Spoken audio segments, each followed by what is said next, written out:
Matchday Live, the buildup with Tim and Peter, the Toon Twins, weekly live on NUFC Talk Radio, the voice of the Toon Army.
Yeah, it's all looking good here. It's all looking good. Okay. Yeah, just let us know in the comments that everything's okay at your ends. But yeah, just saying, obviously, these are the games that I do want to be involved in. So yeah, really looking forward to it. How are you? How are you feeling, Peter? Doing all right. I mean, I'm a bit under the weather today, so I'm suffering. But you got to give the people what they want, ultimately, haven't you? So yeah, no, it's a big match tonight, obviously. So that's going to perk me up. So looking forward to it. Oh, definitely. And good to have you all in the building there. So keep your comments coming. Yeah, make sure you are subscribed to the channel as well. It's totally free. So hit the like button as well, please, if you can. Like I say, get involved. We do want to hear your thoughts. And if you want a comment to be guaranteed to be read out, give us a super chat if you can.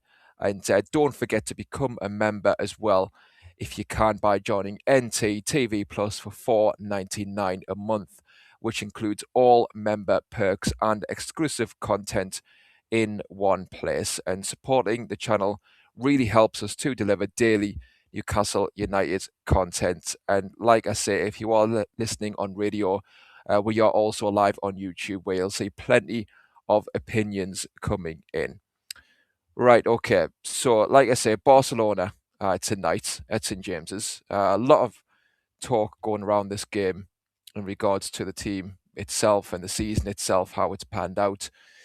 But let's just focus on the game itself and the team. So, I'll ask you, Peter, what would your team be tonight for Barcelona? Well, before I get to that, if people in the comments can just let us know if the screen looks all right, because all I can see is black and white stripes. So yeah, so just let us know. So yeah, in terms of the team, it's a bit of a tough one. Who do you play up front? Who do you play, I think, centre mid? Who do you play right wing? I think right wing, I'd probably go for Murphy.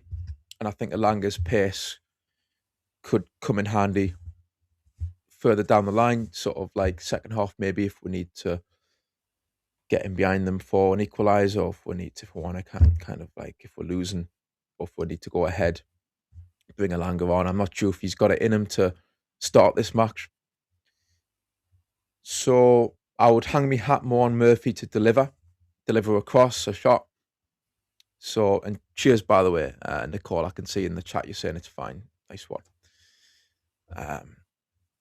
Good stuff. So yeah, I think I'd play Murphy. I think, obviously, Ramsdale, I would stick with Ramsdale in goal. Yeah, I think the back line, if you're going to play four at the back,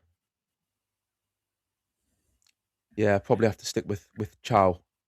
And, I mean, do you play Dan Burn? I know he came on. I'd be tempted to stick with Botman, personally. Lewis Hall, left back. I think Tripp's right back, kind of, I was going to say, picks itself. I know you maybe have got your own thoughts on that. Think, yeah, so the centre mid, is going to be interesting.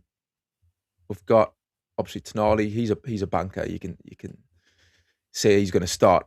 I think with certainty. So it's whether Ramsey comes in. I think that's a big question.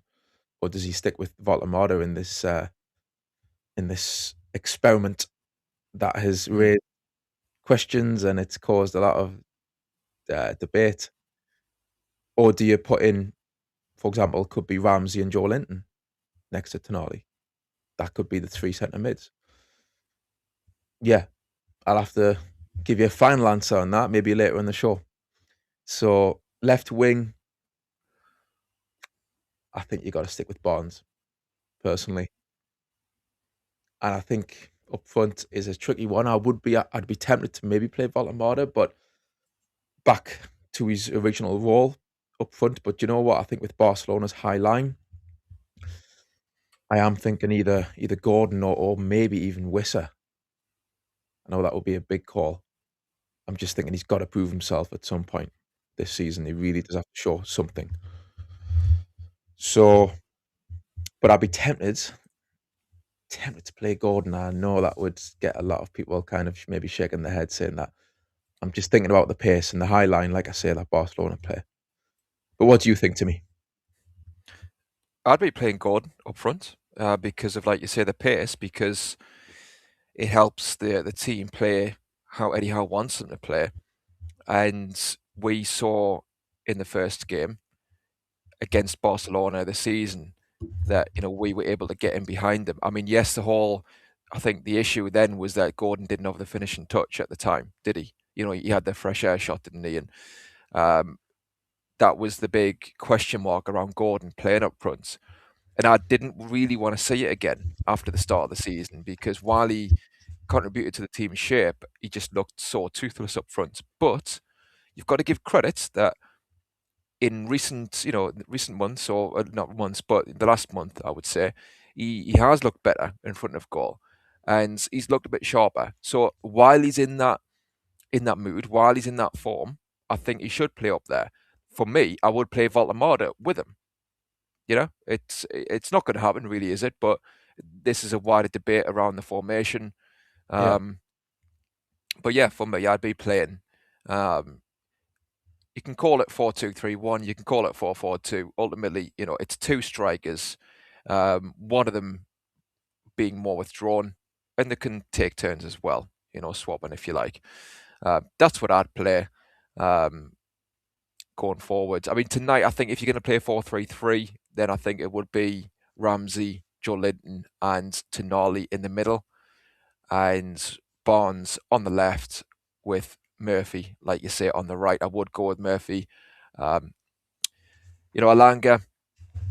we can talk a lot about Alanga, can't we? And everyone said had a lot of opinions about Alanga so far, most of them negative, and you can understand why.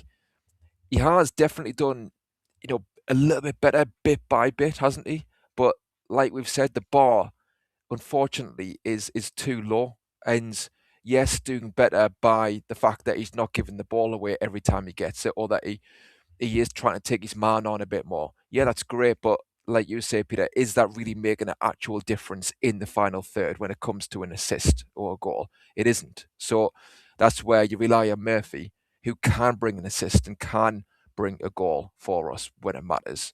And, he's not the slowest, is he? So we've still got that pace with the front three, with Murphy in there on the right. So I'd be playing Murphy there. And in defence, to be fair, right, I think Sven Botman would be my preferred partner for Malik Chow, generally speaking. But I think Dan Burton tonight, with his leadership, it's a massive game, isn't it? And, like I say, it's only the second time we've got this far. It's the first time we've got this far where it's a knockout round in the Champions League. And I think Dan Burns' leadership, his passion, there's something to be said for it. So I think it's a toss of a coin between him and Sven Botman tonight, really, for this one. Left back, to be fair, I think, Lewis Hall yeah, he has to play really, I suppose. It's just that I'm thinking you've got to rest him at some stage in one of these games that we have, these cycle of games. Do you do that against Chelsea? Do you do that in the second leg against Barcelona? Do you do that against the Mackhams? They're all massive games, you know. So, could you have done it against Man City? You know, it's a difficult one. But I just think if we get to the derby and Lewis Hall's played every minute of every game, we're running the risk of him being dead on his feet for such an important game.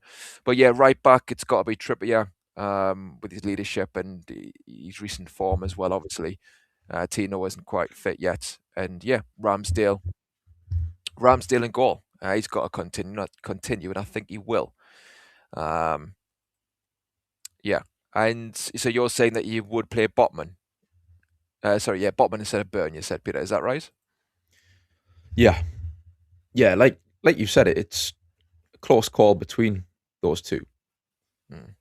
Burn has been at times immense in terms of his leadership. Yeah, he really does bark out the orders, but also he leads by example in how he plays. He's not shy to obviously get a tackle in, very physical, and I think he's a bit underrated in terms of on the ball. So yeah, but I'm just thinking, Botman. I mentioned this about a week ago that he needs to prove that he can stay clear of injuries and long-term injuries, and we need to know we can bank on him. So I think it will be a good exercise to see whether he can do that leading into next season, and we can use now the rest of this season to give him that platform to maybe form a partnership with Malik Chow. So yeah, I'm just thinking let's see what he can do tonight. And he's a quality player, you know, it kind of goes without saying. I think his potential, he's got a lot of potential. He's on his day top class centre half. So yeah, I think I'd go for Botman. Aye. No, you want him to get into his groove, don't you? And so by the time the next season comes along, you know that he's going to be our man to partner Malik Chow, and you want that understanding to develop between the two. So I agree in general. Yeah, those two should be the partnership. I think it will be Dan Burn tonight, to be fair, on it. So I want to go to some comments here. So Niall Powell says, play Voltemada, Barnes and Gordon around him and have Tino and Trips Hall as width. So I'm assuming that you'd have Voltemada as the number 9 with Barnes and Gordon on the wings. My issue with that is that Anthony Gordon will not play right wing. And Harvey Barnes, if he does play right wing, is ultimately hamstrung there. You're just not going to see the best of Harvey Barnes out there, unfortunately. And we can't afford to be carrying players, excuse me, in positions where you kind of, for me, you're shoehorning them in. Don't get us wrong, Barnes can do a job there. He can. But in a game like this, we need to maximise every bit of talent and quality that we have at our disposal. And that includes, for me, Harvey Barnes cutting in onto his right foot and creating or scoring, you know. So that's why I think if you play Voltemada up front, then you've got to have Gordon on the right. And like I say, it's not going to happen. And that's a wider debate. You know, it certainly should have happened before now. It's not going to start now, unfortunately. But yeah, I think the thing is, with Voltemada, it's the obvious thing where we are dancing around the situation. We're dancing around. We're trying to play him in midfield, trying to play him up front earlier in the season on his own. And don't get us wrong, I think the whole Voltemada debate, I think there has to be balance to it. I think he himself hasn't had great games. He himself has looked physically poor, if you like. He hasn't been able to match the physicality that the Premier League demands at times. So I don't think, you know, that's anything over the top to say. I think you can see it. So he's got to do better in certain situations.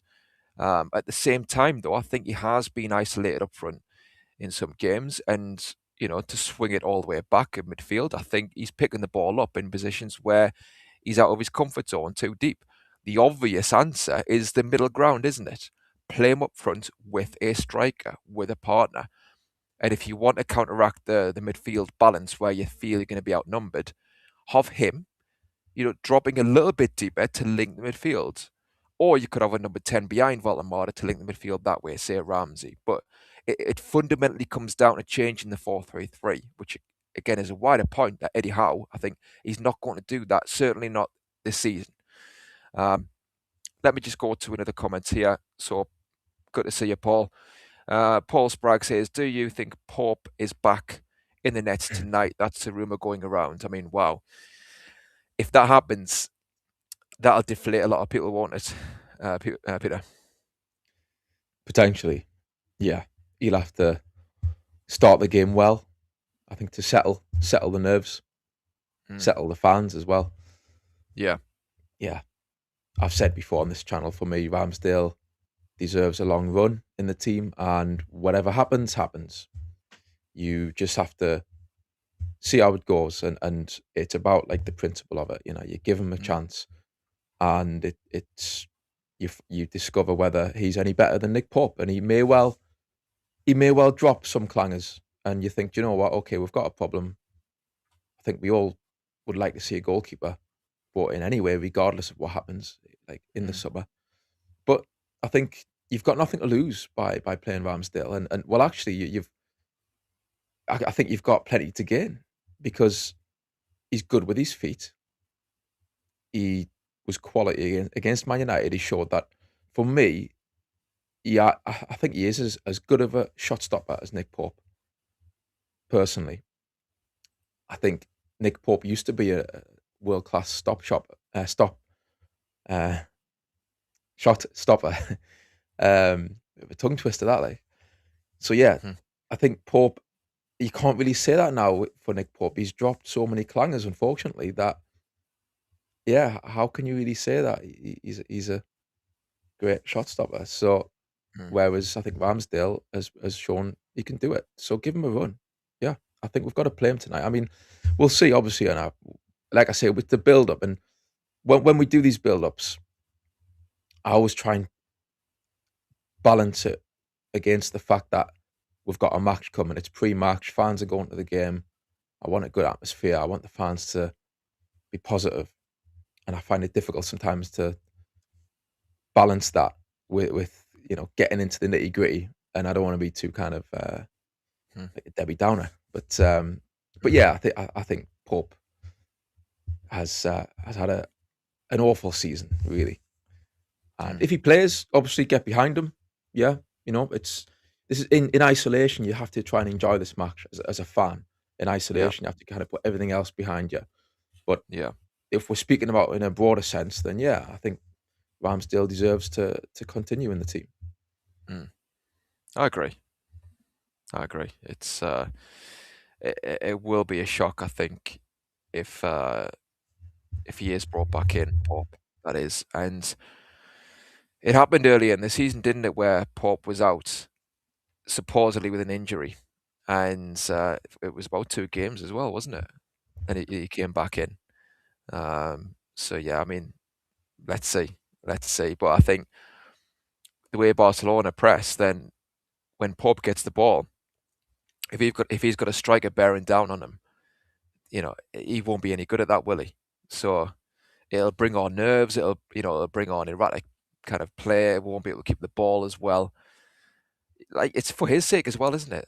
He just needs Exactly. he needs a pick out the side, and maybe right at the end of the season you can come back in, or if Ramsdale is having absolute howlers left, right, and centre, okay, maybe then. But yeah, like you say, Ramsdale, he's made some brilliant saves recently, so you've got to give him credit for that. I'm going to go to some of the comments here. So Niall says he'd play Voldemort. Yeah, so you mentioned that, and you've came back about that because you've said that you'd have them narrow, not on the wing. So I'll touch upon that. Yeah, Niall says he wouldn't be surprised if Pope comes back, and he did it with Dubs before. Are you trolls? Thanks for joining, mate. And we've got Queen of Hearts in the house as well. Yeah, smash the likes if you can, lads and lasses. Appreciate that. So Niall Powell says that he wouldn't have Barnes and Gordon on the wing. He'd have them narrow. Yeah.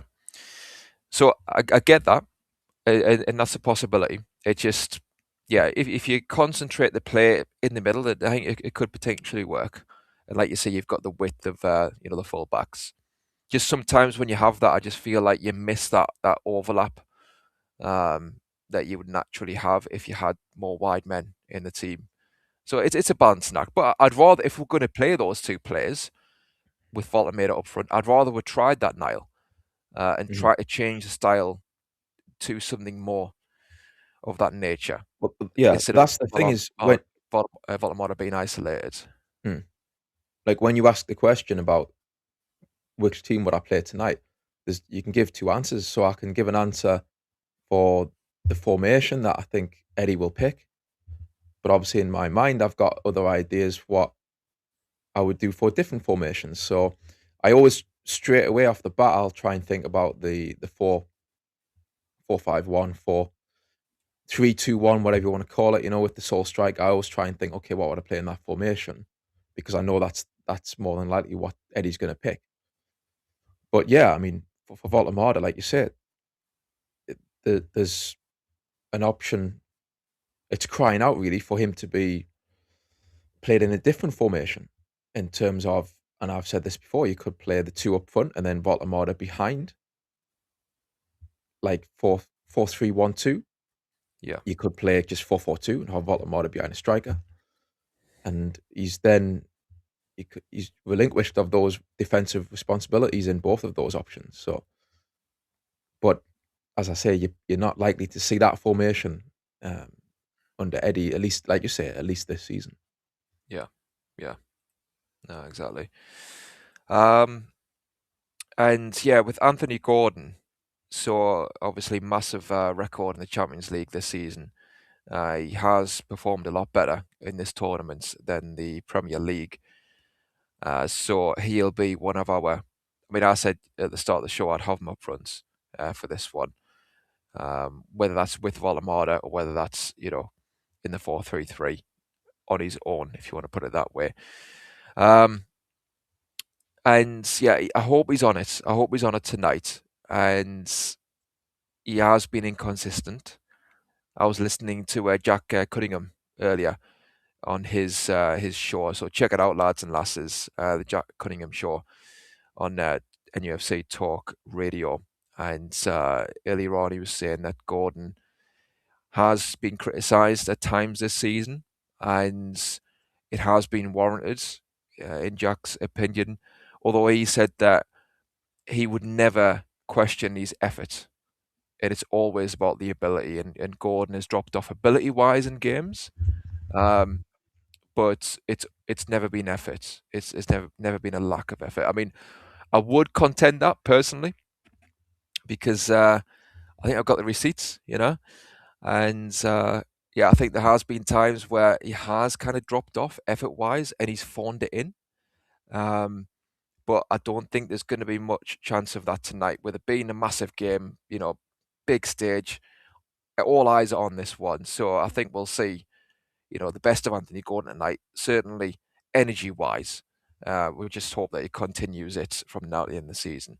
But I think, providing he can get his shooting boots on, like he has done recently, then yeah, I think he'll be one of our best bets. But, it's all good and well scoring goals, but you want to make a few points about the midfield, don't you, Peter, and how exposed, we can be, and what the difference really is between kind of just sitting back and actually being compact, So I'll try and get some slides up as well while you touch upon that.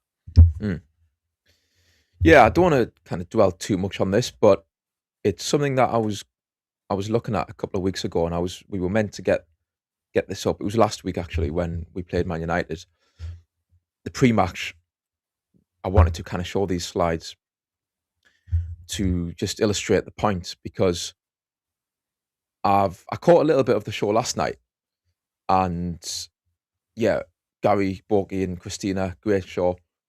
And I heard some of the comments about, one of the common criticisms really about Newcastle is that we sit back after we score, and why do we do that? But I actually don't agree with that. I say in general. I mean, I don't deny we've maybe done that now and again, but I think there's a bigger problem at play in terms of conceding goals. To me, the reason why we have suffered that way so often this season is because, and this is what these slides will show if you're watching on YouTube, basically the midfield and the defence, there's often massive gaps. This is after we've scored. So I personally think you'd be wise to get back in shape.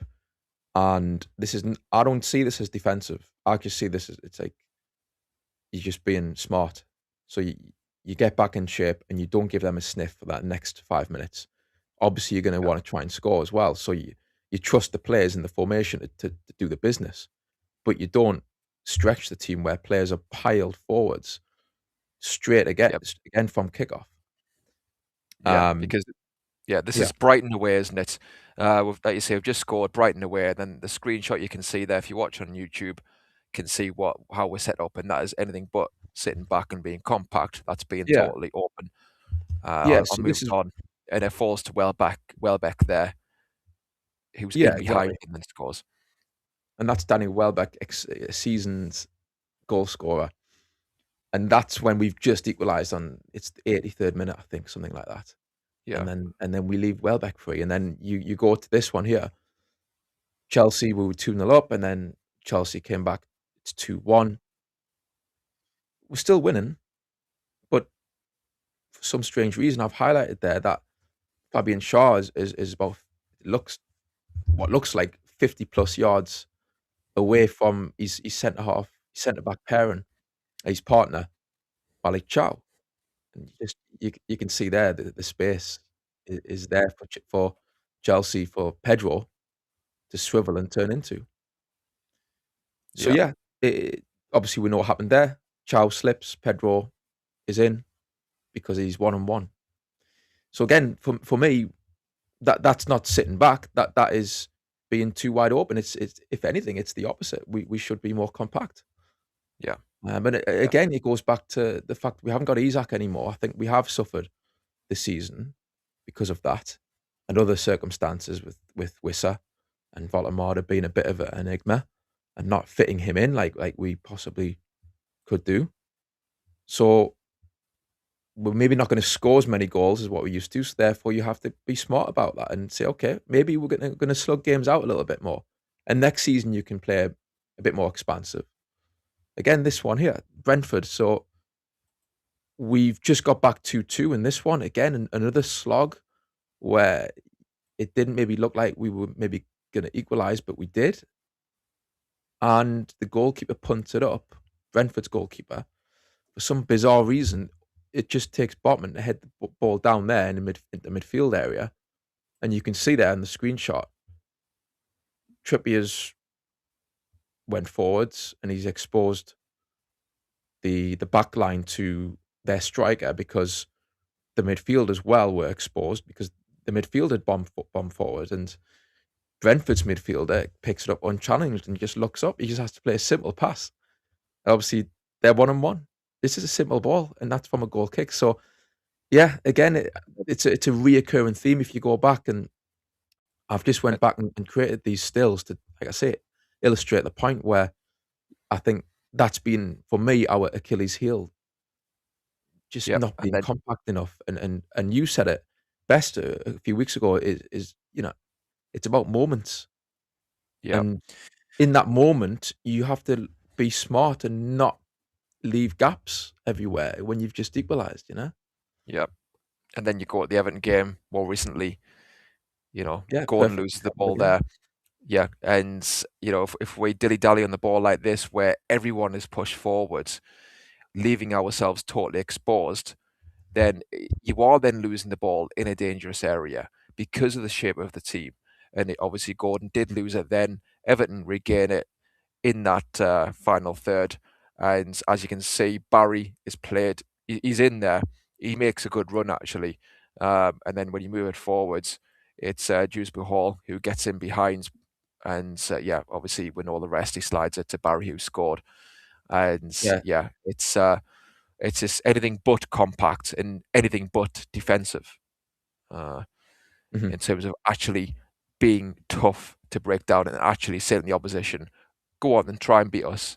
We're going to hold on to a lead, because you're never going to hold on to any lead when you're that exposed, are you? So, No. So let me just bring a few things in here. So we've got DX in the show, who's joined us now. Good to have you on, mate. How are you doing? Yeah, good, thank you. How's it going? Good, mate. Good. So I don't know how much you've heard of that, but I'll just ask you, how are you feeling in general about the game tonight against Barca? I'm feeling optimistic. I really fancy us tonight to win the first leg. Interesting. So yeah, I'm feeling good about it. I think we'll unleash our normal European front three. Gordon, probably be Gordon, Alanga, and Barnes win it. So they seem to do quite well in Europe. Well, certainly Barnes and Gordon do, and I'm confident. Yeah, I actually feel good about it. I'm not so sure about the second leg, how that will go, but I'm just looking at this game. I think we'll be all right tonight. Yeah, I mean, that's I like the optimism, miss. So you'd go with Barnes on the right, would you? I would go with Alanga on the right, Barnes on the left, and Gordon through the middle. Okay. But you think it'll be Barnes instead of Alanga? Well, Barnes will play on the left and Alanga on the right. All right. Okay. Yeah. What do you think? I mean, do you think Alanga is up to it for this one? I know pace-wise, he did really well against him in the first game, didn't he, at St James's? But yeah, what do you think of this one? Do you think he's ready? Well, he's one of those weird players who does really well not really well, but does better in Europe than he does, or even in the cups in general, than he does in the league for some reason. Well, this season anyway. So I think we'll try and hit them with pace. We'll try and go early, push the boundaries, try and kind of press them really hard, especially for the first half, get in their faces, get the crowd going. Because I don't think it will take much to get the crowd going. The crowd would be well into this one. Felt quite flat at the weekend against Man City, the crowd and the team after about 25 minutes. But I think maybe they were keeping their powder dry for today, and the narrative's been a bit different from the manager and everything. Just it seems like a game that he's more focused on maybe than he was on the Man City game. Just got that impression. So it feels big, doesn't it? It feels like Barcelona coming to town and all that, and we hopefully don't respect them too much, and we can put in another PSG type performance like we did a couple of years ago at home. So that's what I'm hoping for.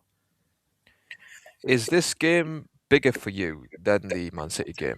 Yeah. Oh, definitely, yeah. This feels like, because this is a rarity, this is a novelty for us, really. And I know we've played Barcelona a couple of times in the last few years, but it's a rarity. We're playing Man City 5 times this season, so it feels a bit like, and I think that would have been more of a struggle in a way, like certainly to get, if we'd had Liverpool in the next round as well, I think it would have become a bit of a difficult task for us to, let's say, get to the final or to win the FA Cup. Obviously, if we got past, let's say, the quarter, I mean, we've got to beat Barcelona, which is a hell of a task anyway. But if we did, the semis and the finals would be insanely difficult anyway. So I'm not thinking we're going to win it. But it feels like a big game. It feels like a winnable game in a weird way. But maybe I'm just delusional. I don't know. No, I mean, I agree. What do you think? Like, you're delusional. End the show. Yeah.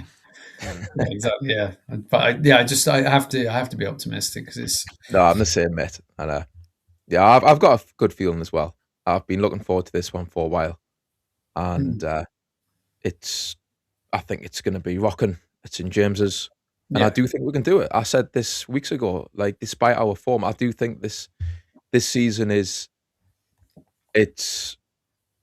ultimately. I think it's potentially going to be a write-off.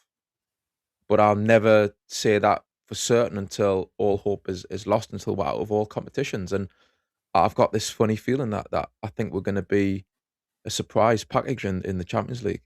So hopefully it can just help salvage something from the season, you know? I was going to say, maybe you've been spending too much time with Christina, DX, but then you were saying yourself, Peter, that we could win this tournament earlier in the season.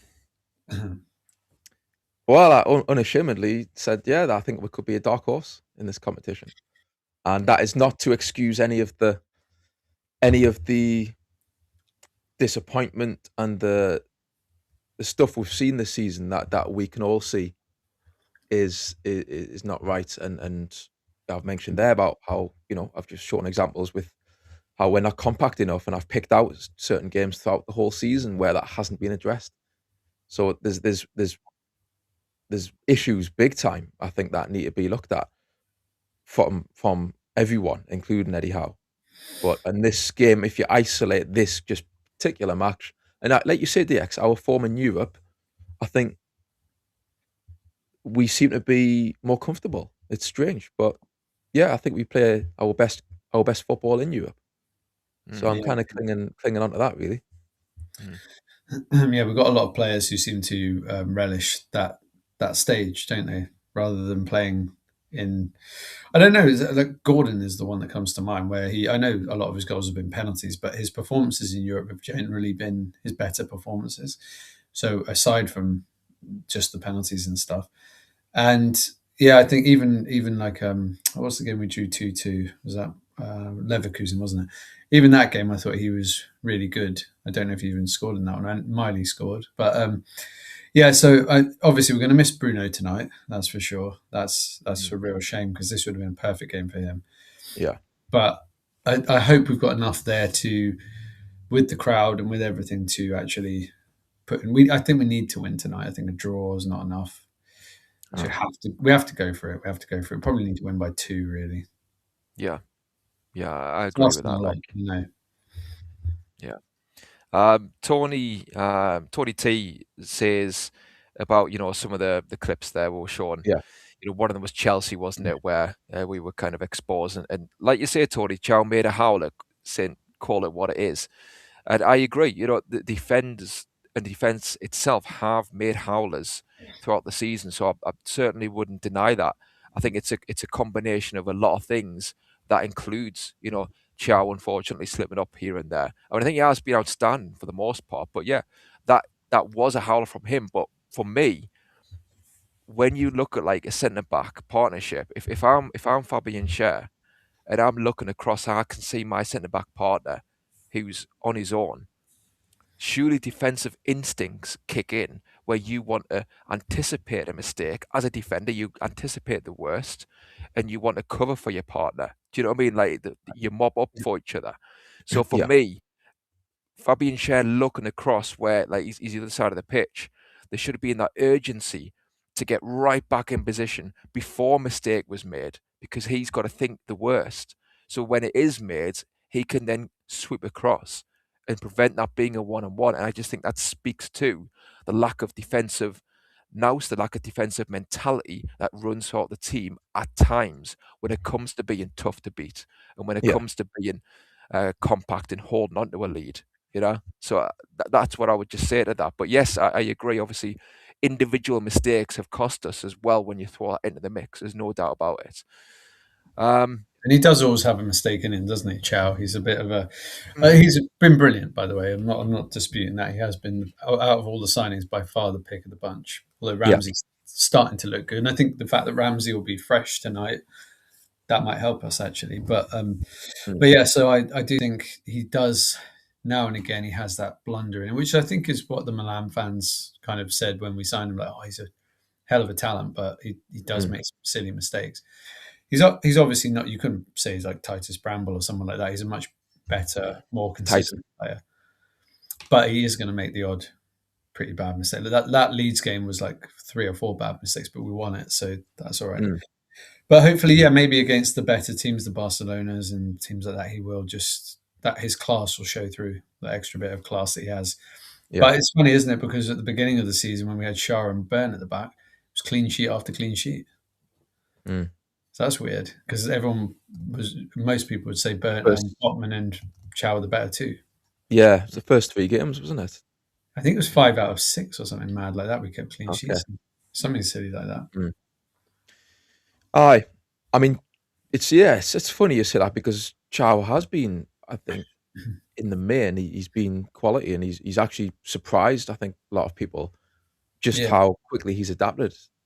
So yeah, and like Tony T says, I mean, look, I'm not denying that it was a howler because it was, and the Leeds one I think was worse than that one, than the Chelsea one. But yeah, I guess the issue I've got with that is he's dropped a clanger against Chelsea, but I just don't know why you would want Pedro to be 1-on-1 with Chow like that and just be okay with that.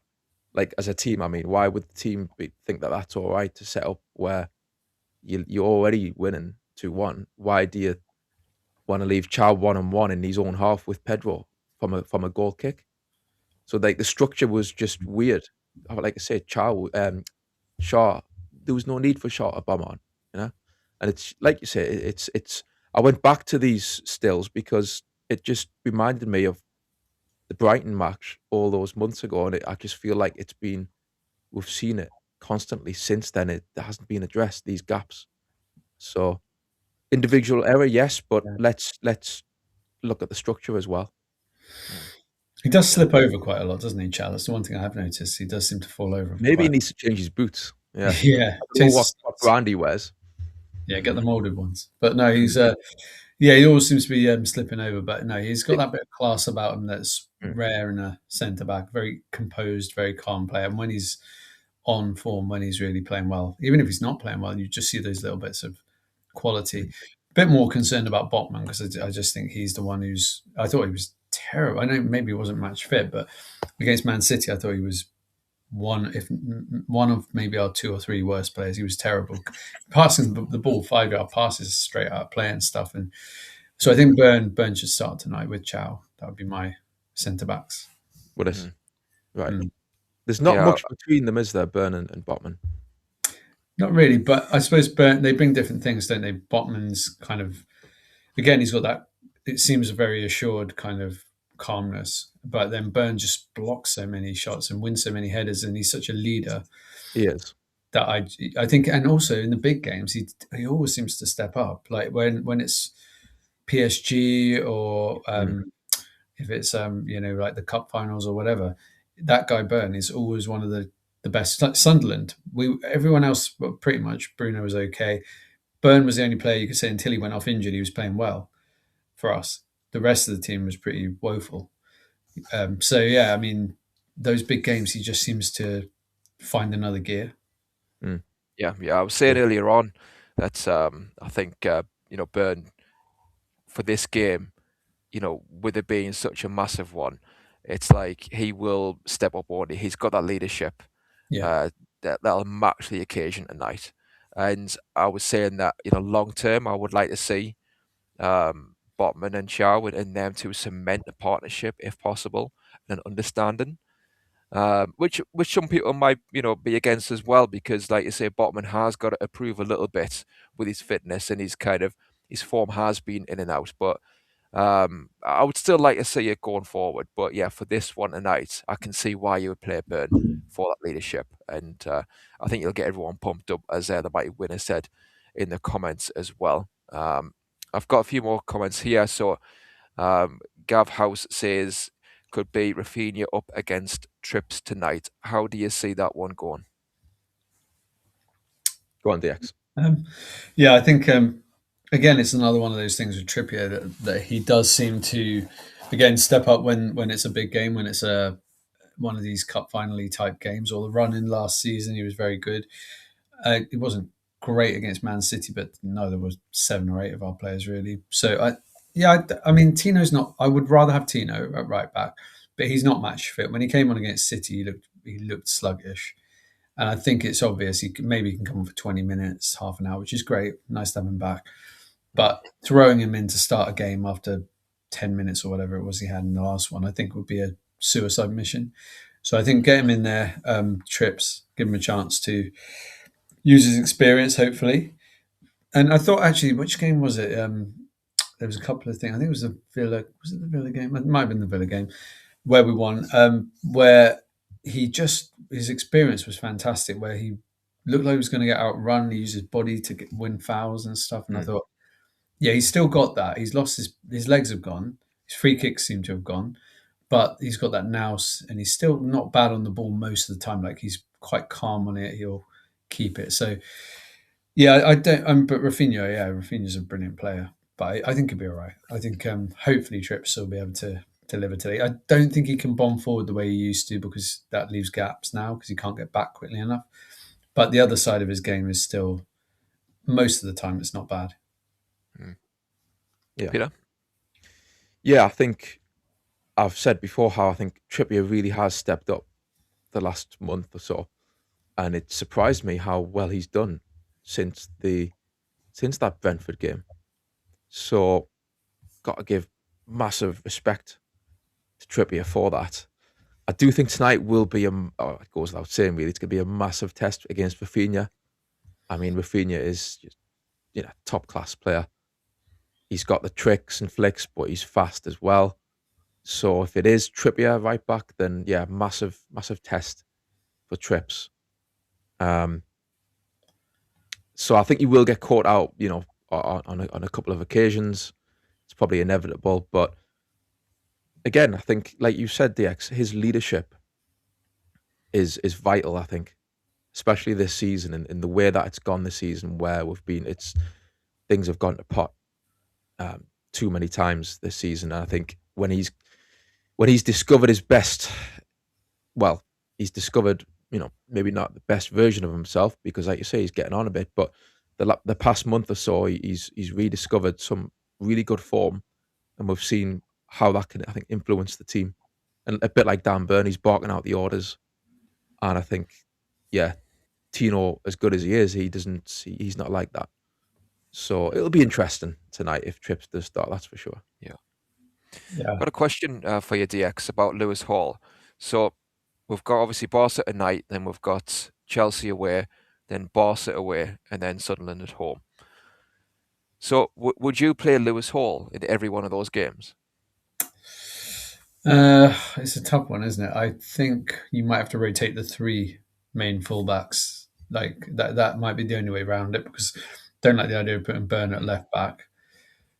Could you get away with Burn at left back against Sunderland? It's a gamble. I'd want him in the team against Sunderland, Burn, and I want Hall in the team against Sunderland. I wonder if the Chelsea game is one where we might have to say. I'm trying to think how it could be done. Could Tino start that game? You take a gamble. He's pretty good at left back. Could he play an hour, or you play a half and Hall play a half? Just the thing is, for me, there's three players in this squad that are top quality, and that's Tonali, Bruno, and Hall. I think Miley could be, and if he keeps developing. But I think if you lose one of those three, and we've already lost Bruno for a while, then you're going to struggle. And if you lose two, then you're really going to struggle. So especially at the back, where we don't have too many options. So if I had to rest him for one game, because of the kind of, well, it depends on tonight, actually. If we win or lose 5-0, I'd probably leave him out of the second leg, because we're not going to. Yeah. Not really going to win 5-0. I mean, if we lose the second leg 6-0, then that's a disaster, obviously. But maybe you could start him on the bench there. But if, say, it's 1-0 tonight, 1-1, something like that, the game I might give him a breather would be Chelsea, and then give Trippier a breather for the second leg of this, and or something like that. Anyway, just try and rotate them around a bit. Depends on Tino's fitness, really. Yeah. So if you had, let's say you did do that, and you played Tino left back, say Chelsea away, who would you have right back for that one? Well, I think I'd have to probably have Trippier play both games, which is a bit mad. But then I'm thinking second leg of the Barcelona tie, that's when to rest Trippier, maybe. Away from home, they're going to be bombing forward. It's going to be constant bombardments. Maybe that's the game where you could try Tino and Hall. Okay. So with Chelsea, I Depends on would his own play tonight as well. Tino for an hour probably, and then bring Hall on for half an hour against Chelsea if that was the case. Try and manage the minutes, as they say. Sounds like a plan, mate. What do you think, Peter? I think a lot depends on tonight as well. I mean, fingers crossed we're still in the match. I mean, I think we will be. I'm confident, like I said, but if we get tonked tonight, then obviously that changes the complexion of things in terms of that away leg. Who you might then want to rest. Say again. Or if we tonk them. Exactly, DXI. I'll take that. Aye, we might win 6-1. He's asking me the question I asked him last night. That's a toughie. Win. Yeah. Okay. So would you take 3-0 win tonight or 3-0 loss to the Mackhams? I think the question was framed as like if you had to pick one game, under 3, sorry. you under can 3-0 win one loss. 3-0 and you can Got you, lose yeah, one, yeah. but you've got to pick. So if you win 3-0 tonight, it means you have to then accept a 3-0 defeat against the Mackhams. Would you take Yeah. that? Yeah. It's a tough one, isn't it? I'm not sure if I would. I don't know. I don't think I would, Nah. personally. I think Win would, wouldn't he? I reckon. But Win said we he can would play- yesterday. We could play Barca again in the future. Maybe not next season, but But do you know what? What is difficult is that you think for our future, for our development as a club, if we did beat Barcelona, that's another 25 million or something, 20 million in the pot. I know football isn't money, but it's increasingly is becoming like that. But then to lose 3-0 to Sunderland, I mean, that's just the kick in the, isn't it? So yeah, I think I don't know if I could. I probably have to go with the Sunderland 3-0 and take a 3-0 hit tonight. But it's tight. It's not an easy question, I don't think. it is tough. It is tough. I think the fact that we lost the first game as well against Sunderland doesn't help. You know what I mean? If we'd won that one, like 3-0, it's like, okay, you know what? We've beat them at their place 3-0. We'll take a hit this time for the Barca game. But yeah, it's the fact that we've already lost. If let's say we win this way 3-0, you fast forwards. I mean, again, it does depend. Let's say if we went through, I mean, that's what I was going to say. When the Mackham game comes along and you lose that one, the mood is very quickly different, isn't it? People tend to forget then what's happened with Barca and focus on the here and now. So you're in a world of hurt, aren't you? For that moment. One of those weird things that we could spank Barcelona tonight and beat Chelsea away and win the second leg, but then if we lose 3-0 to Sunderland, that will be Eddie out all over again. Exactly. Despite all these, say we win the next 3 or 4 games before that, Aye. we just turn the tide very quickly. Yeah. I mean, obviously, if Wynne had his way, then Eddie Howe would have had his P45 after the Man United game. In that moment, there and then, he had a moment of weakness, the poor man. Aye. it's out there. It's out there in cyberspace. It's embedded. Unfortunately, Wynne. Yeah. Well, he qualified it. He qualified it with the word "now," didn't he? That's the thing. Yeah. He said the word "now." So like I said, on that night, then Eddie Howe would have had his P45. He would have been on the dog and bone. Exactly. So, but I appreciate Wynne doesn't think that now anymore. So I get that win, and it's obviously I don't want to maybe dwell on that debate too much tonight because it is about the big game tonight. Yeah, I think we've kind of gone down the Eddie in, Eddie out thing every show for the last 14 months. So I think let's try and avoid it. But it's inevitable. It's going to go down there at some point, isn't it? But if Boki's in the chat, it certainly will. Yeah. Aye. But I mean, I think, like you've said, Peter, tonight, whatever you think of Eddie Howe, whatever you think of the season, hopefully it's a good atmosphere. Hopefully everyone's up for it, and it's the world stage, isn't it? Let's represent ourselves in the best way possible and put a show on, off the pitch. If we can, in defiance. Yeah, if nothing else. So hopefully that's the case. We've got Mercury Dime there saying so Bobby will be our 12th man tonight. Yep, I'm sure Bobby's looking down. And the mighty Win says, as always, it's down to the players' attitude. Big Dan Burn will have them fired up, or for Bruno. Like you say, DX is a big miss, Bruno. Yeah, it is. I don't know if this is still the case, but somebody said earlier that it was 1-0 to Galatasaray against Liverpool. So that's an interesting one. And I've got a comment here from Tony T saying, me and Peter always look like we're pausing for a gangster movie poster. So it's news to me, mate. It's nothing intentional, but I mean, being a gangster film, we can maybe sort something out with some studios. And David Spence says, just hope Anthony Gordon plays his best tonight. Tino should start. You think that's too early for Tino? Oh, no, too early. He looked really. I understand the sentiment, but he's he looked so rusty against Man City. You can't, and he's such an injury-prone player that throwing him on for an hour even tonight, I think, is just a bit too early. I would be really careful with Tino. He's anything, a gust of wind seems to injure him. So let's chill, take our time. Yeah, yeah. And one thing somebody else said as well there that I was going to mention is Miley could be back soon, couldn't he? So he could fill in at right back at some point over the next 2 weeks for Trippier, potentially. Yeah. I mean, again, it's one of those things, isn't it, of how fit is he going to be? He's been out for quite a while. Yeah. Is he going to be available to kind of start games straight away, or is it a case of he needs 3 weeks, 4 weeks to get to that point? So, but yeah, it's been a bit unfortunate, like to lose Kraft, Miley, who was filling in, and Tino all at the same time.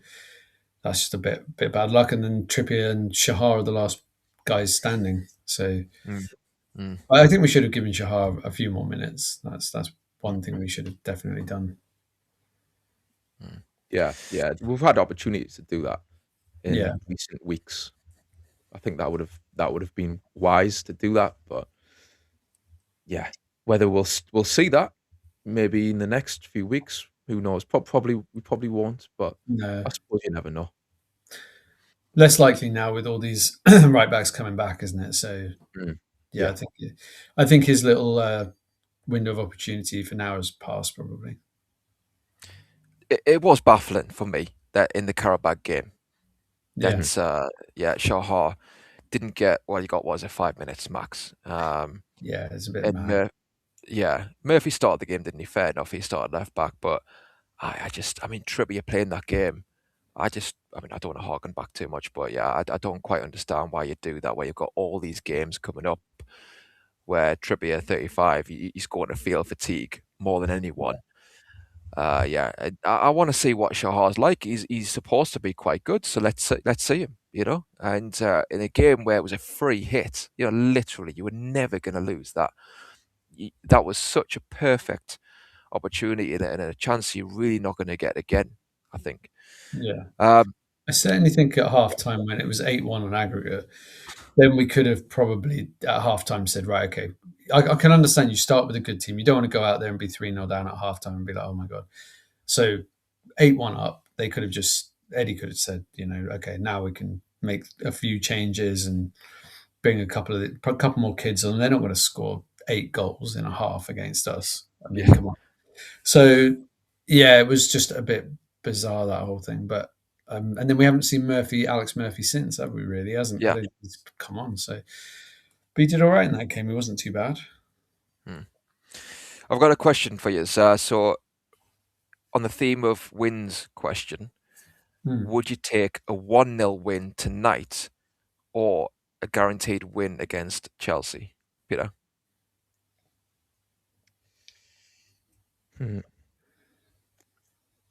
So 1-0 win tonight, okay, or you just leave it up to fate. Yeah.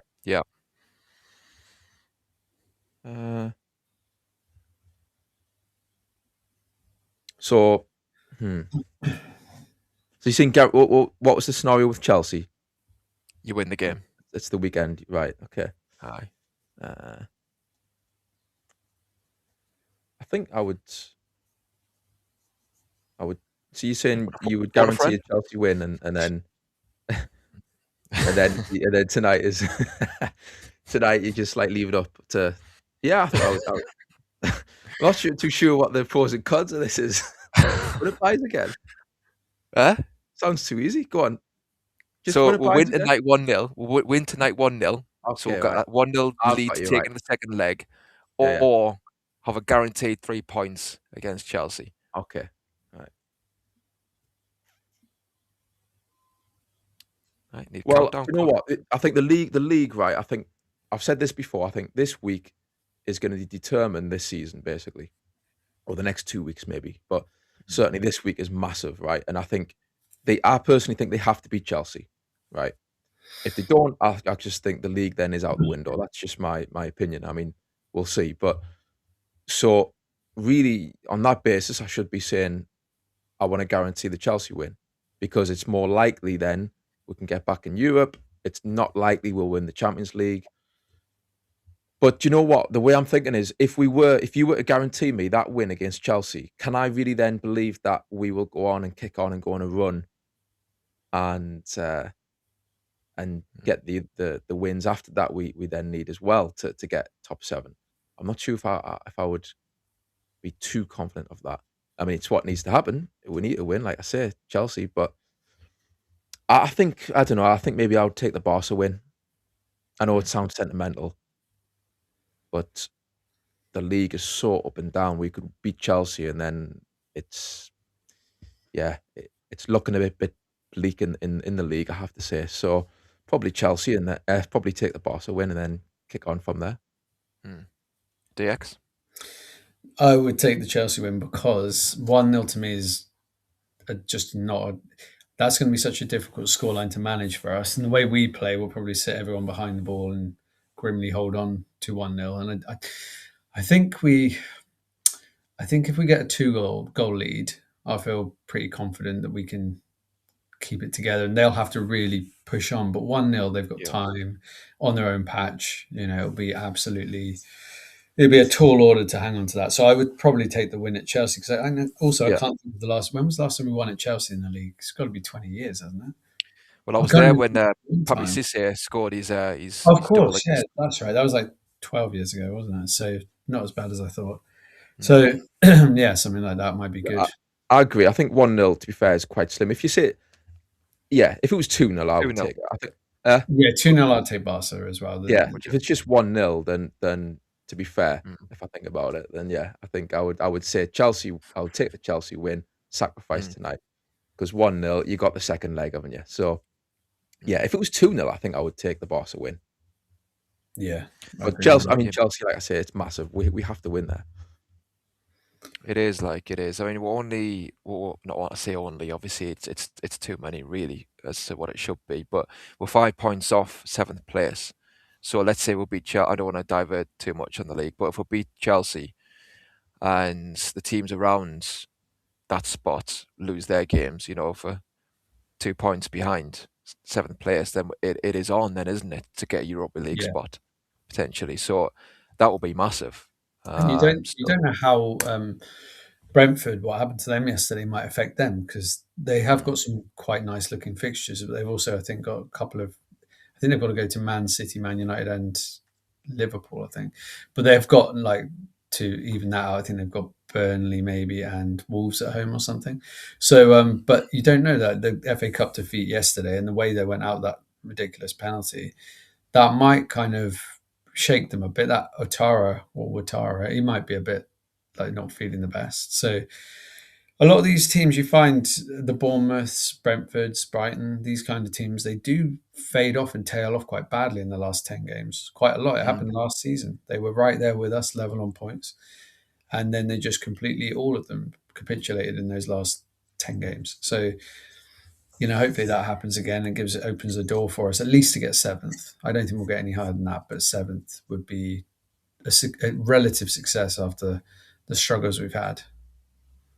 Yeah, I agree. Definitely. For tonight's game, one of the issues, I think, is if we put all our eggs in one basket from the off and come out with loads of energy and passion and pressing, I think, after those 20 minutes, I don't think we'll be able to, maybe we will, but I don't think we'll be able to keep up that energy and passion throughout the whole game. So how can we combat that? What plans would you have in place after those 20 minutes, even if we've got a goal, so you're 1-0 up, and then Barca come in and go, okay, we're going to now put some passes together. How do you combat that lack of energy from us after putting so much in the early stages, Peter? Or do you not do that? Do you do a halfway house? Do you know what I mean? Do you not start like that? Do you try and balance it? What would you do? Well, I would like to think that they've had a bit of time in training to work on that kind of counter-attacking setup, if you like. So I think you have to accept there's probably going to be, there will be periods in the match Barca are going to keep possession. It's Barcelona we're talking about. So, I think in terms of energy, I think you're right. It's probably quite draining when you do play those kind of games and you're having to chase the ball. But it goes back to what I was saying earlier about just being smart and being in position. And Yeah, so kind of plugging the gaps really and not giving them an easy way through. That will frustrate Barcelona if you are compact that way when they've got the ball and when they've got this kind of this period of in the match where they've got possession quite a bit. And obviously we want to attack it, and we don't want to have that. We don't want Barca to just keep the ball for too long. But when they do that, I think we've got to be smart and just like I say, be compact. And hopefully they've worked on patterns of play in training where they can then counter quickly, and the player who wins the ball, if it's the centre half or the fullback, can look up, and they've already got in their mind where, for example, Gordon might be, or the two wide players. They've got to form some kind of connection where there's an understanding where we can score from these counter attacks. We can't just be threatening when it's a bit of a kamikaze style. Scoring counter attacks is part of football, so you can't just discount that. And I think it's something that we should hopefully be looking to do tonight at times. Yeah. DX? I suppose we could sort of balance it out by having a player like Barnes on the bench, maybe, and one or two other guys that you can bring in and almost do not quite like for like replacements, but replacements where you think, well, actually, when I think about it, I wouldn't actually mind, and it won't happen tonight, but I wouldn't mind Asula starting on the right wing. So I think that would just give us a bit of unpredictability. And he plays better on the right wing. I think he can cut inside and do his stuff that he does, and they wouldn't know what to do with him. They'll just be confused by he could fall over or bang one in the top corner. You just never know with him. He's quite a fearless player, though. I feel like Alanga plays with a lot of fear. Asula plays with no fear, and it's maybe that's what we need today. But yeah, I think we're not going to be able to go full press for 90 minutes. There's no way. No. Yeah. I do think we have to start the game slightly on the front foot and not let them settle, because they can just knock it around. I mean, like Man City just passed us to death the other day. Yeah, We can't let that happen again with these guys. exactly. No. They want on a different level. Yeah, and that's their second 11, but still, that Marmouche, he's their backup striker, and he's outstanding. What a player. Yeah. And then the two wingers they had, I thought, were brilliant. Silvino and not Silvino, wasn't him Savinho, and I forgot the name now. Doku, that's the one. Yeah, those two guys. I thought they were really good. So I just felt like, wow, this is their second string. Basically, they were fantastic. They really looked, unfortunately, just out of our league, a class above, really. Mhm. And I think Yeah. Barca will have that, but we've just got to be really at them and maintain it. It can't be like it was against Man City, 15 minutes of high press intensity, and then suddenly we all drop off and sit back and we've got a goal, let's chill. Just got to keep the pressure on them. Yeah. I think with the Man City game and how you can compare it to tonight, I think when you look at Marmouche's, I think it was his first goal or second, that one from outside the box. Second one. When you look at that, we've got to get closer in that situation. So we're trying to defend the goal. We're nowhere near starting any attacks at that point. Like you say, Man City just cutting through us and just passing it around for fun. When they get to our box, like Malik Chow there, you've got to get out the ball. You've got to impose yourself onto the player. So tonight we cannot be standing off like that, where we're supposedly in a shape but not actually affecting the player, not affecting the ball, like you said, Peter. That was it was obviously a brilliant strike. It sounds harsh because it was rifled top right corner, and some would say, "What on earth can you do about that?" I get that, but I just in terms of looking leggy and looking fatigued, maybe it was that way. I just look at that goal and I'm thinking, can you please just get out to the ball and block that shot? That is about energy. It's about that passion, and we need it tonight, and we can't afford to be standing off. So, I think it's a good shout with Asula, right wing. I said Murphy. I personally would play Murphy over Alanga. Because of what you said there, partly with the fear factor. I think Alanga does play with fear too much, despite having the pace. Whereas Murphy himself, he can't come up with a goal or an assist, despite he gives it away at times. I know that. But Asula, though, maybe he is the the joker in the pack. So maybe you could start with a Sula and then bring Murphy on, or vice versa, or maybe even Alanga bring him on. But yeah, I think being clever with subs can maybe mitigate the fatigue potentially second half. So yeah, we'll see. Christina says we're winning the Champions League. To no one's surprise, It is and always a positive light yeah, in amongst the clouds. which says 8-0 tonight. So that's not very positive or expectable figures from Christina. 10-0 Yeah, at that's least. nice. So, What's going on there? yeah, exactly. Something a bit wrong there, Christina. So let us know if you are it. And yeah, we've got Lucky Singh saying this sort of game suits Marcus Rashford, Lamine Yamal, and goes on to say that he thinks Barcelona will win. What do you think of Marcus Rashford? What do you think of Rashford, Peter? Well, I wasn't impressed at all with Marcus Rashford when he was in his final year at Man United, and he let himself down, I think, big time with his performances, and just looking from the outside how he went about things. He seemed to down tools basically. So, Yeah. but since Tuchel has came in to England, Rashford's form suddenly improved big time, and I think he showed good signs for England under Tuchel in those early first few games, and since then at Barcelona, I do think he's playing in a kind of in a better frame of mind. It looks like anyway. Again, I'm looking from the outside, but he looks like a threat now. He didn't look like a threat in his final year at Man United, and I really like what I'm seeing from him. So he's a massive danger man, and obviously that goal against Newcastle. I mean, wow, like Yeah. a bit like Marmoush's goal, wasn't it? Like just absolute arrow. So he's obviously got quality. You know, he can score goals. He knows where the back of the net is, and he's I think he's quite composed as well. So he doesn't tend to like rush, which again I think he was maybe leaning into that maybe too much back a couple of years ago, where he was maybe too casual. But now I think he's got that balance. He struck that balance where he's upped the intensity, but he's still quite composed in and around the box. So yeah, massive threat. But I don't know if he's playing tonight. We'll see soon, won't we, when the teams are out. I'm not sure if he'll be starting. So we'll see. Yeah. I would. I mean, to be fair, I haven't seen much of Barca at all and Marcus Rashford, but my instinct tells us that he'll play. And when you look at his goal against us early in the season, you'll be feeling good about tonight potentially. What do you think of Rashford yourself, DX?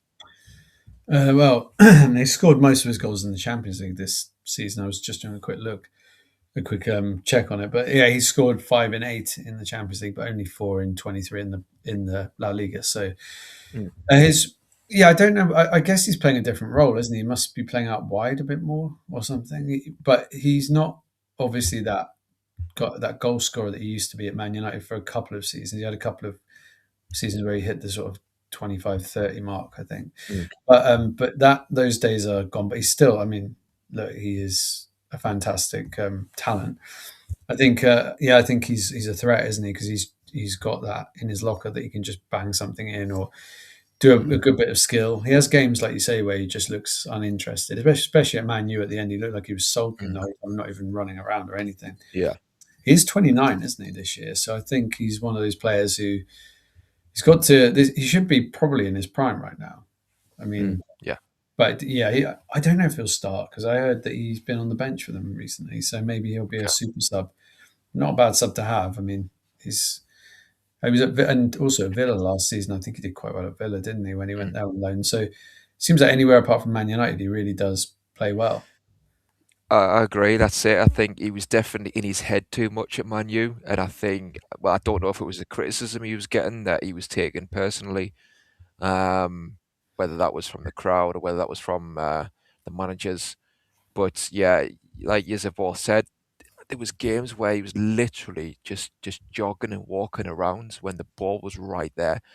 So I think there was something mentally going on. And, I don't know if something's going on away from football, but it's easily thrown around, this down tools phrase, isn't it? But I do think there was something going on, like I say, with Rashford at Man United, and then lo and behold, he goes to, like you say, Aston Villa, he goes to Barcelona, and he perks up, and for England, he perks up as well.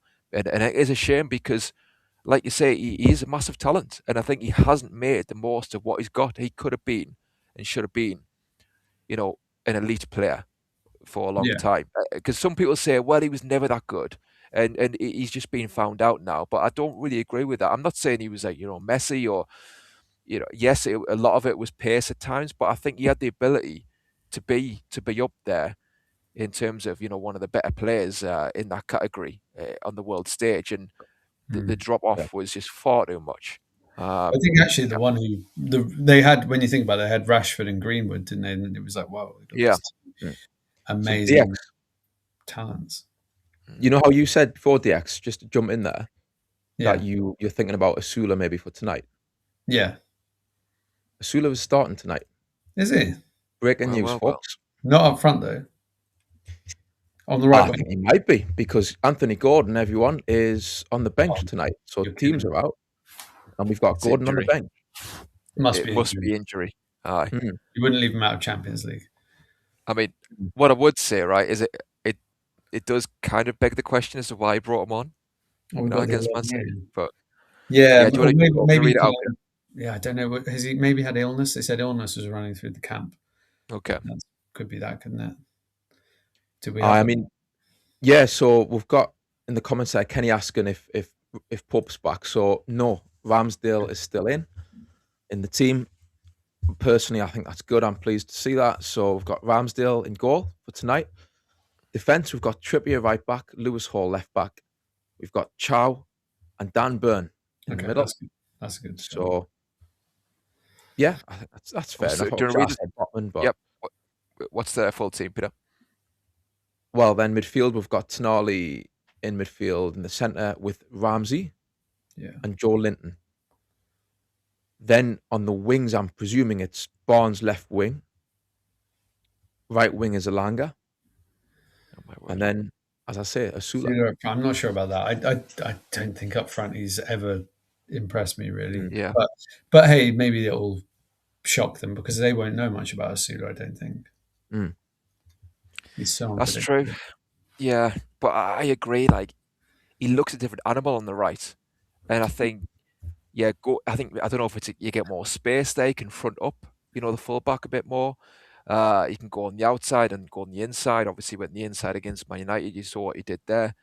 I think maybe he struggles when he's got his back to goal, maybe a bit more. I don't know, but like whatever it is, he's definitely seems more suited to the right. So I'd be excited if he was on the right and he was starting, because it would be a wild card and it would be a bit of a surprise. But I'd be like, okay, bring this on. But down the middle, granted, obviously maybe hands are tied with Gordon being injured or ill.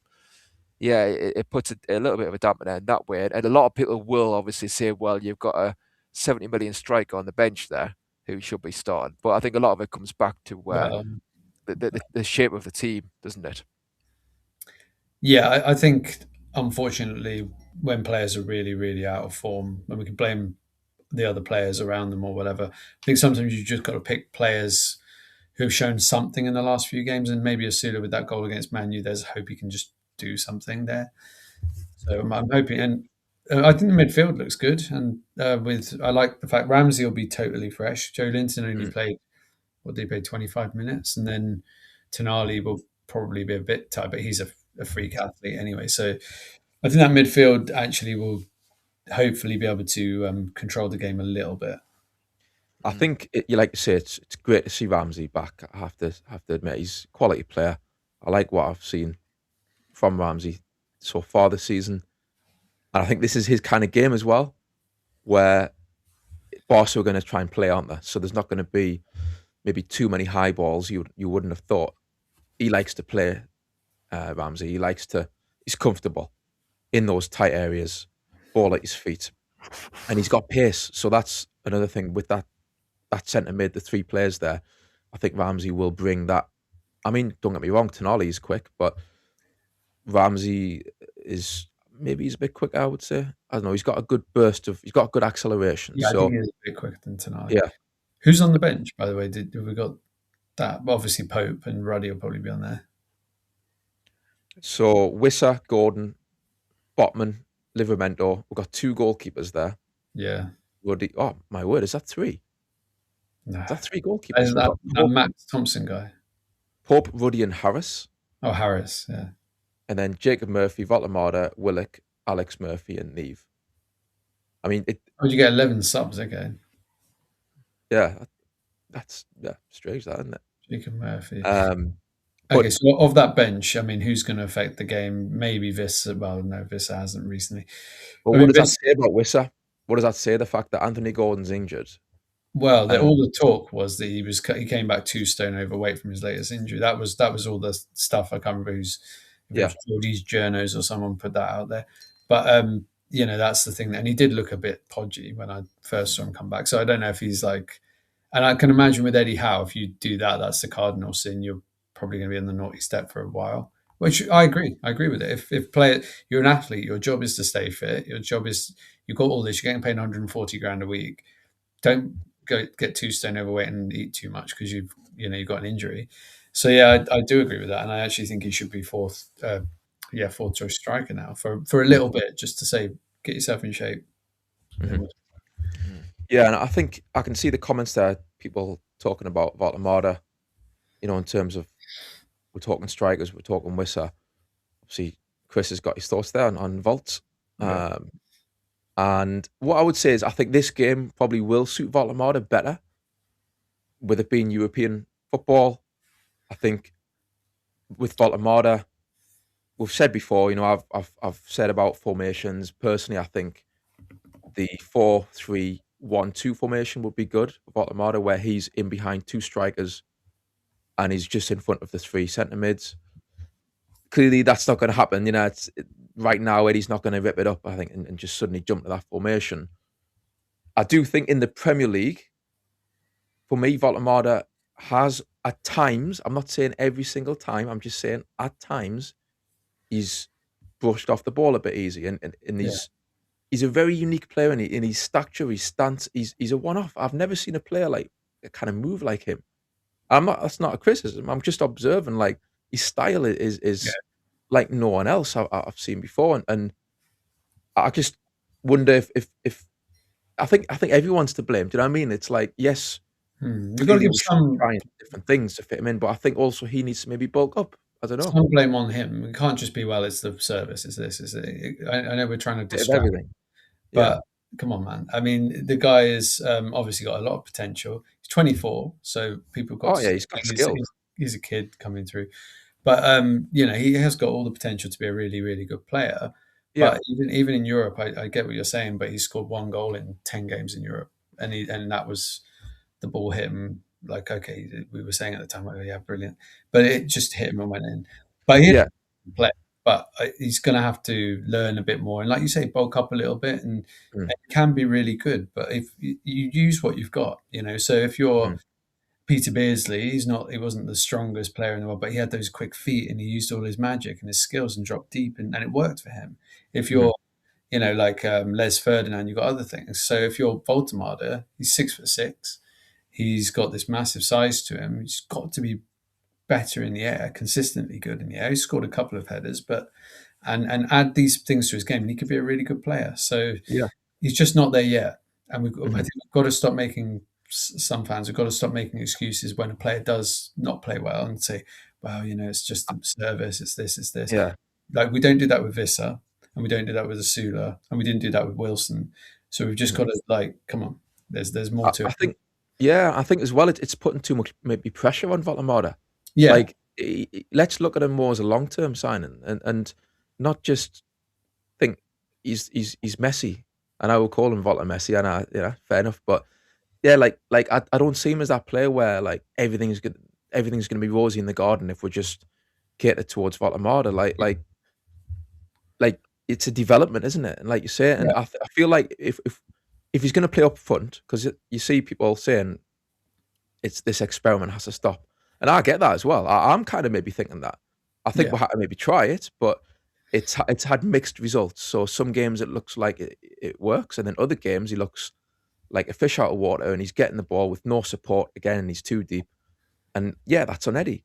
But I Yeah. guess if he's going to play up front, he has to then relish coming up against big, tough centre halves. He has to relish that. The best strikers, they love it, really. Do you know what I mean? It's and I don't get that feeling from Volamada yet in terms of the physicality of the English league. Now, again, I'm not piling in on Volamada when I say that, because I can see, like you said, DX, there's a quality player in there, and I hope that we'll see that in at Newcastle, whether that's up front or whether that's just behind a striker. We'll see, But I think it's just going to take a bit of time, Yeah, and the caveat there is his best season is 12 goals in La Liga. That's in La Liga, in the Bundesliga. That's his best ever season at the age of 24. So we mustn't, like you say, we're putting too much pressure on him, saying, "Oh, he's this genius. He's number 9. He's going to score all these goals." That's not been his game so far. Yes, he scored loads of goals in the under-21 World Cup, which Anthony Gordon scored bucket loads in the under-21s, as well. So I think we've just got to, again, like you say, just have to see him as a development player. Like next season, he'll be better than he is this season, and he'll hopefully continue to get better from this point on in his career. But right now, he's not the finished article. That's fine. Not everyone can be. He's not, apart from Harry Kane or Haaland, pretty much no strikers, maybe Mbappe, are totally complete. So, yeah, I think it's patience. Let's be patient with him. Well, Connor says, thoughts on Asula now ahead of Volamada and Wissa as striker. I mean, yeah, I would echo what you've both said, really. I think you've mentioned Zlatan, haven't you, before, the comparison with Zlatan. And if he was a bit, he bulked up a little bit, then you could see that in terms of his magic with his feet. I'm talking like in the future. Exactly, it's combined with his strength.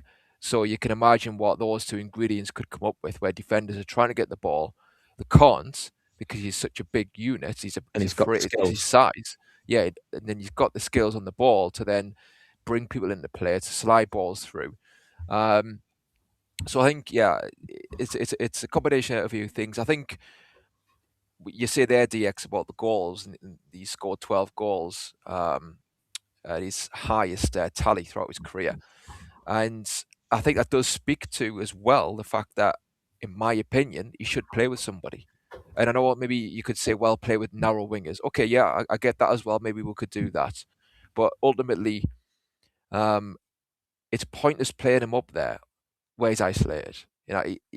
Isak could do that. Isak could be isolated at times because he had the pace to run him behind. He had the magic to keep the ball for a bit or do something on his own. And then the team could catch up with him. Or maybe they didn't catch up with him. He was just so good, he pulled something out of the bag. Voltameda isn't that style of player, and he isn't at that level yet. So to have him isolated is pointless. And yes, that is on Eddie Howe, in that he has set it up, not intentionally, but it has ended up like that at times. And I think the argument for me is, should we be so averse to trying two strikers? Obviously, I know you want the training ground time to get the role sorted out. You do this, you do that on midfield, because you are taking a midfielder out. I get it. But obviously, Eddie is very averse to ripping up that 4-3-3. And I just think, if you're going to play Volamada, just give it a go with either Asula or Anthony Gordon or Wissa, whoever it is. Anthony Gordon would be the one, wouldn't he, right now when he's fit? He's ill, unfortunately, tonight. But what would you not want to try Volamada with a striker? I like the idea of it. I would say, like, if you've got a striker who's not got any pace, and if his future is he's going to be number 9, rather than number 10 or 9.5 or whatever we're calling it, I think you have to have either someone like Jan Koller or Peter Crouch, who are very good in the air, or were very good in the air, or someone like Teddy Sheringham, he was quite slow, but he was such a clever player that he could get in the positions. He had a couple of yards in his head. And if Voltamada can develop into that, that would help. But I do think if we did try something different, it would be, it would throw a lot of teams off, because who else plays 4-4-2? Nobody really now. So, but my only worry is if Visser was playing well, then that might work. Vista and Voltemade, try it. Why not? But with, I suppose, like you say, at the moment, it would only be Gordon, because at Asula and Voltemade, I think that could be a recipe for disaster at the moment. So, yeah, I think you've got a point though. I'd like to see us try something different, because Yeah. the 4-3-3 is isolating. Whoever's up front is not really getting any joy. Gordon a little bit. The other three are not able to do anything though. So, yeah, it'd be nice to try it. Yeah, I think at some point that is what is going to have to happen. At some point, yeah, him, like you say, with a partner, whether it's with someone in front of him or maybe even two strikers ahead of him, but with the three in midfield behind, like I say, without those defensive duties. But we'll see. Yeah. We were linked with a striker today, weren't we? Oh, no, a few days ago, Solanke. It's a funny one to be linked with, but Yeah, because What do you for me, think of he's a good player, but he's not. I wouldn't say he's like. Is he top class? He's better than what we've got. Don't get me wrong, in terms of a striker. But I'm not sure if can we maybe push and get even better than him? I don't know. yeah, I don't think he's top class, and I think he's a bit injury prone. He's obviously got the talent. He had that season at Bournemouth where he was incredible, but would it be another Vissa type signing, perhaps? 29. Exactly. He's had that one brilliant season, but other than that, the sort of average. Yeah. Yeah, I agree. I think he is good, but I think a lot of money as well. It would be, Spurs would want a big fee. So it goes back to the trying to get more bang for your buck and trying to get more value for money after being burnt last summer, with Wissa and Alanga, where you're going for a quote Prem proven, but it is very costly. And don't get us wrong, a lot of times you do get Prem proven and they do slot in fine, but yeah, definitely those two players, Wissa and Alanga, I think they haven't worked, and it's been very costly, the fact that they haven't. Yeah, absolutely. Yeah. And I think if you actually add up all the transfer fees that we paid, and then you put the values on the players, so far it looks like we've probably overpaid by about 80 to 100 million. But I'm hoping some of them will come good in time. I think Ramsey might prove a good signing, and I like Ramsey. Yeah, I like Ramsey. Not so sure. We've got. You're not so sure. Not sure about Vissa. I mean, Ramsey. All right. Yeah, I know. Yeah. We've got Michael on the show. How are you doing, Michael? Yeah, all good, lads. I was very, very looking forward to it. And then I've seen that lineup, Will Asula starting up top against Barcelona, and I'm trying my best to be positive, but it's not what I was expecting to see an hour ago. But how are you doing, lads? I'm good, mate. I'm pretty good. Cheers. It is a strange one, isn't it? It's a bit of a blow that Gordon is he ill? Is he? Is that why he's on the bench? Gordon is on the bench, and he is ill. I think is that going to be like Bruno against Paris, though, where he's on the bench because he's travelled? But in reality, he probably won't come on. I hope he does, because I'm sitting here looking at my attacking options and thinking, we're going to have to try and hold out. Because Go on, Michael. Sorry. I was going to say, this Barcelona side, they're going to get chances against you no matter what, and I'm not really sure where the goals come from, in my opinion, looking at that Newcastle team. Mm-hmm. Yeah, I don't think we're going to be winning 6-1 tonight. That's for sure. But yeah, I mean, look, it is a blow. But hopefully, Barnes. I mean, Harvey Barnes has been pretty lethal in Europe, hasn't he? He just got that goal against Man City, so maybe he's got the Midas touch to do something. You hope so. Absolutely. And I think that's the thing. If Barnes doesn't come good and that form doesn't improve, it was a good performance against Manchester City, but you're looking at Alanga and you're hoping, you're praying he comes up with the goods tonight. Looked good in the first game we had against Barcelona. But other than that, you are thinking maybe set pieces are going to be Newcastle's best route to goal. And we are I think we've got the highest XG at the top 5 leagues from set pieces this season. So it's nothing new there, really, but that makes me think maybe that's the reason he's put Dan Burn in instead of Sven Botman as well. Mm. I think we all the consensus with the three of us was that Dan Burn, we felt like this would be a good game for him to start because of the experience and the leadership that he brings to the team. And also Botman's performance against Man City wasn't that promising, really. No, I mean, I did say put Botman in, but that's because I want to see Botman given that run in the team before the season ends, so that we can kind of judge where we're at with that centre half pairing for next season. Because Botman has been so injury prone, I think we want to find out, is he over that now? But yeah, having said that, I can get why Byrne is put in tonight. To be fair, with his leadership, I think he's shown this season that he can rally the troops and he can perform really well at centre half. So I do get that. I understand why he's playing. Yeah, to be honest, it'll be a very interesting one. I think if they'd played Ferran Torres or Rashford up front, I'd be a bit more concerned, which is weird. I'm saying, it's Lewandowski. I'm less concerned, but Lewandowski's movement isn't exactly great at the age he is right now. He's probably out of the three options that they would have put up there. The best suit, Dan Burns, best suited to take on him than the other two. He's a killer, isn't he, Lewandowski? Like any water chance gets it buried. Yeah. So It's a bit like Shearer, isn't he? A bit like Alan Shearer. That kind of old-fashioned striker. Deadly lethal in front of goal. So, but how old is he now? 37 or something? Crazy, isn't it? Something like that, yeah. Is he 36? 37, is he? It's something like that. Maybe around there. Yeah. I think it's 37. But yeah. 37, 38 in August. Wow. Still scoring goals though, isn't he? I don't think he'll ever stop. He could be 50 and still be banging them in. Yeah. Just shows if you keep yourself fit, like at this level, you can obviously as a striker as well. If you've got the right service, you can still keep going. And what a signing he's been for Barcelona, because when he went, they were in a bit of a pickle, weren't they? I believe a few years ago, and it was a bit of a rebuild. And yeah, I think from what I can see, he's been immense for them. So what you're saying is we've got another 10 years of Vissa then. Really He said if he keeps himself fit, there's no hope of Wissady in that. You can't keep the weight on.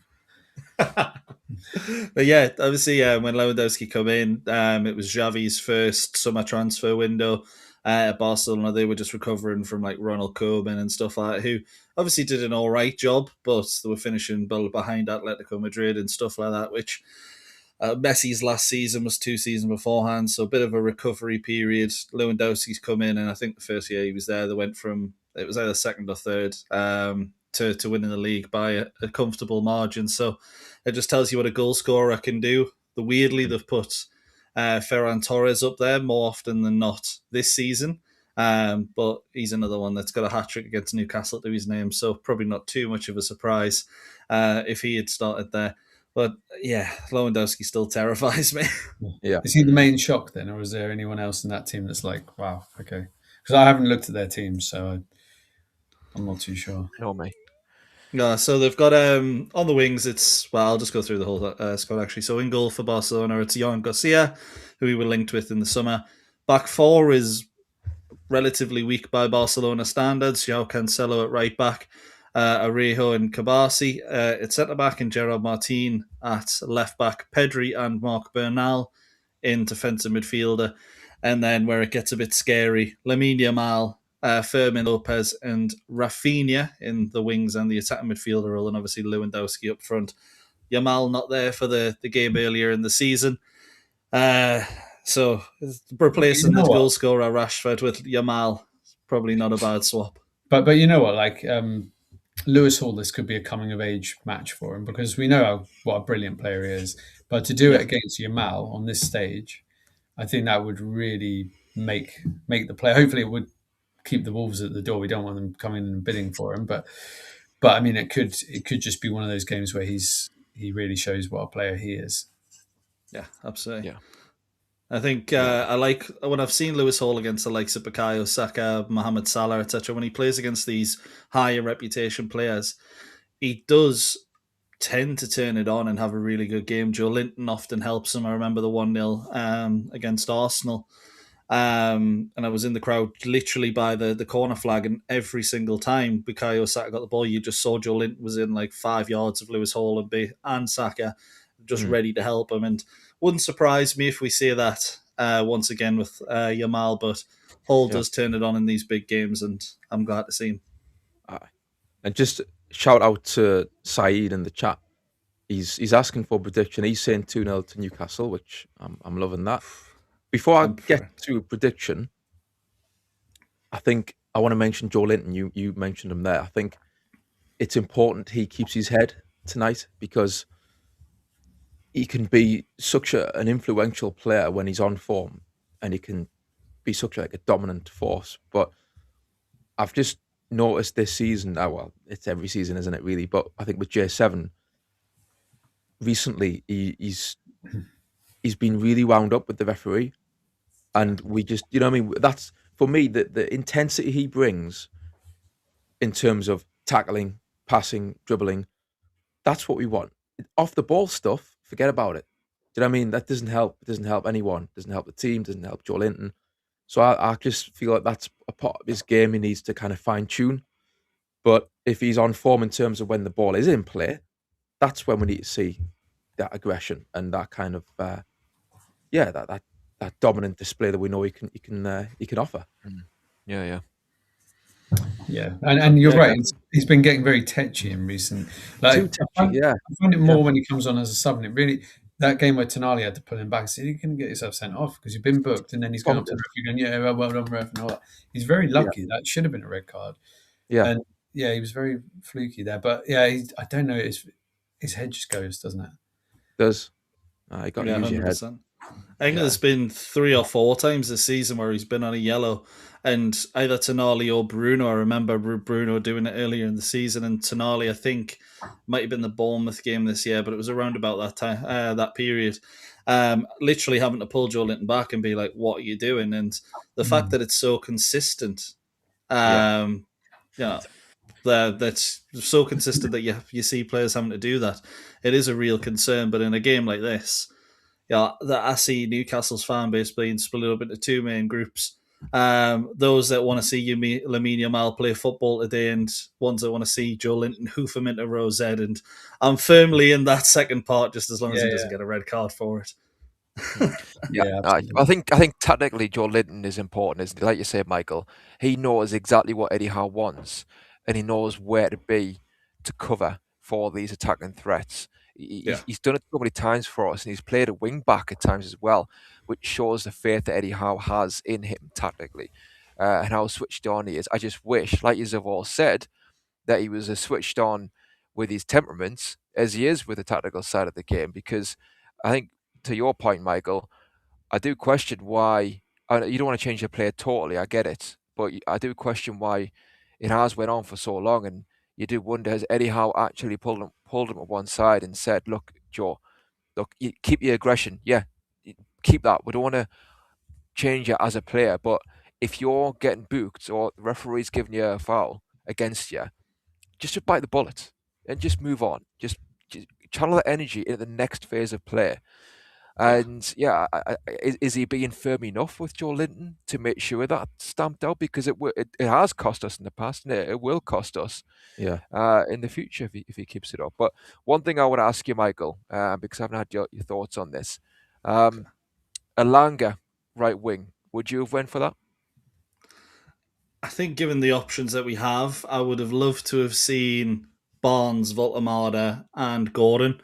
You can put Barnes or Gordon out there on the right, but given Gordon's out, and Asula's been chosen to play up front, Elanga for me is the best option there. And I think maybe I wouldn't have minded seeing Asula out on that right hand side, because he for me he is more effective in that position. But with the options that we have, I think it had to be Elanga, and against João Cancelo, who does potentially not be Gerald Martin, on the other side, who again does love to get forward. It is going to be one of those where we need Anthony Elanga's defensive work, but on that break, he's probably going to stop Martin getting forward as much as he would like to, and maybe cause a few problems for Barcelona. I just think, like, you do wonder, don't you, about Wissa, where I agree totally about, like, say, Asula on the right, and if Wissa was in any shape or form firing, you could have put Asula on the right and then Wissa up front. And I just don't understand why Wissa isn't in any condition at all to be available, to be a threat for us up front, because he's normally a mobile striker where he has the movement in behind. So that's the frustration for me, in that we seemingly don't have. Well, we've got the option, but we're seemingly not going to do it anytime soon. And certainly for a game like this, where you could have had the option of Asula carrying on his form from the Man United appearance, where he goes on that right hand side and cuts in. I think just with this, with Elanga, I think hopefully he does well tonight, and I think bit by bit he is getting better. Like I said at the start of the show, but I still have my doubts about his mentality. And at this stage of the season, where it is coming to the crunch, I'm not sure he's in the right frame of mind to deliver. Whereas, Asula could come up with a bit of magic here and there, and Murphy, for as bad as he can be at times, giving the ball away, he himself can still come up with a goal and with a cross when it comes to the crunch. So, I mean, we'll see. We'll see what happens. And who do you think is going to take the penalty if we get one? Because we haven't got Gordon, we haven't got Voltemada, we haven't got Bruno. That's our first 3 pen takers. Who's number 4? Barnes. I've never seen him take one, I don't think. I was thinking either Barnes or Asula. Did Barnes miss one in the shootout? I can't remember now. I feel like Barnes wasn't in the first 5. I feel like he shied away from it. Maybe Tonali. Yeah, maybe Trips could be a shout. Ramsey. Trippier, did he score in that shootout? I know he missed one against Chelsea, didn't he? A while ago. That was. I think he was taken off, wasn't he? That was a shootout. I don't know actually. I'm not sure. Voltemada would. Yeah, you'd give it him if he was on the pitch. Put his laces through it. So again, let's just hope we don't get a pen. Dan Burn, yeah. No, I'm not sure. Yeah, I'm not sure who's actually because I wouldn't want Asula taking it, because it could end up anywhere. It could be top corner. It could be out end of up the in chalk bar. Yeah, exactly. So, yeah. Yeah, there isn't really a penalty taker in that squad, and I just tried to see what Trippier stats were there, and it doesn't include penalty shootouts, but he's took 2 penalties in a normal game, and he's missed both of them. So no, you're kidding. If and it's in a shootout for us. Yeah, missed one for Spurs, missed one for Atletico Madrid, and obviously missed one in a shootout for us. So hopefully it's not him. It wouldn't surprise me if it was J7, to be fair. Oh, actually, yeah, he actually can hit a good pen. He has stepped up for a few. I remember in shootouts. He's a bit like Shola Amiobi, where his shooting was often quite terrible, but penalties, he was deadly. They're always in the corner. That's a good point. I think Tonali is a good shout. I think I would probably trust Tonali. He's a cool customer, and I think he could probably hold his nerve as good as anyone else in that situation. I mean, as well with Asula, obviously we're joking about Asula, but I'm just hoping we're going to see that moment of magic that he produced against Man United. I know he's playing up front, and I get that he came in from the right hand side for that goal. But maybe he can drift during this match. He can kind of interchange a bit with the likes of Barnes and Elanga. So, I'm trying to put obviously a positive cap on. I think it will be quite a fluid front line, won't it? I can't imagine they're just going to stick rigidly to the 3 up front.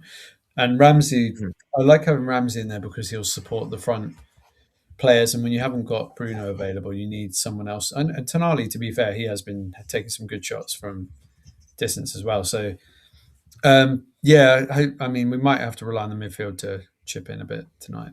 Yeah, and if it's not working with Asula up front, don't hang around to bring Voltemada on. Get him on, early doors if you have to.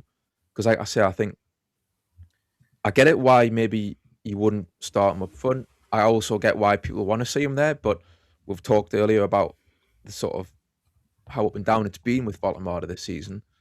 But yeah, I think in European competitions, maybe he is more suited to playing Champions League football, European football, just with the physicality of the way the Premier League is. Maybe it won't be quite so much of a physical match in this one, and it might be tailored a bit more to Voltemada. So yeah, certainly I would like to see him brought on sooner rather than later if things aren't going to plan.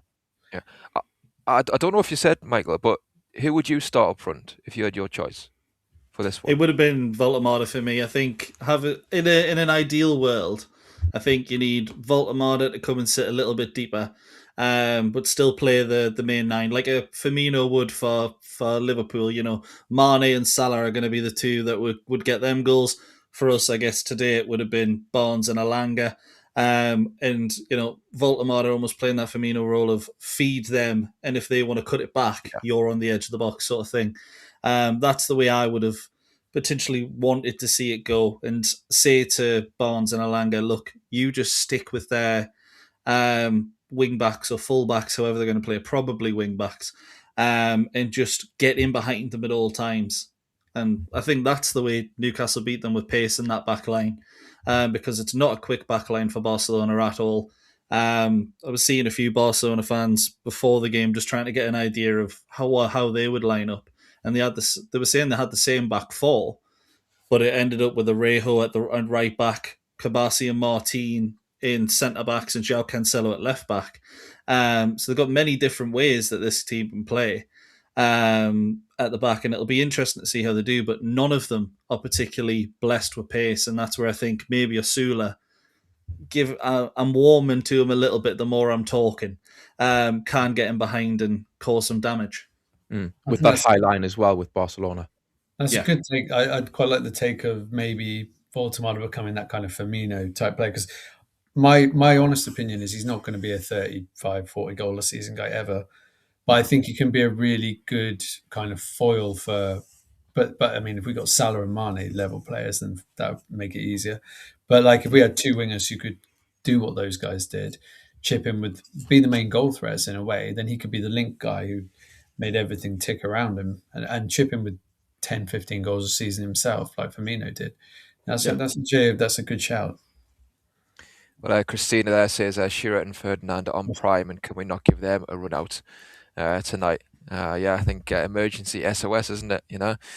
But I think what you're saying there about the 4-3-3, it would mean being brave, wouldn't it? In that, like you would say, Michael, you would say Alanga and Barnes, no, you stay up there as much as you can, and the midfield three would be more disciplined and would take care of the defensive side of things, left and right, and obviously central.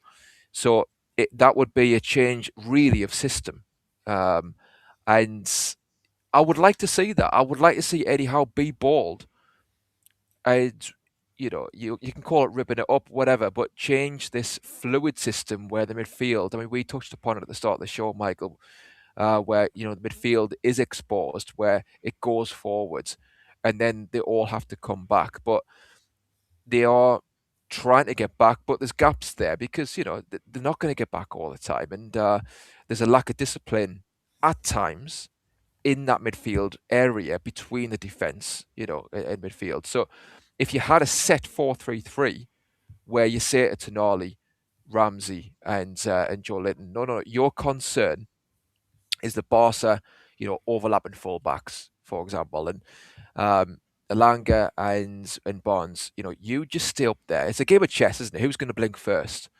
And like you say, we get the ball, Tonali gets the ball, looks up, he's got three players ahead, and he can ping the ball out to Barnes or Alanga, as opposed to just all of them being back in our own half. So I would like to see that as well, but will it happen? I don't think it's going to happen, is it? So that's it. I think I would like to see Eddie Howe ask that question, because Eddie Howe himself knows, he's said a million times, Voltamada needs to be in and around players to get the best out of him. So he knows this. So it's a case of how are you going to make it work? We can talk about it. What are we going to do to actually make it work? Yeah, 100%. And it would take a little bit of a risk. It feels like today, we've I'm not going to say we've played it safe. We'll see how we play during the actual game before making that kind of assumption. But it looks like one of those where this could have ended as a 4-3. You're looking at before the game. Newcastle, realistically, I think are going to need to keep the scores low now to have any chance.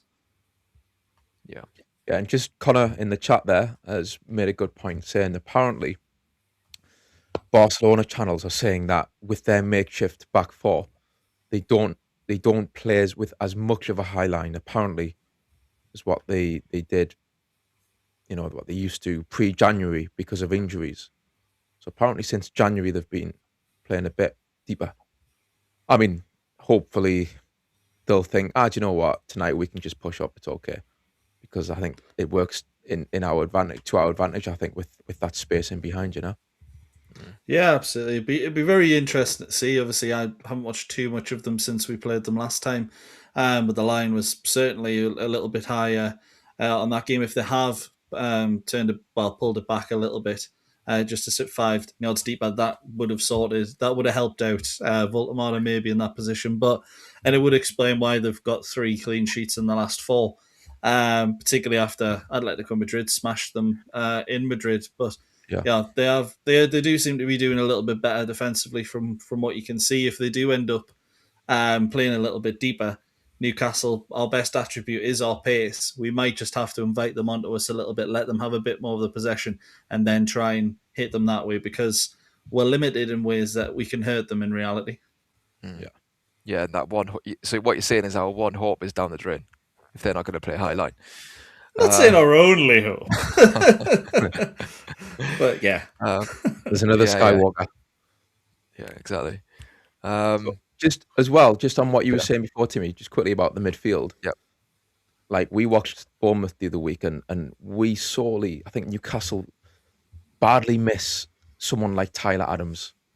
And he really stood out to me when I watched that match against Brentford. Like, the vitality, Bournemouth beat Brentford, and he was just mopping up everything, and he was loving it as well. You could see, like, he was just primed to win that ball back. He was anticipating the tackle. He was anticipating the play, the patterns of play. So, yeah, and you put him in our midfield, and I think it would just click. Whether Eddie feels the same as to whether we need a ball winner in there. And he's quick as well, because I know people might say we've got Joe Linton, but J7 gets up and down. He sees himself as I think as much of an attacking midfield player as he does defensive. I think Tyler Adams is more kind of tailored to that. Obviously, he'll go forward now and again. Don't get me wrong, but like in the main, his forte is kind of that protecting the back four. I feel like going forwards in the kind of long term, looking forward next season, we need someone like him. Yeah, I'm kind of agree 100%. Yeah. We need players who can shore up that midfield. I think the only issue is with midfield, you kind of need someone to go before we bring anyone in. I know Joe Willock, you could potentially sell him for 15, 20 million. Someone might come in. But then you've still got Ramsey, Tonali, Joe Linton, Miley, Bruno. And it's a really, really tough midfield to convince any player that they're going to be a starter. Well, on that, I think, could Miley not do that role potentially? Granted, yes, if you go with 2, then there's midfielders who are going to miss out, and you've got decisions to make there. But I was thinking, out of all of them, if you don't sign a new midfielder, Miley's played right back. He's seen the defensive side of the game. He's learned that play in that position. Centre back and as well. Yeah, exactly. And I just think, he's got all the talent in the world. He's got that big stride, that long stride. And yes, he's creative. He is, no doubt. But maybe he could be more of a sitter, where he tidies things up and he releases the ball with quality going forward. But he's also scanning to protect the back four. I think he could do that role potentially for us. Otherwise, we do need to buy somebody. But yeah, one or the other, I think, is a must for next season. Yeah, absolutely. But I think with that, this Brian saying in there in the chat, none of our midfield are playmakers. And to be honest, I agree. We've got 5 midfielders in there who play not very similar roles. But a lot of them are limited in regards to screening that back four, as you say, or sitting in behind the front three. And it's a little concerning, because you've got Ramsey, Joe Linton, and Willock, who for me all cover pretty much a very similar role in the team. Bruno and Tonali looks more comfortable playing sort of the Bruno role like he is at the minute. A little bit of a tweak to the standard way we see it. He's not always there asking for the ball every 2 seconds when we get it. A little bit more controlled, but not as much on the ball. So for me, we do need midfielders, but I think one of the things we need to do is we actually need to say goodbye to one of the midfielders in there that we Well, love at Newcastle, and that's going to be particularly hard. certainly Willock should go in the summer. Yes. I think, yeah, I agree with that. That's the easy one.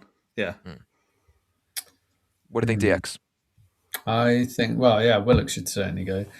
I'd probably keep the other one that I think maybe of thinking of moving on would be Joe Linton, just because this will be the last chance really to cash in on him. I think this summer he's 29 now, isn't he? So he's not. He's started to pick up a few more injuries last couple of years. Like we said before, he's got a bit of a hot head on him. Reminds me of Mitrovic a little bit when he was with us. He used to get into trouble for what he said to referees and stuff. So yeah, I think if you're going to look to offload one of the bigger names, one of the better midfielders, I'd rather it was Joe Linton than Tonali or Bruno. That's for sure. So yeah, I mean, it's a tough one because we might have to generate some funds, so we might have to look at it. I like Miley. I'd like Miley to start games when he's fit again in midfield, not a right back.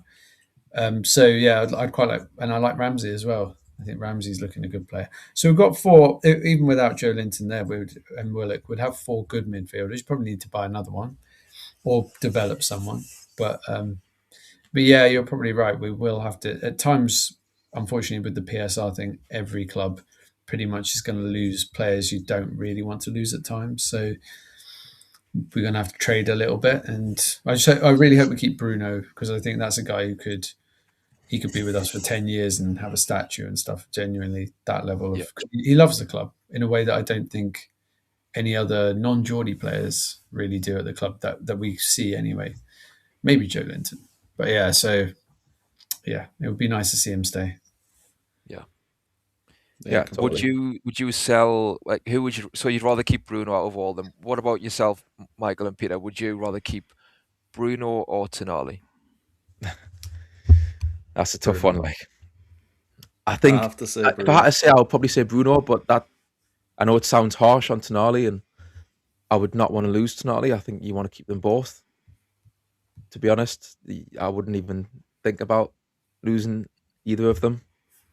It may happen. It may be Tonali might want to go back to Italy, and if he does, then obviously then you get as much money as you can, as quickly as you can, so you've got time to replace him. But I think them two, hopefully, in an ideal world, they would stay, and then you've got Ramsey in there, you've got Miley. You know, I love J7 when he's on his day. Like I say, he's immense. But I just think maybe if you're going to look to move one of them on or phase one of them out, maybe it would be J7. I know, like I say, it might sound harsh because at times this season, like he's looked brilliant, but then other times, I think he can be, his kind of temperament is to the detriment of the team. So yeah, I would look to phase him out if I'm going to pick any of them. Yeah, I mean, you could sell Willock and Joe Linton, hypothetically, Willock and then as you well, have, then you've got Bruno, Tonali, Ramsey, and Miley as four centre mids. You know, Mhm. maybe if you can persuade Tonali to stay, because obviously there is going to be a fight on with no Champions League football, seemingly. Yeah. Obviously, hopefully we'll smash Barca tonight, win the whole thing. Obviously, we're going to, according to you, Peter. So we will Well, see. exactly. But one question I have as well, Michael, is we were discussing earlier between these games coming up. Would you take I'll say 2-0. Would you take a 2-0 win tonight, guaranteed, or 3 points at Chelsea? 2-0 win guaranteed tonight. I think we were saying on the Geordie Bias Prem show, my thoughts are the best we can get this season is 8th. That's Conference League at best. And for me, I'd take the 2-0 win tonight. I'll go to Barcelona. There's no guarantee you actually go away from Barcelona going through, even with a 2-goal advantage, but it gives us a great chance of getting a little bit extra in financially than what the Conference League would. And then at the same time, you've got a clean slate next season if you don't qualify for the Champions League to just go at it, go at the league, do what you can. So for me, Barcelona, I want to see us win. Chelsea, if we lose, I'll be honest, I won't be that fussed. I think the league's already done. It's definitely, for I me, mean, it's done. If we lose that one, it's done. I think if we win, then we'll give ourselves a chance. but it's win or bust. This whole week is kind of like going to define our season, really. Yeah, It 100%. will. It will, yeah. I mean, I was saying before that if we beat Chelsea, I don't want to divert too much, but if we beat Chelsea and other teams around that part of the league lose, then we could be, hypothetically, I think, what was it? Was it 3 points? Or 2 points, actually, from 7th place? So, it's not... I get what you're saying. I'm pessimistic, to be honest, as well, Michael, about the league. But just in terms of, the technicalities of it, if we really put a run together, Europa League is kind of there for us. But will it happen in reality? I kind of agree. I don't think it will, really. Yeah, for me, we'd have to rely on Brentford to absolutely capitulate. They've got some really, really good fixtures in there. There's 3 that are, you look at them and go, yeah, they'll lose that. But then the other 6, you look at that and go, and they could easily pick up 18 points. And, they won't. They'll drop points somewhere. But Also, you're looking the at cup- Newcastle. The Sorry, cup go on, mate. game. I was just saying the cup game might knock them a bit as well. Like they might. I was saying earlier that cup defeat, it might just knock their morale a little bit. Yeah, 100%. Particularly with Otara and that Penenga, it's one of those you got the chance to go through to the quarterfinals of a cup in your record sign and does that. It's pretty embarrassing. Yeah, not a great moment because they would have been in with a shout. Like I don't know actually who they drew either of those teams, but like who West Leeds. Ham. Oh, so yeah, they would have a good chance to get into a semi-final, really, minimum. Yeah. So yeah, I don't know. I feel like they're a funny team, Brentford. They can really turn up and play brilliantly, and then, but Thiago as well. He hasn't been quite as special. He did score 2 against West Ham, but up until then, he'd had a bit of a dry spell. So I think I've got this theory on these teams, and again, I was saying it before you were on, Michael. But I think these teams like Bournemouth, Brentford, Fulham, Brighton, they all seem to struggle in the last 10 games every season. I don't know if it's because they get a nosebleed when they're up there in 7th place and stuff, and then they go, oh my God. And it actually becomes a reality. Forest are like that last season too, in 3rd place. And then they just go plummet in the final 2 games. Yeah, it's weird. Yeah. Yeah, it's a very good point. I hope that happens, to be honest, because I think it's our best chance of getting it's our only chance of getting anything. Yeah. The current form in the league, isn't it? Yeah. Got some comments here. Christina says 8-0 to Newcastle. You heard it here first. We have a comment from Gavin Fuller saying the run is like waiting for the 21 bus. I think it's in response to somebody else. We've got Defila saying we can definitely dominate in the league and make top 4 next season if we aren't in Europe. I mean, I get that point. I get that point as well. It's just we're kind of then back in the same dilemma. If we did that, where can we then manage the fixtures the following season? Don't think too far ahead, but also we're struggling to hold on to players if we keep not qualifying for Europe. As a club, you want to get used to that schedule year in, year out. You want to, whether it's Europa League or Champions League or maybe even if it's conference, but yeah, you want to get used to playing 2-3 times a week and have that become the norm. So, yeah. Yeah, true. Go on, Michael. No, I was just going to say 100%. It's for me, you're looking at playing a couple of games a week, and there's probably only Arsenal, Man City, Liverpool, maybe Man United who can handle it when they've got a full squad. Chelsea as well, obviously the top 6 basically. Now Spurs can't handle it. We've seen that the last few seasons.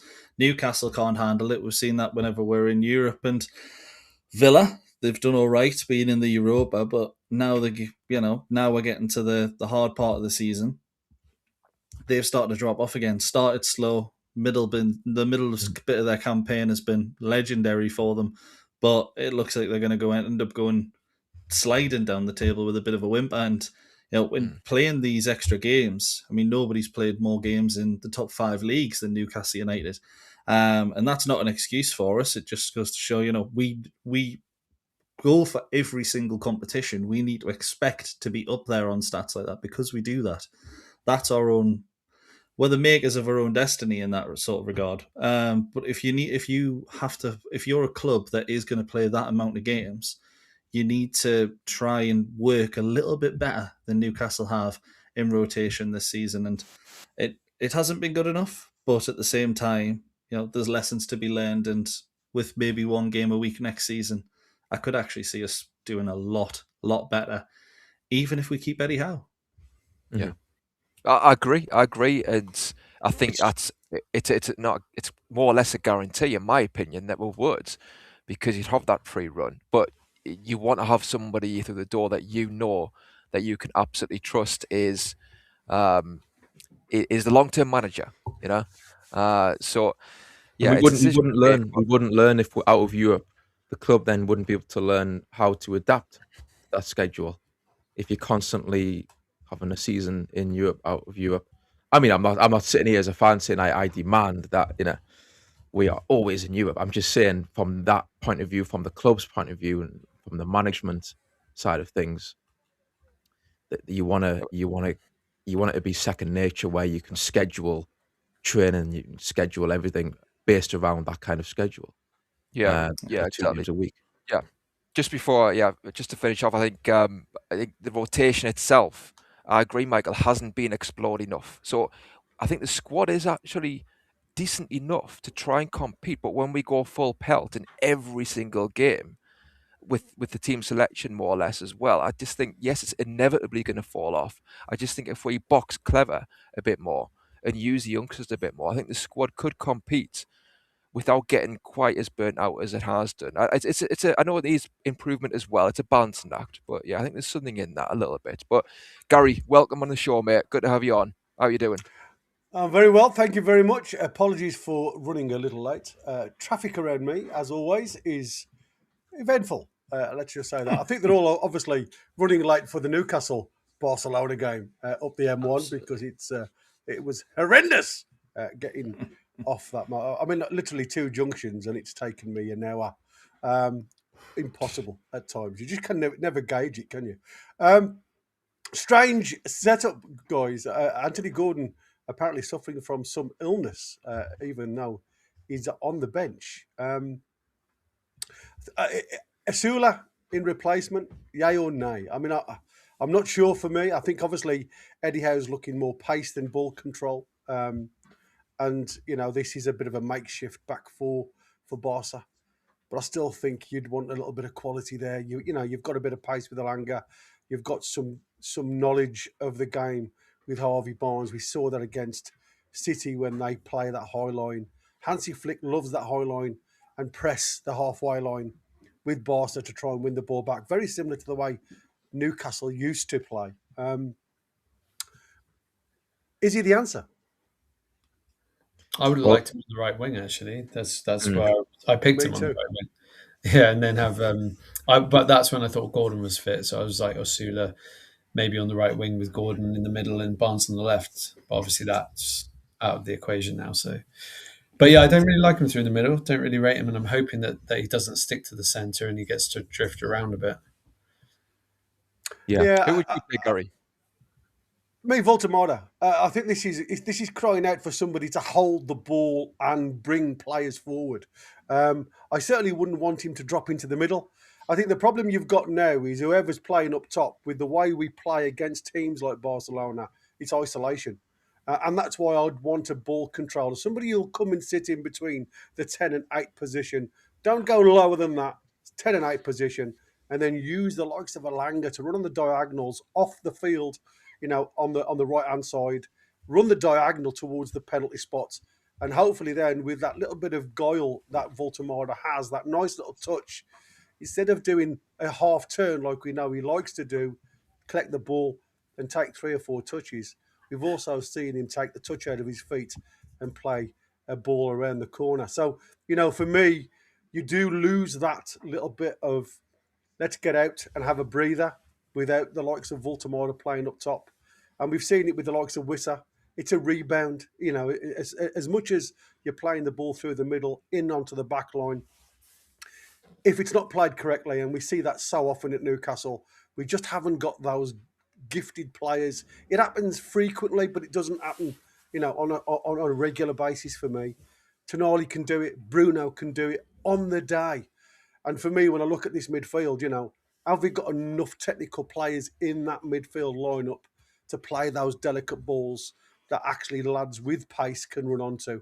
I think a lot of the time it's going to run through to Garcia in goal. And like I say, for me, it is a dangerous choice to go with just pace and have nobody to control. But hey, that's why he's the gaffer. True. Yeah. He's got to prove himself, and it's his chance to do that. But I can see where you're coming from, Gary, and I think with Voltemada, I was, we were talking about it earlier, and I was saying that he's a work in progress still. I think with the European games, maybe he is better suited to playing in Europe compared to what we've seen in some of the Premier League games, where it's been a bit of a mixed bag, I would say. And like, we were saying as well, it's a work in progress. So it's like he's got to learn. I think we've got to learn to try and fit him in. He's got to adapt. But yeah, maybe European football, I think him tonight will play a part. I can see why people would say they want him starting tonight. Don't get me wrong. I think it's something I would like to see Voltemada certainly get involved tonight. I think I can see him having an influence in this match tonight. Yeah. Oh, I've just seen the telly, and it looked like Chris was in the stadium. I've already seen, obviously, one of my boyhood wonders. That's why I've got the shirt from the 3-2 win. So hopefully we can replicate that one. Faustino Asprilla is at the stadium tonight. So again, get his boots on. Yeah, absolutely. I said, have you bought anything with you, lad? That'd be the first thing I asked him. You're absolutely right. What DX was saying before. The time you've seen actually Osula light up the world a little bit, sort of against Man U. When he's got space, he's got time to turn on the ball. I mean, even though he nearly fell over, bless him, trying to keep that ball in play, he still has that ability. Then the little step overs. He's never going to be a boy wonder. He's never going to be a Yamal. Put it that way. But what he can do is, again, he can trick defenders. No defender likes a player running at him direct. You've got to make a choice. Do you show him down the line or do you bring him inside? The beauty of Asula, he's got two good feet.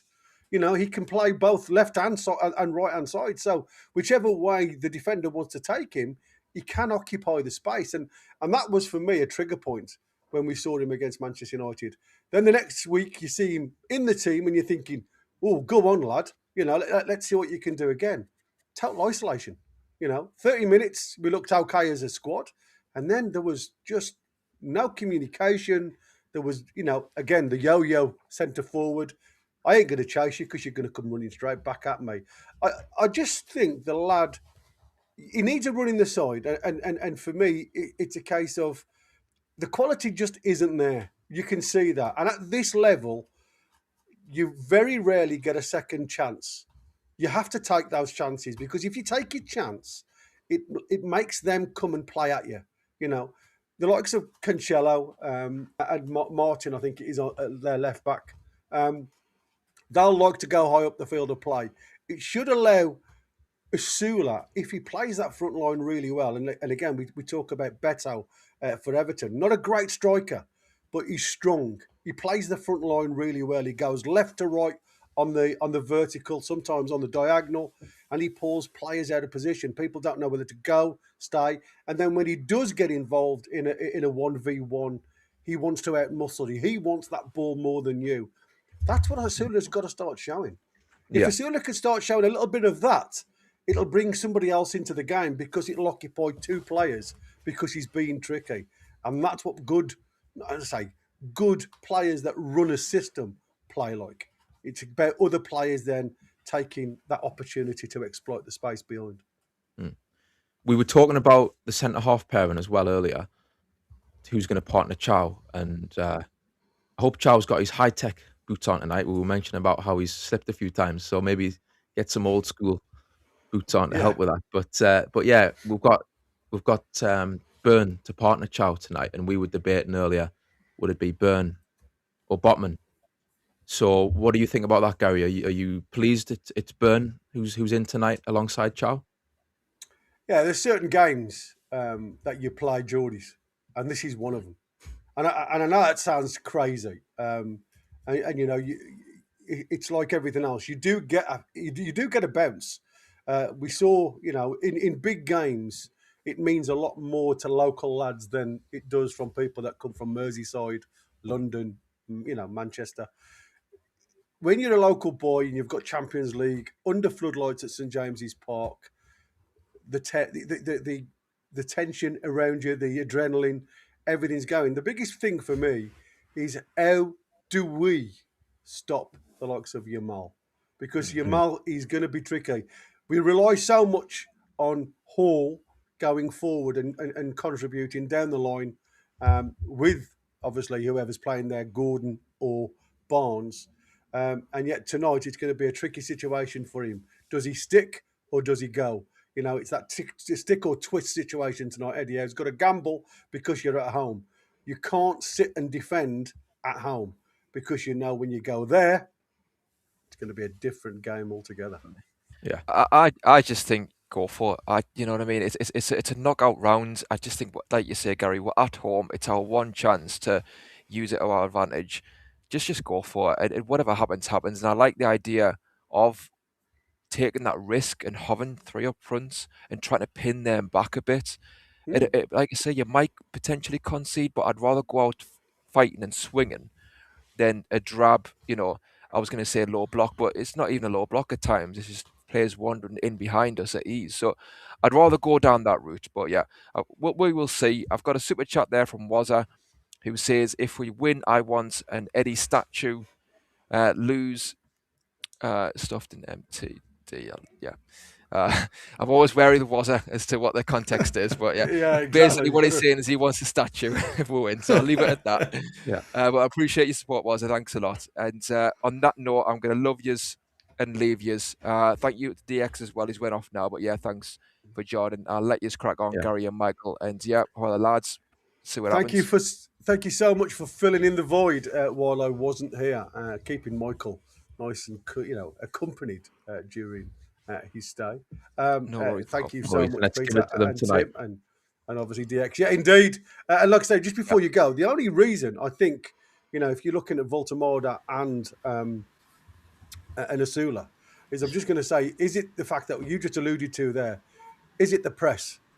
Is he put Asula in just to go and press high up the field, challenge Garcia in goal, give him, something to think about, rather than Voltemada, who we know is a little bit leggy. He's not always going to really put that first touch from any keeper under, the microscope. So for me, it is potentially that reason and that reason only why he's gone with Asula. True. Yeah, true. Yeah. Possibly. Well, thanks, DX. You're back on now, but yeah, I'll let you enjoy the game. You guys, and Thank you so much, DX. Well, You've certainly brought up a debate, DX, with that team you put in the chat. I think that's going to be one for a future show. the team that I put in the chat. Yeah, this morning. Yeah, absolutely. And like I say, that was probably the best. Well, my favourite team of all time, but unfortunately never won anything. Yeah, I think that. Yeah, I agree with you. I think the squad depth was pretty fantastic. Yeah, like in terms of the striker, I mean, Asprilla was our 4th choice striker technically, which is it's crazy, wasn't it, when you think about it? Wow. So Asula and he's getting a hat trick tonight. Yeah, they're about the equivalent, aren't they? So just on that, you didn't asking for predictions. After about a few points. Go on, mate. Before I go, and you mentioned there Tino as well, I'm going to say 3-2 Newcastle tonight. She's going for 9-0, and she said, Ash, she wanted me to say 8-0. I can't quite go that far, Tina, but yeah, I'm saying 3-2 for the Toon. Understandable. So how are the lads? I love it. Yeah, I'll say 1-1. Yeah, well done. I'll say 1-1. You're going to go 1-1, you're 3-2. I've gone 3-2. I've gone 3-2. I've gone back in the day, and like I say, I don't care who scores, as long as it's a win for Newcastle. I'll finish up with a 2-2. Yeah, I'm not that confident anymore. Yeah, I don't want to go any further than that. Do you know what I mean? I'm feeling a little bit wary, a little bit, but be positive. Positive vibes. Let's do it. That's it. That's what I'm thinking. We can do it. Absolutely. Take it easy, boys. Have a good one. Come on, the lads. Cheers. See you later. Cheers, gents. Yeah, we are literally 6 minutes from kickoff. It is, by the looks of it on TV, it is buzzing here. Oh, here. That makes me feel as though I'm there. At St James's Park. I absolutely love St James's Park under lights. I don't know about you, mate, It is a special place. Yeah, absolutely. Lots of people in the shirt with the shield on the back. I have got Shearer, his name on the back of my shirt. Because I didn't want just a plain shield. I know everybody said it didn't look right. So this is one of a few shirts that I Lewandowski's got his Batman mask on. That's going to be an interesting one. Mate, I was going to ask you, Ramos in goal again. His third game on the trot. Right choice for me, if I'm honest with you. Yeah, 100%. I think it's going to be a difficult game. He probably is going to be forced into making a few saves, which Pope is better than him at. But if Newcastle are going to do anything in this game, they're going to need to actually be at their creative best and break the lines down of Barcelona when we do get the ball and do it quickly. Ramsdale allows us to do that a lot better than Nick Pope. So offensively, when we're trying to attack, Ramsdale, without a doubt, the best option. Yeah, absolutely. I think it's like I say, it's a good team in areas. I just think the forward line for us, Elanga's got to be on form. Yeah, Elanga's got to be on the ball. Asula, they've got to allow the lads to have a breather now and again by keeping hold of the round object that they get paid so well to work with. Do you think we play for set pieces today? Because they've got their team isn't particularly tall. I think that's one of the reasons Lewandowski has started over Ferran Torres to give them a bit of height from set pieces as well. Where obviously we're one of the most dangerous teams in Europe, apparently, from them. So wouldn't really surprise for me if we're going to win. I think we have to make the most of those set pieces. What do you think? Yeah, I mean, it's one of those situations. And again, you're right. We are somewhere, I don't know where that stat is, but it has been said that we are one of the dangerous few from set plays in the top 6 divisions. Sorry, top leagues, I should say, rather than divisions. And when I look at it, I still think we're well off the mark when it comes to delivering the ball into those right areas. The eye test says we're terrible. Yeah, absolutely. It says that Mr. Mark needs to go to Specsavers because whatever he's seen isn't what we're seeing. Exactly. Yeah. Hansi Flick there, just giving a handshake to Eddie Howe. It's a decent side, this Barcelona. It has to be said, but they are missing a few players, mate. Certainly not as strongest Barcelona team I've ever seen. No, absolutely not. Particularly that back line. You look at it, and Newcastle can really get into it and actually cause them some problems. Alex Balde is one of the players that I actually would have really liked to have seen if we're talking about fanboying for anyone as a left back. I think he's up there with one of the best in the world. One of the best, absolutely. Quite similar to Lewis Hall, really, just a lot quicker. So I would have liked to have seen him, but if it's him against Kieran Trippier, I'll take him being injured with a hamstring injury all day long. And they're also missing De Jong, Koundé, Christensen as well. So a lot of injuries in that back line. Yeah, you're right, and that to me is where I was mentioning the likes of Balde being out to mid-April, I think it is now. They mention, and that there was a talk that there was a little bit of soreness to the groin of Yamal. So again, even though we saw him train yesterday, we were mentioning it on the show last night, and it was a case of how true is it, or is it this just paper talk to try and get people to think that they can drop off him? And again, we're talking about Lewis Hall, being that player that can go and exploit space in front. But we know the likes of Yamal doesn't always tend to like to, he's a bit of a Mo Salah, if you like, where he'll come and do the half pace rather than the full pace in defence. Because he's always wanting to get forward. So, like I said, is that an area that we can exploit, go 2-on-1? Then obviously, yes, it is. But like I say, we have to have the guts to do so. And I just think sometimes we aren't that way inclined at times. No, absolutely. I was just are we up to date with the news? We've looked at the teams. Let's go through the Newcastle team just before we kick off. We've got Ramsdale in goal, Trippier, Chow, Burn, Hall, Ramsey, Tonali, Joe Linton, Alanga, Asula, and Barnes. And for Barca, Garcia, Martin, Kubasi, Arajo, Concello, Pedri, Bernay, Rafinha, Lopez, Yamal, and Lewandowski up top. And according to my screen, we've already kicked off on my right, but I'm still waiting for the screen in front of me to do so. So I'm going to stick with this one. I'm not going to look at that one at all, so I don't spoil it for anybody. And again, please, no spoilers in the chat. And again, looking at the East Stand as Barcelona prepare to kick off under the lights. Yeah, quite interesting because I've heard there's some Barcelona fans who've made their way into the home end, but we've kicked off. But we'll see how that goes if there's any bother in the stands. Yeah, let's see if they celebrate for any reason. That'll be the thing. Very difficult to see any of the shirt numbers on the Barca players, if I'm honest with you, with their totally illuminous orange shirts. I must admit, I don't know whether you can pick any of these numbers up, buddy, but I am really struggling. I'm noticing Arejo because of the hair, and that's about it. And that is about it. Yeah, exactly. I think that's the only one that stands out. So I probably will not be doing any names, which is a shame because I can't see any of the numbers on the shirts. So bear with us, and I'll see what I can do if I can adjust something on the screen.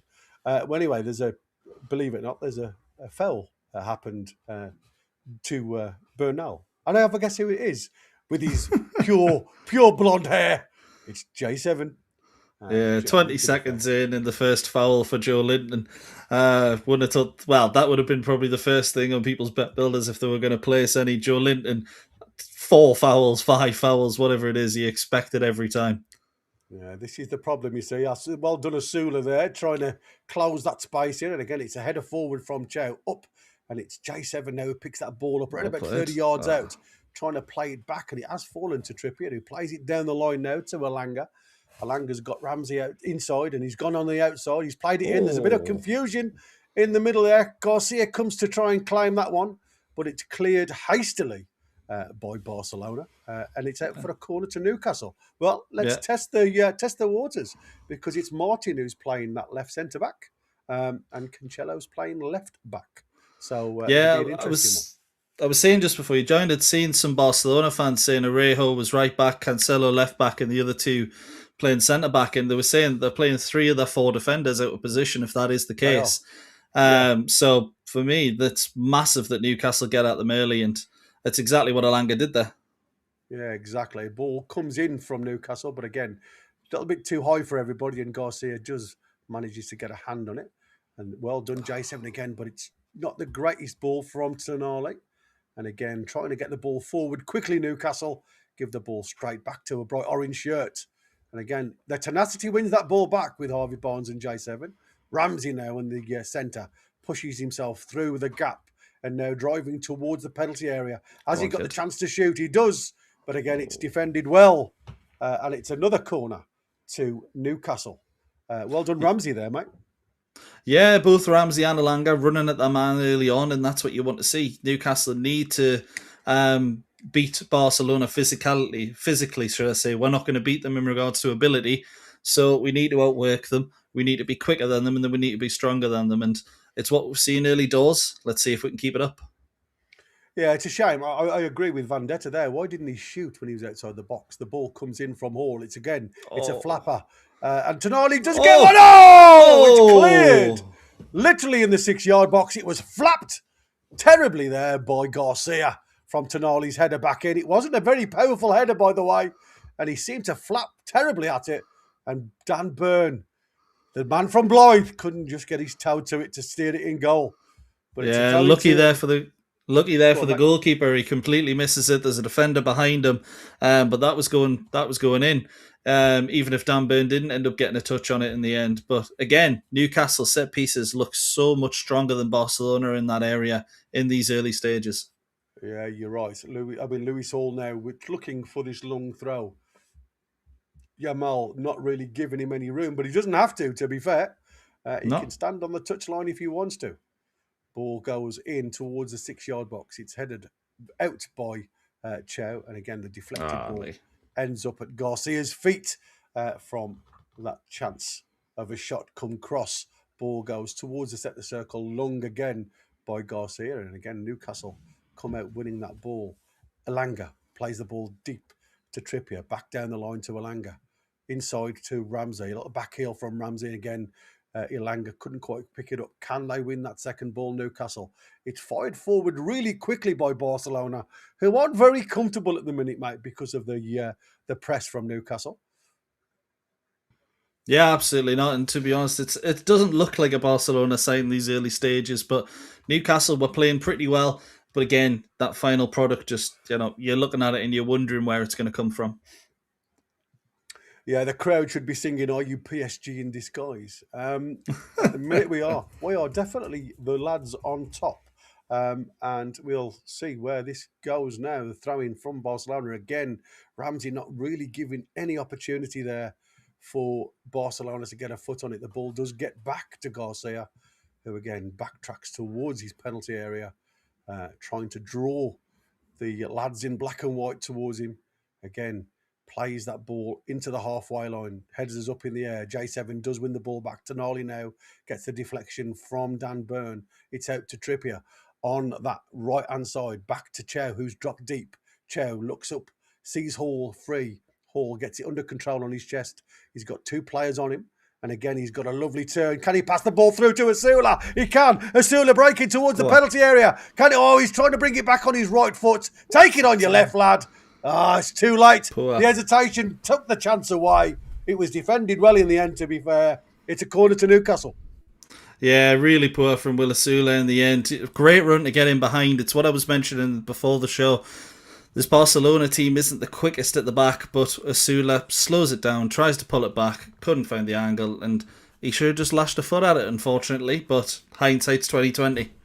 Yeah, exactly. I think he didn't. I think he probably thought he had more time than he actually did there, because, I mean, by the time he come back onto his right foot, the opportunity had gone. He should have just run on the angle, and naturally the ball would have opened up for him to try and find that far post.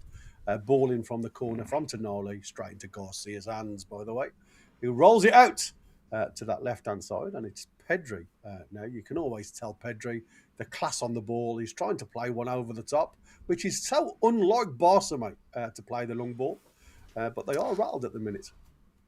Yeah, to be honest, there's still a degree of class there, but I think they know as well, just as much as we do, that our issue is pacing behind, and we're not blessed with that in our back line either. And I think they know that, and maybe they're expecting us to play with a little bit higher line than what we maybe expect. Yeah, great run again from Harvey Barnes. Broken the offside line. He's coming on his right foot. He shoots. Can he come to Tonali? Oh. He shoots. And again, it's gone all the way through. And he's given offside in the end for Harvey Barnes. I thought he had beaten the offside trap, but he did go a little bit too early. Yeah, Miles. Well, quite a while off, actually. Takes the run, it takes 3 or 4 seconds. Well, not 3 or 4, it's not that long. But a couple of seconds for Louis Holt to realise he's made the run, and by that point, no Barcelona defenders flinched, and he's offside. Yeah, Araujo was a little static though, wasn't he? If I'm honest with you. Yeah. It was like watching the canal barge trying to turn in a Mersey canal. And it was just going long over the top there from Martin, trying to get Rafinha involved in the game, who's not really been involved too much, but he's offside. Oh, it's Lewandowski with the Batman mask. I do apologise. Let's just say that again. Rafinha comes deep, and to be honest, I think he might have actually been onside. It wasn't him that was offside. Yeah, it wasn't him offside. It was actually Yamal on this side that was offside, which is crazy. Yeah. Anyway, it is a free kick to Newcastle, and Ramsdale, again, he's the one going to be launching this ball forward for the lads with some height, I believe, as all the lads that are short are in and around him. So, yeah, you can kind of tell what we're going to do when the 3 shortest players are the closest ones, can't you? You can. And again, Harvey Barnes was in an offside position, couldn't really get involved in that play. J7 trying to recycle the ball, unfortunately just heads it out of play for a throw into Barca, but it is deep in the Barca half. So Aruja now picking this ball up. Again, looking for options. Is he going to go down the line? You'd think he would. Plays it inside. And again, it's easily taken off them, and it's going to be a free kick this time to Newcastle. Yeah, a little bit of a stop-start period in the game. Barcelona will be happy with this. It calms the crowd down a little bit. I don't actually think there's that much contact there on Harvey Barnes, but Newcastle will take these opportunities just to get the ball in the box at every opportunity. Yeah, indeed. And again, it's Hall and Tonali over the ball, trying to get this one sorted. And again, he goes short, square. Trippier picks the ball up and he's trying to find Elanga on that outside. Elanga hits it first time into the box. And again, Garcia spills it. It's an easy take that from Garcia, but he's not looking very comfortable at the minute, Garcia. No, absolutely not. And it's supposed to be a cross, I think, from Elanga. He just wants to loft it to the back post. But his foot's opened up and it's ended up going straight towards Garcia. And as you say, it was a very easy save in the end for him, and he spills it out. Looks like this keeper's a little bit dodgy. Yeah, indeed. Sponsored by Teflon. I like that. Chow now picks the ball up again. He goes square on the diagonal to Hall. Hall sees the ball down the line for Harvey Barnes. I think he's offside again. Barnes is offside again. You've got to look along that line, son. You're doing everything right, but you're just not taking the line. You're just a little bit more of an arc on that. Oh, he's onside by a mile. I was going to say, the lad on the other side seemed to play him on. Cancelo. Yeah, that's a weird one, that. We say the linesmen usually take too long. Did it a little bit early that time. I mean, I must admit, again, we talk about these officials, you know, they're not obviously in line. They have to be a little bit further forward so to keep up with play. But is that really putting them off when they're not looking along the line to see the lad on the far sides playing them on? The thing is, a professional linesman should still be able to see that that's onside. And if not, let VAR take a look at it later if you're not sure. It's going to be a yellow card. It should be a yellow card, that. Come on, referee. No yellow for Fernan Lopez. Oh, yeah. I know, that's his whistle, never mind. Yeah, Tonali's saying, you know, surely that's a yellow card, referee. And the referee's turning around to him and says, I'm the one with the whistle. I think that was his words anyway. Just a few updates as well from the other games in the Champions League. Bayern Munich have took the lead against Atlanta in Atalanta. And of course, as we expected, Atletico Madrid are 1-0 up against Tottenham early on. Yeah, Ramsey now, Tonali again over the top, looking for Elanga. Garcia is going to take that one now. A little bit too much meat on the grill, as I say. It's like we were saying, technically, those balls over the top have got to be spot on because Elanga always has got to make up 5 yards before he's in line with the player. Yeah, he stopped his run then. Yeah. It was the right idea, given what's happened, but Barca on the break now. Yeah, Rafinha into the box and he has a shot. But again, it's deflected off Trippier and it's come all the way back to Cancelo. Again, it's Lopez picking that ball up. And it's Barca now just trying to take the sting completely off the game and just playing little tippy-tappies to each other just inside the Newcastle half. Again, the crowd, I'm going to agree with that one, and I'm sure there's going to be a few boos for the amount of touches that these are having. And again, Newcastle, happy for them to do it. I don't want us to fall into that deep line trap again. Ball again comes into Lopez, then back to Yamal, who plays it inside to Lewandowski. Out to Rafinha now. He's got a chance. Ball to the back stick. Is it going to come to Yamal? It does, just behind him though. But Yamal now trying to take it round Luis Hall. And between Hall and J7, they do eventually get back the ball, but he's deep in the Newcastle half. It does get forward up to Harvey Barnes. Luis Hall then puts his foot straight through it. And now we've got Asula now on the foot chase. Asula gets the ball, gets inside, he gets taken down. Barnes picks up the ball. Now he gives it into Elanga. It's a bit too heavy, the touch. Yeah, it's a bit too heavy from Barnes. And Elanga couldn't get on the end of it, but it is another corner to Newcastle. Again, well done, Lusula. Yeah, well done Asula there, and well done to Lewis Hall as well, defending with Joe Linton. Yamal puts it past him, and you're expecting Yamal to get there, but Hall just gets shoulder to shoulder and gets through. And then on the break, William Asula, really strong. Harvey Barnes gets it off him, and he tries to thread it through to Alanga, but I don't know what it is with Alanga, but every single time we try and pass to him, we're putting it a little bit too much on it. Yeah, we think he's a greyhound rather than a player. Yeah, exactly. It's really strange at times because that pace is there, but he's either doing it from a stopped start, or the ball is 5 yards ahead, too far ahead, and it's not working out for him. No, nothing at all. He's on those. Really interested at the minute. He's virtually 50-50 in possession, and it feels like it's all Newcastle. Ball does come in from Tonali in towards the 6-yard box. It is headed clear, and then Rafinha just hoofs it up in the air. And who's going to get on the end of this? It's Trippier. Heads it forward, just, again, more aerially. The ball over the top now. We've got two on the right-hand side, and Rafinha now has got a bit of space. We've got Trippier and Hall in the box. Oh, Rafinha tries one, but again, Hall stands his ground. Ramsey. Elanga, back to Ramsey now. J7. Get it out your feet, lad. Ramsey gets it up to Trippier now on this right-hand side. Down the line now for Asula to try and run at them on this right-hand side. But now he likes to have a bit of space. He comes back, Asula, gives it to Trippier. Don't know what's happened to Elanga. He seems to have gone missing because he's not on the right-hand side anymore.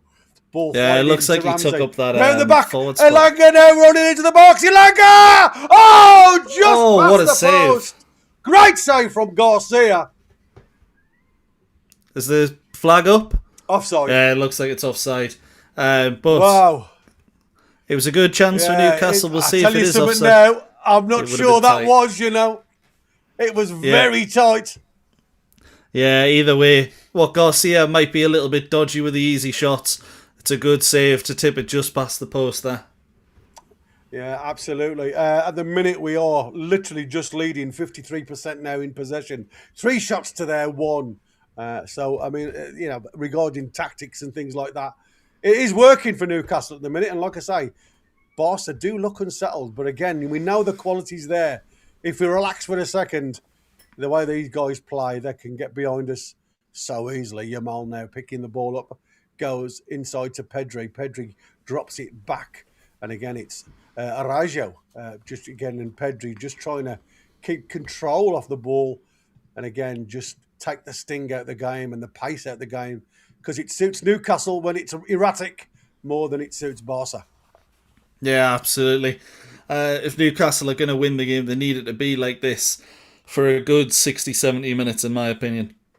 Yeah, absolutely. Again, we've got to take those half chances as well, or at least make them work and pick up that second ball, because there has been spills that we could have exploited. Again, we just haven't gambled in the right areas. Ball down the line for Yamal again. Goes outside, comes inside. Yamal again lofts the ball out to the left-hand side to Rafinha. Trippier then gets a little foot to it. But it's only come back to Cancelo now. Cancelo drives the ball inside. Pedri, what a player Pedri is, I must admit. You can always tell quality players. They always seem to find space, don't they? No matter how congested the middle of the park is. Yeah, we saw in the first game, him and De Jong were basically running rings against our midfield, which we say is one of the best in England. So it just tells you how good those two are. But De Jong not playing today. Pedri on his own. Well, not on his own. He's got Bernal next to him, but he's going to have to do a lot of that work by himself. Yeah, absolutely. Ian Fleming has just put in the chat there. It's 2-0 to Atletico now. So going to be a hard I don't think we'll be playing Spurs in the next round. No, exactly. Oh, I think that was a wrong choice there from Louis Hall. That's probably the first. Yeah. Nah. Is he going? No, he's not going to do that. He can't do that after he's let theirs off. True. Oh. I think he's saying that's one each. Yeah, it's consistency, isn't it? And I don't mind it if he's consistent with it. I will say that. I don't mind if he keeps his cards in his pocket, mate. If I'm honest with you, it makes it to be an interesting, hard-fought game rather than this. I'm going to fall over if you get within 5 yards of me. Yeah, 100%. And I love it when referees do that and just say, look, I will blow for fouls, but let's just play the game and let's get done. Obviously, if there's a red card offence, clear it up. But Absolutely. there's a lot of holding in that box, by the way. Ball comes into the edge of the box again. It's a bit of a dodgy one from Arajo, who again just tries it on the volley on the edge of the D to try and get it on target. And it's well over the bar. It's one for Eddie to look at, because like I say, they certainly won the ball on the edge of the box there. They shouldn't really have. We were expecting the ball over the top. They changed it up. They played it hard and low to the edge of the box, and it was a shot on target. Well, off target, but it was a shot towards goal, and that should never have happened. The ball again headed clear from Ramsdale's clearance, and Pedri again doing a lovely turn inside there. Ball out from Bernal. And again, by the way, it looks like it's Atletico Madrid 3, Tottenham 0, which is embarrassing. Well, they've only just kicked off, haven't they? 15 minutes in, yeah. Yeah. It's happening again to Spurs. Oh. Yeah. Oh, no! Oh. A ball comes in, I think it's from Rafinha, and Dan Burn sticks a big toe out at it. And like I say, it's nowhere near anybody, really. Maybe he sees Lewandowski running in on the blind side, and he just thinks, oh, look at his face! Look at his face when he touches had that no ball. idea that was going wide, did he? Not at all. Lucky man. But yeah, you need luck to go your way, and that's a sign that it might. It was literally the size of a ball's width away from being a goal, wasn't it? That's how close it was. Yeah, he's definitely got lucky, but yeah, we'll take it. It was a good little move from Barcelona down that left-hand side, from nothing to something in about 2-3 seconds. Yeah, absolutely. And again, ball comes in, and it's too long for everybody straight out for a goal kick to Newcastle. We'll take those all day long. Not a sign of the quality that Barcelona have, but we've probably seen that for the first 20 minutes. It doesn't feel like Barcelona are in the rhythm that we can expect them to be, but I think that's down to Newcastle's start, because we've been quite high paced, we've been high tempoed, the fans are behind them, and it's been a good game so far. Yeah, it's been a very interesting game, I must admit. Like I say, the quality of Barca haven't really shown its ugly teeth just yet, but again, we can't be hesitant when we're playing. Oh, Harvey Barnes. I don't know what it is with Harvey Barnes tonight, but he's not having a greatest start in the first 22 minutes, if I'm honest with you. No, he's struggling, isn't he? Every touch just seems to be a bit too heavy, or he'll run into danger after a good first touch, and Newcastle need to be a little bit more... We need to be a little bit braver and a little bit more, careful on the ball, should we say, because we're just handing it over to them every time. Yeah, ball again into Yamal, who's got the chance to give it to Rafinha on the edge of the box. So Rafinha much space. Has got Carrasco on the outside of him. But again, it's Trippier who can only clear it again to Rafinha. Plays it into the box. Dan Burn clears it, but it's only come to Yamal now on the edge of this right-hand side of the box. Comes in onto the right-hand side. Right again to the box. He shoots. And I think it was Ramsdale who gets a hand to that one. Oh, he is getting the decision, yeah. I thought it hit the side nettings. But again, Yamal in that kind of position, you're not expecting him to even get a shot away just because it's so tight. And it's wide, not bad. Yeah, it was definitely going wide, but he does get a finger to it, look. He does, I thought I saw a deflection on it, but I mean, it was going wide, to be fair. But again, I'm happy for him to cover his corners, his space and his areas are all his. Ball comes in short this time, out back, and it's really poor, and now Ramsey's got the opportunity to break now up onto the halfway line. He's got a Langan out. Oh, it's a poor pass. Can you do it again, Asula? Oh, I thought Asula was going to nudge it forward there and just run onto it.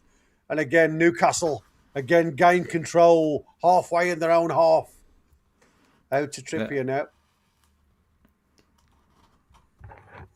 That final ball's just not really been there for Newcastle yet, has it? We've had 2 or 3 opportunities now on the break to get through, and just that final ball just hasn't been there. And how many times have we said that this season? So hopefully we don't get punished for it this time. I mean, again, it's just that final ball. He did everything right, Ramsey, which allows Elanga to get back in front of him from that. I mean, look at that. That is just a no-hope Terrible. ball, is it? Yeah, it's a no-hope ball from Tonali, and it's just giving them straight back the possession of the ball. And, that, against teams like Barca, they can punish you if you give them the ball far too often. Again, Garcia playing long, and again, there was a push there from Dan Burn that the referee spotted on Lewandowski on the halfway line through free kick to Barca. Yeah, Barca starting to control the game a little bit more now. I think the crowd will start getting a bit restless if this continues for another 5-10 minutes, because Newcastle don't really look like they're on that same level these last 10 minutes. No, you're absolutely right. They've weathered the storm, Barca, if I'm honest with you, at St James's Park. And again, if you look, you're absolutely right when it comes to possession. They're in front of shots on goal now. They're in front of not obviously, I'm not saying all on target, but they are starting to take a little bit more control of this game. Yamal now does shot on the halfway line, goes back to Kabasi, who again goes to Martin, that left centre back. But from what we've seen, we are now seeing that this is a little bit of a disjointed back four. And there is opportunities for Newcastle to exploit it if they can pick out the right pass. Yeah, absolutely. We've got in behind a few times and had that chance if the final ball was correct, but just hasn't been there. Yeah, Rafinha now picking the ball up on the edge of the Newcastle box, again looking for options in to try and get Lewandowski there. But again, it's a little bit behind him. Lewis Hall sees the opportunity to get past Pedri, then tries to get down the line to Harvey Barnes. And to be fair, Araujo does really well. It was a gamble to try and cut that ball out because he was literally in no man's heath, Araujo there. And Harvey Barnes was literally like a farmer. He had acres to play with. And unfortunately, he was just cut out at the time. It's come inside now to Ramsey on that right-hand side square now to Harvey Barnes. Burn down the line to Hall and Barnes now, who again, Araujo really wrapping his arms around him, not allowing him any time on that ball. Oh, it's a lovely little ball that's gone diagonal there from Dan Burn. Trippier picks the ball up, got a chance to control it into the box. It's floated towards Ramsey in the box now, out to Elanga. Elanga gets it out of his feet, do something with it, clipped into the box. Oh, just over the bar from Asula. Great little bit of football that from Newcastle. Yeah, best bit of play we've seen in the game from Newcastle so far, getting it out wide. If Ramsey with a run into the midfield, into the box, creating a lot of space for Newcastle. Ball in from Elanga, and it's just a bit too high for Asula. It's a good leap and a good header, just a bit too high and over the bar. But more of that needed from Newcastle. Yeah, absolutely. I mean, it was just some lovely football. And again, it was a great pass on that diagonal from Dan Burn that picks out Trippier. Trippier now picking the ball up again, looking to pick out Harvey Barnes on that left diagonal.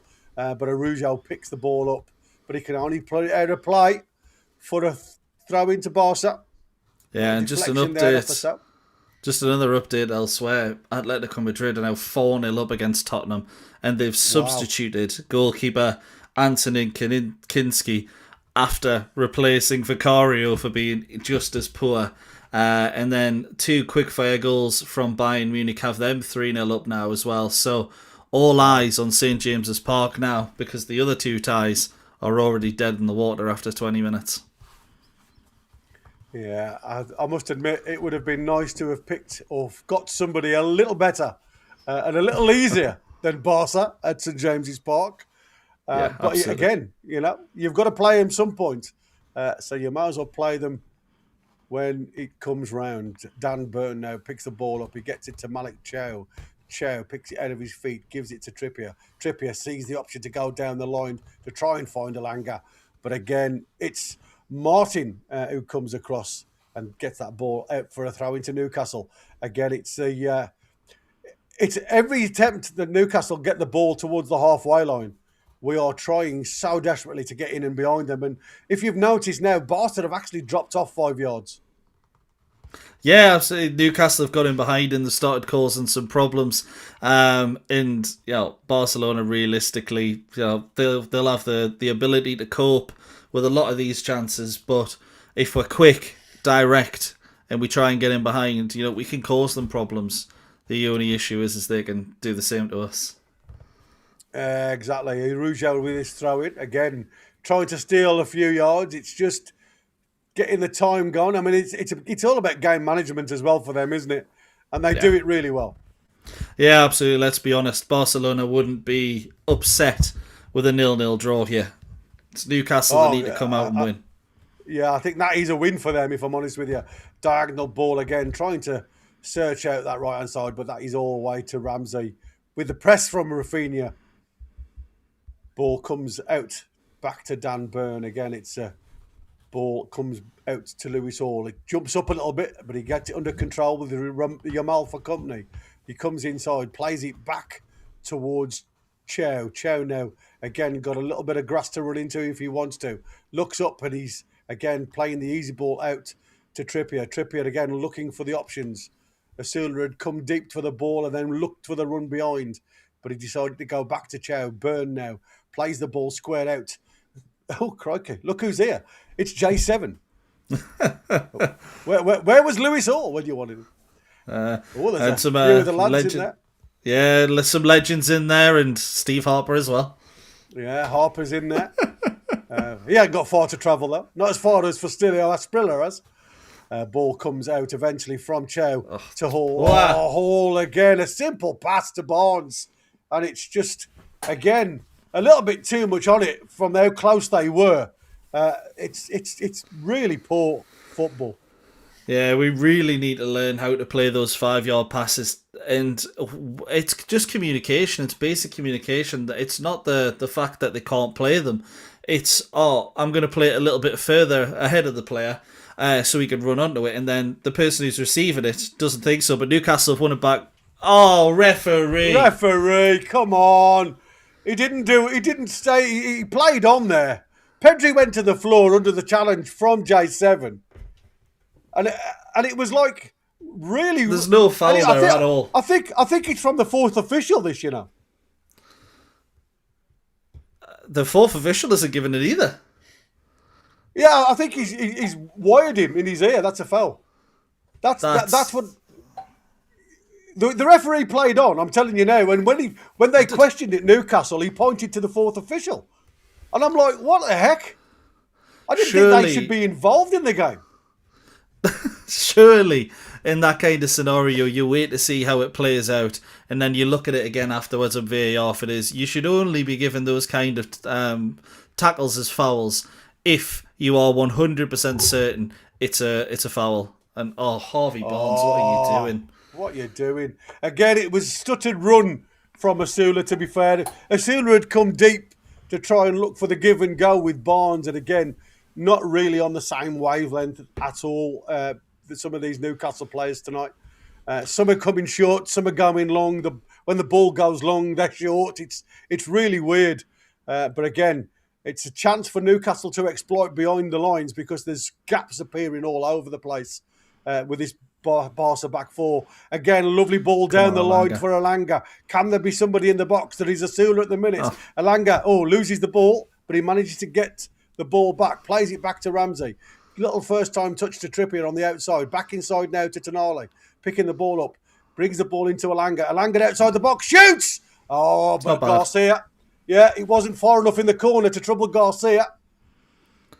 No, but we've seen Garcia spill easier shots and that as well. So I don't mind him taking the shot from that position. Has the confidence to cut inside, try it. It's just, it feels like every time he does that, it's just a little too close to the goalkeeper, doesn't it? Just a bit, he hits it a bit too well, but not with any power. Yeah, it was a nice little instep there, and again, that's going to be a yellow card now, I think.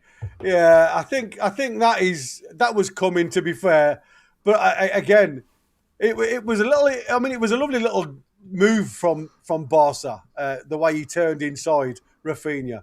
There was a tug on the arm, but it wasn't that much. I mean, you've got to look at that and say there wasn't enough on that to pull, to make that type of effect. No, absolutely not. And what is that? That's Tonali's first foul as well. Like, to give him a yellow card for that as a first foul after the two, one for both sides, that should have been in the first 20 minutes is baffling to me. Yeah, I agree. Lewandowski there, lucky not to get on the end of that one. J7 does well on the half turn, feeds the ball up to the halfway line on the left-hand side to Barnes. Back to J7. Hall now picking the ball up. And again, he's looking to go long first time. He gives it to Dan Burn, who drops it all the way back to Ramsdale. Ramsdale, again, not really 100% sure where he wants to throw this one. He throws it up towards Elanga. And again, the ball wasn't firstly controlled, but he does well to win that header and play it out to Trippier. Ramsey now picking the ball up again, looking quite good in the midfield, Ramsey, for me. Ball again gets taken off Elanga, but it comes to Tonali, and again, there's so many bodies, the deflection comes all the way back to Dan Burn, who gives it back to Ramsdale. I would have liked to have seen Ramsey try the ball over the top there. Joe Linton made the run from midfield. Had a lot of time to pick his pass and just decided to play it safe. Yeah, look at Barca's high line. I mean, they are literally playing Spursy here, which is what they do all the time. Hansi Flick likes to press and compress the offensive third and win the ball back, and that's when they get a lot of success, if you like. That's what Newcastle have got to do. They've got to start asking Asula to play on the last man's shoulder. Just sit there, because it'll make them think, that draws two players behind him, and all of a sudden, you've got people then that can exploit that half space in between midfielders and the back line. So for me, it's something that Newcastle should be looking at. Ball gets tucked in by Yamal there.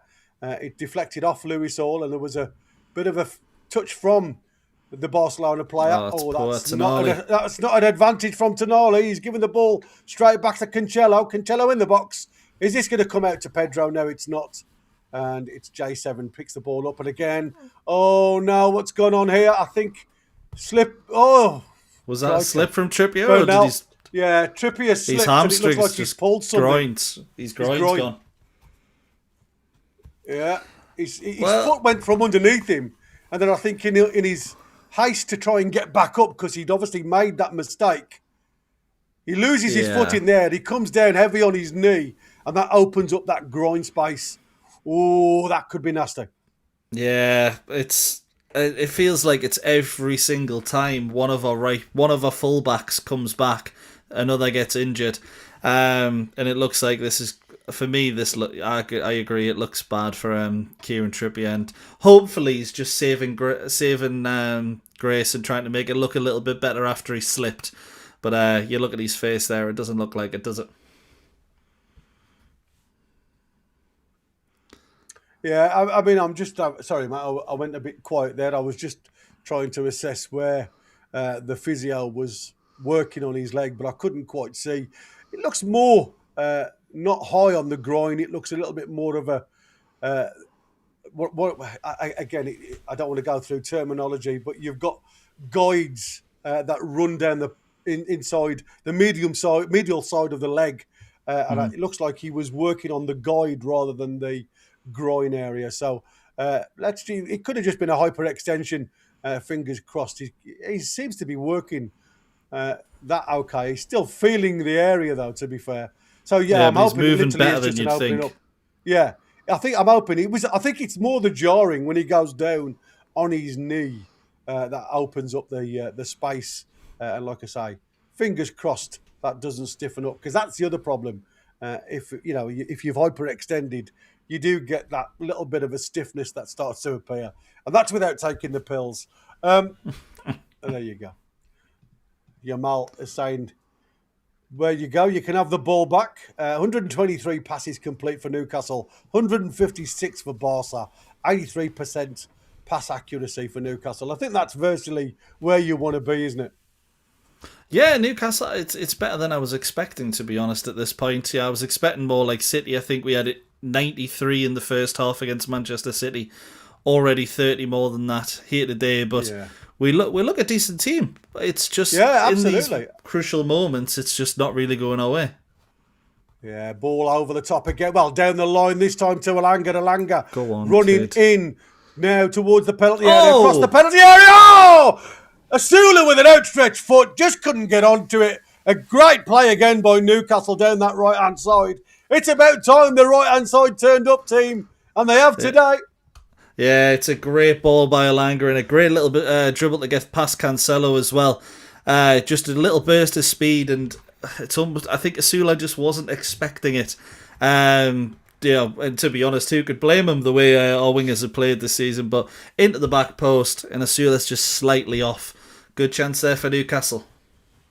Yeah, absolutely. Again, it's a throw-in, though, to Barca deep in their own half, and that's a poor play from Lewandowski. It's come through to Asula. Ramsey into the box. Oh! Again, just behind Elanga that was running in on that diagonal. Yamal now picking the ball up on the halfway line. Again, J7 in front of him. Is he going to try and beat J7? No, he doesn't. He sees the size of him and he's having none of that. But that's got to be a yellow card, referee. He had no intentions of playing that ball. You know it. I know it. And everybody, every 52,000 people in that stadium knows it. What are you doing, lad? Oh! That is hilarious. That is incredible. What's Drogba said? It's a disgrace. He did. I mean, he wasn't even looking at the ball. That's What shocking. on earth? Honest to God. How is that not a yellow card? And the Tonali one is. Yeah. Yeah. Shocking. Hall doing really well here to dance through. He should put an orange shirt on, Hall. He's doing fantastic.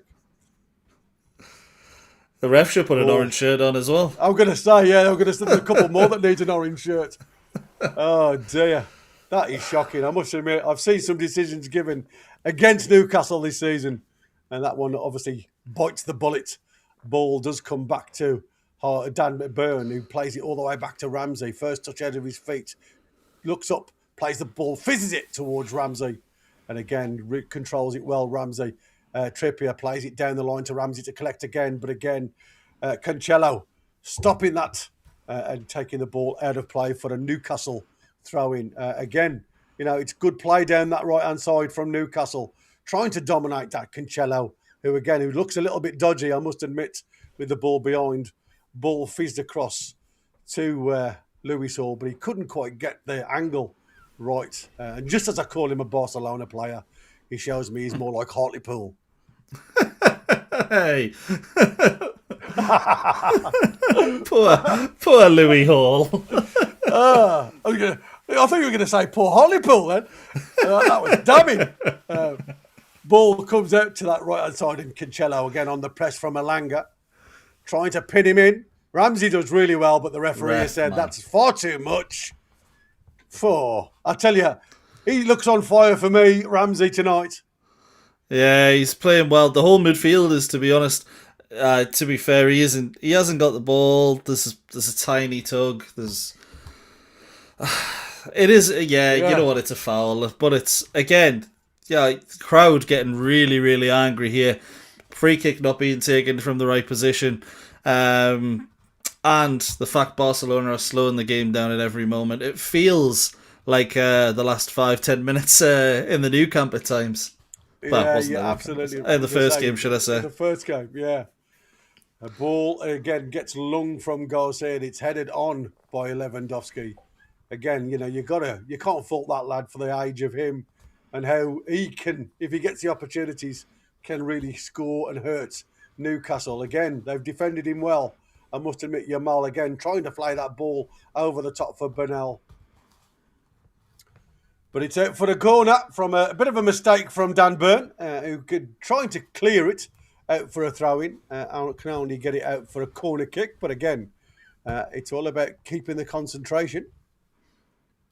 Harvey Barnes goes out to stop and delay that short, as well as Ramsey. Yeah, Newcastle just got to make sure they stay switched on from these set-piece situations. Barcelona haven't looked fantastic so far. Newcastle have looked the better team in large spells of the game. The last thing you want to do is give away a stupid goal from a set-piece here. Yeah, ball comes in, Rafinha. Again, it's cleared. Take that. And it's out for a throw-in to Barca. Really poor corner, really, there from Rafinha towards the near post. Unless it was a brilliant run from a Barcelona player, it was always going to be hit straight away by a Newcastle shirt. Yeah, it was Asula that was marking that near post. He does well, to be fair. Gets it clear. And literally, he gets it clear towards the halfway line. And again, he's the one now pressing Garcia. Garcia decides to go on the diagonal now. And again, Araujo picks that ball up. Pedri now picks... it's Bernal that picks the ball up. Bernal and Pedri look so similar. Garcia again, Barca now playing triangles in and around their own area. Paul again played up. Well won back, Ramsey. Given away, and again Ramsey again gives it to Alanga. Alanga trying to get some space. He falls in. Oh, that's a referee. What are you doing there, ref? He's not going to be given at all, is it? What am I talking about? The ball comes out to J7, who fires it in now to Harvey Barnes, looking down that left-hand side, trying to clip it in. It's a corner to Newcastle. VAR will take a look at that, but let's see here. He slips a little bit. Yeah, it's more of a slip than anything else, I think. There is contact, though. There is a little bit of contact, but I don't think there was a lot there, to be fair, but there was definitely contact on his boot. But it does look as though it gives as well a little bit. And, we see that a lot at Newcastle. We know everybody waters the pitch these days to keep this stuff knitted together so it don't jump up. But, is it the fact that the players just don't have long enough studs these days, and take that risk? Yeah, it's certainly a strange one because you see so many players slipping, and it's not just on Newcastle's side either, but there's definitely something wrong there. And just add, we're into added time now in the first half, just 1 minute added on. And to be honest, there hasn't been too many stoppages, has there? Well, only from Barca. Yeah, a lot of time wasting, not punished. Yeah, not punished indeed. It's going to be interesting to see how that continues. I wonder what my Mad Dog will say at half time when they walk through the tunnel with the officials. Ball comes in towards Garcia again. Oh, no way, referee. They weren't even asking for it. Nobody questioned that. What is going on here? Right, what happens There's here? There's a push on Harvey Barnes. Obviously, he thought that was a little bit too much. He didn't mind the push in the back of Harvey Barnes, but he didn't like the fact that Harvey Barnes was holding the elbow. Honestly.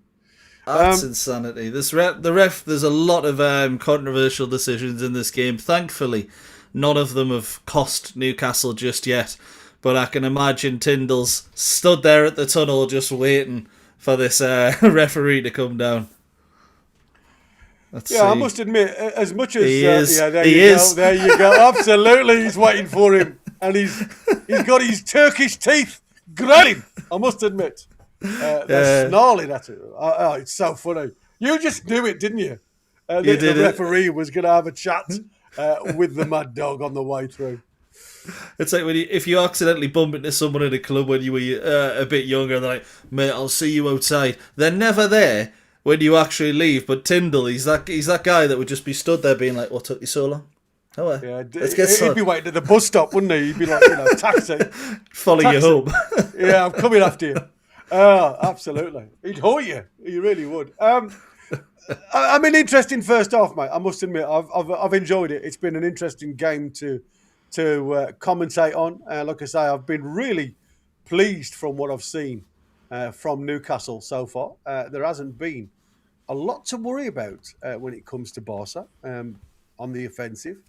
They do look a bit made up on the defensive side of it, but Newcastle just haven't quite worked out a way of making the best of, for me, some poor positional sense from the Barca players.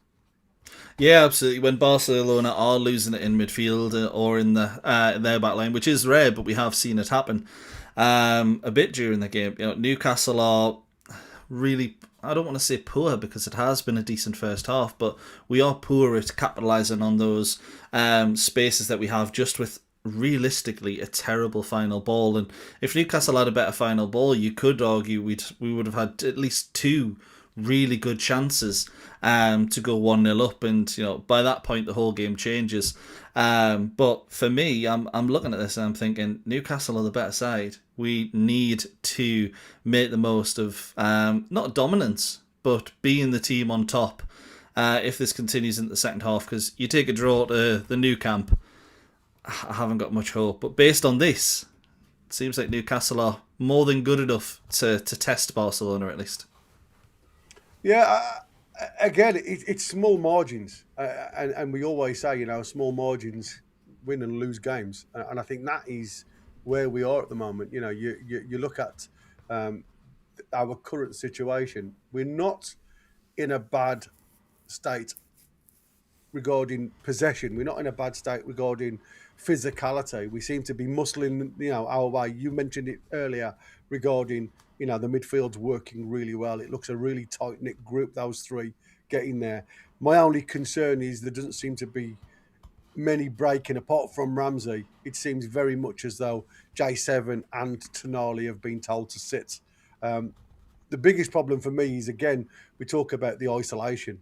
Harvey Barnes, there's times where Harvey Barnes literally can run and run and run into space. To me, there's been, he's not had the best first half. He needs to really pick up for this second half, because he has the ability to damage Barcelona. We know he can hit with his left. We know he's got a great right foot when he cuts in the inside, and he can do it with his eyes closed at times.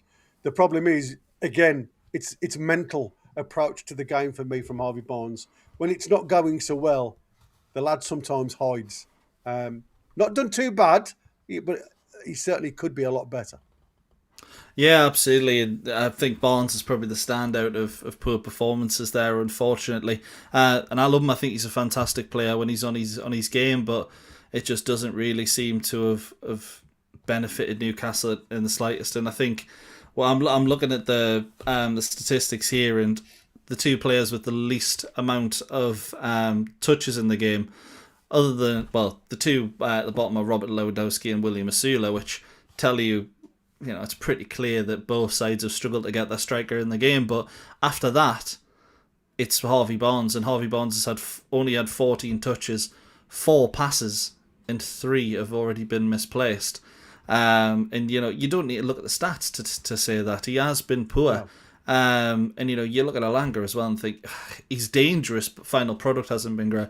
I'd take Alanga's performance 10 times over Harvey Barnes on the other side. And I think at the moment, if Anthony Gordon is fit enough to play 30 minutes, I don't think there's any doubt he comes on, and it's not for Asula, it's for Harvey Barnes. Yeah, I think you're right. I mean, I'll be honest with you. Asula has surprised me. He's worked that front line really well, and we were questioning why he, instead of Voltemada, who would have been my choice, just to get hold of the ball and give the lads a breath, because I would have thought it would have been, an all orange assault, if I'm honest with you, the first half, with the quality that these have got. But Newcastle haven't allowed them the time on the ball. They haven't allowed them to play. We've seen it in spells. You're always going to get spells where the lads have a breather, but we haven't really seen it like we said in Manchester City, where we just didn't seem to have any idea on how to close that space down and allow good players to dominate the ball. Yeah, 100%. Our best 3 chances have come from a player who, I would say most Newcastle fans at the minute think isn't a good player, Alanga. Well, the shot he has is probably the best chance of the game, where he goes through one-on-one with the goalkeeper. It's not a great finish, but it is a great run. And then there's twice he crosses it for Asula. Asula gets his header on the first cross that he puts in, just slightly over the bar. It's a good chance. Asula just slightly stretching. Maybe should do a little bit better. And then the cross for Asula, which is just slightly away from him. And it's unfortunate, but both of them they seem like they link up pretty well. Yeah, I mean, like I said, it's nice for again. It's typical Newcastle. We dominate left-hand side virtually every game. Yeah, the right-hand side turns up for 1 minute, and all of a sudden the left-hand side says, "You know what? It's my turn." What's Yeah, happening? absolutely. I don't know if you're looking at the stream right now, but it's showing the goals Atletico Madrid against Tottenham Hotspur. And I think I called the goalkeeper Kim Chi earlier instead of Kimski. But the first two goals, he passes it straight to Atletico Madrid players and miskicks it. And Tottenham wouldn't be out of the Champions League right now if it wasn't for that goalkeeping performance. And that's considering how poor Vicario is and how poor Kimski is. I thought we had the worst duo of goalkeepers in the league, but clearly we're nowhere near. And to be fair, Ramsdale hasn't had a lot to do today, has he? Again, you talk about Yamal, and Hall. He's been really quiet. Hall has been very offensive. He's been willing to get down the line and really push Yamal back. He's only really been tested a couple of times, to be fair. The lads in midfield are doing a tremendous job to support the defence. I'd like to see a little bit more going forward from the midfield, but it's very hard to do so knowing the opposition. And if you lose the ball high up the field and you've committed too many bodies forward, we know what can happen. I just want to give a shout out to somebody in the chat, Jimmy Ray. Thank you so much. He's just said, excellent commentary, boys. Thank you so much. Glad you're enjoying, buddy. Yeah, means a lot to us, like I say. And if you haven't already, like I say, smash the likes, subscribe, do everything you possibly can, and we'll be right back straight after this short promo. You are listening to NUFC Talk Radio. the voice of the Toon Army, live daily on the website, on YouTube, on DAB, and on every online radio directory. NUFC Talk. The voice of the Toon Army. And there you are. We are the voice of the Toon Army. It seems, like I say, if you haven't become a member, the lad to the right of me or left, whichever way you're looking at the screen, will be doing the player ratings and things like that with Ian at some point.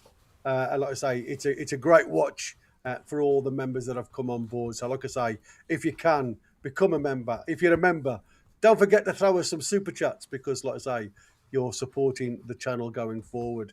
And if you can, there is a little thing that I've noticed at the top of your screen if you're watching on YouTube where you can throw us, I don't know what it's called, I forgot what it's called.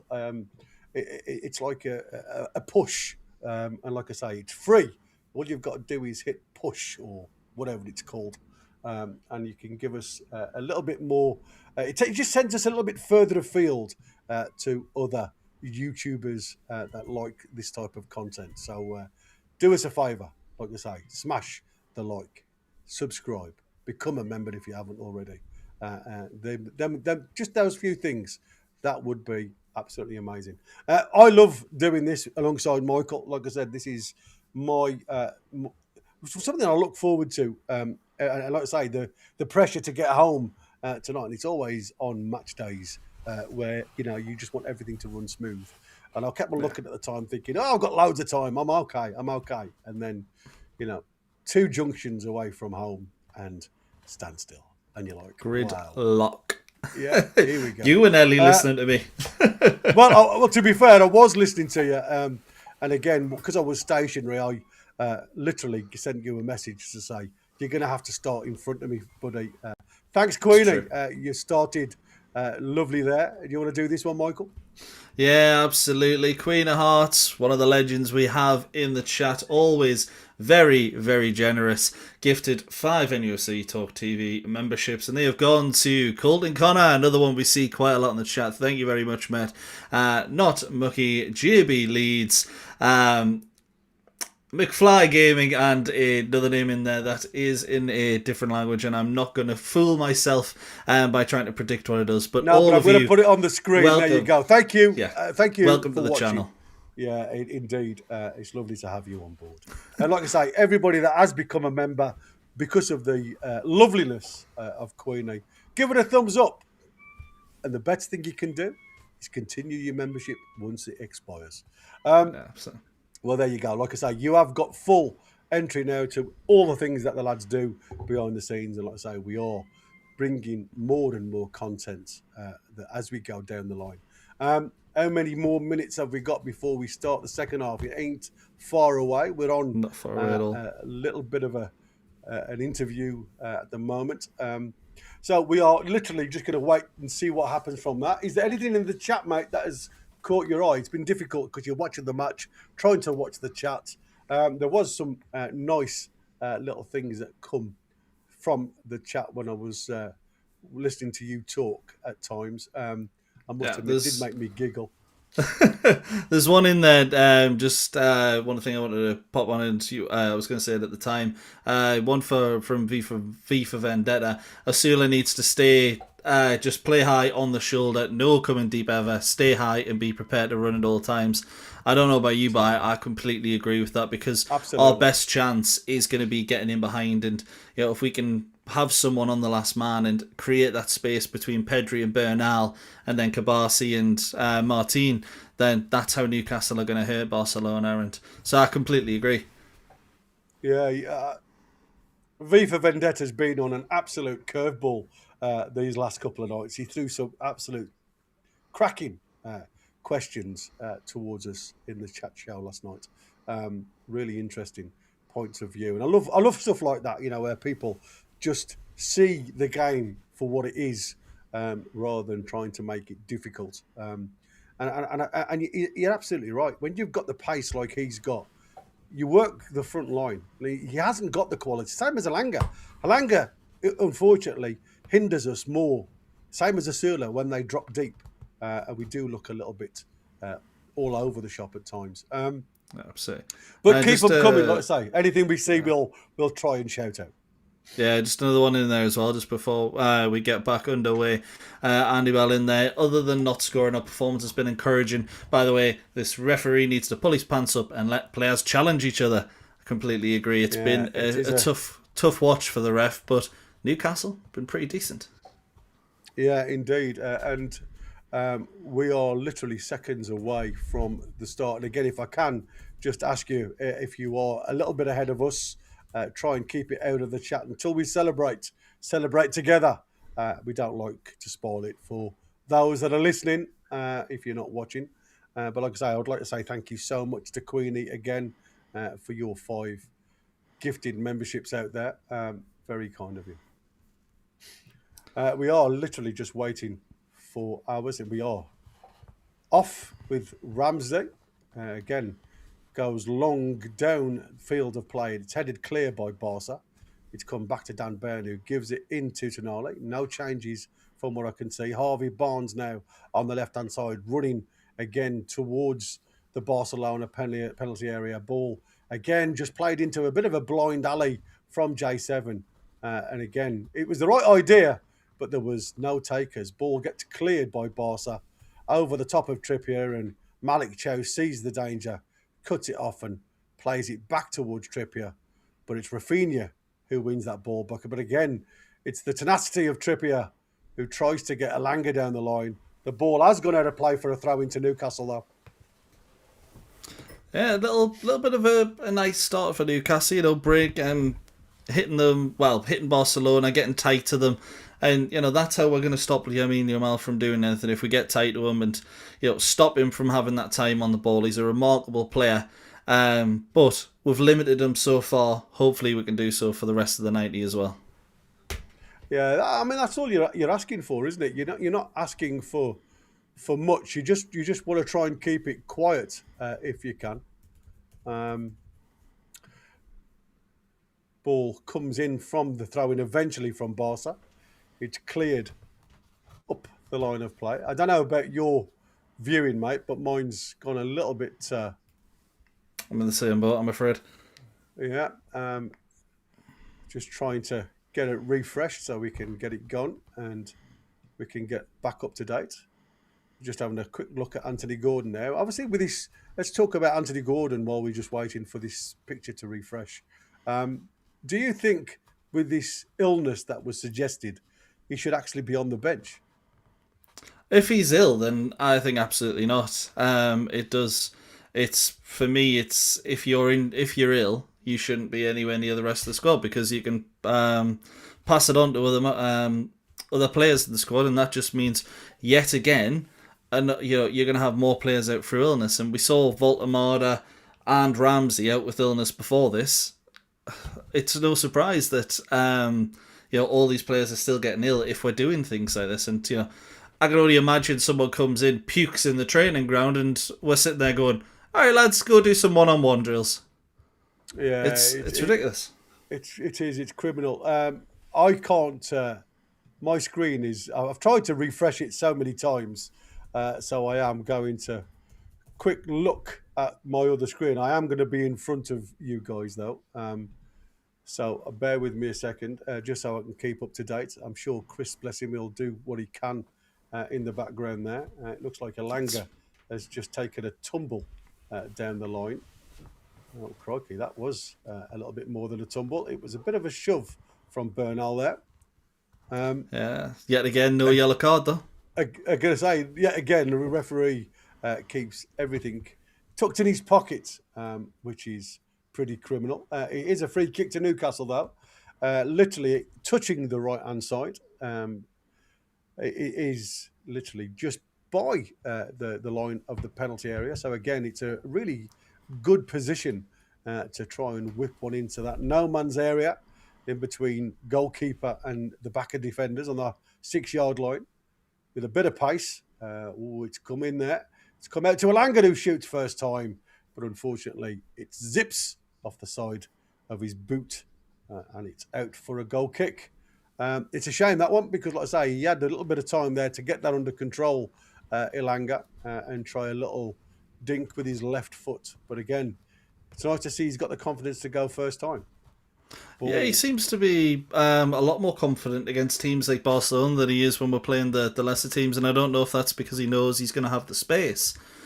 But even then, Barcelona have been, quite tight to him. I know it's Cancelo and he's not a great defender, but Elanga, been impressive.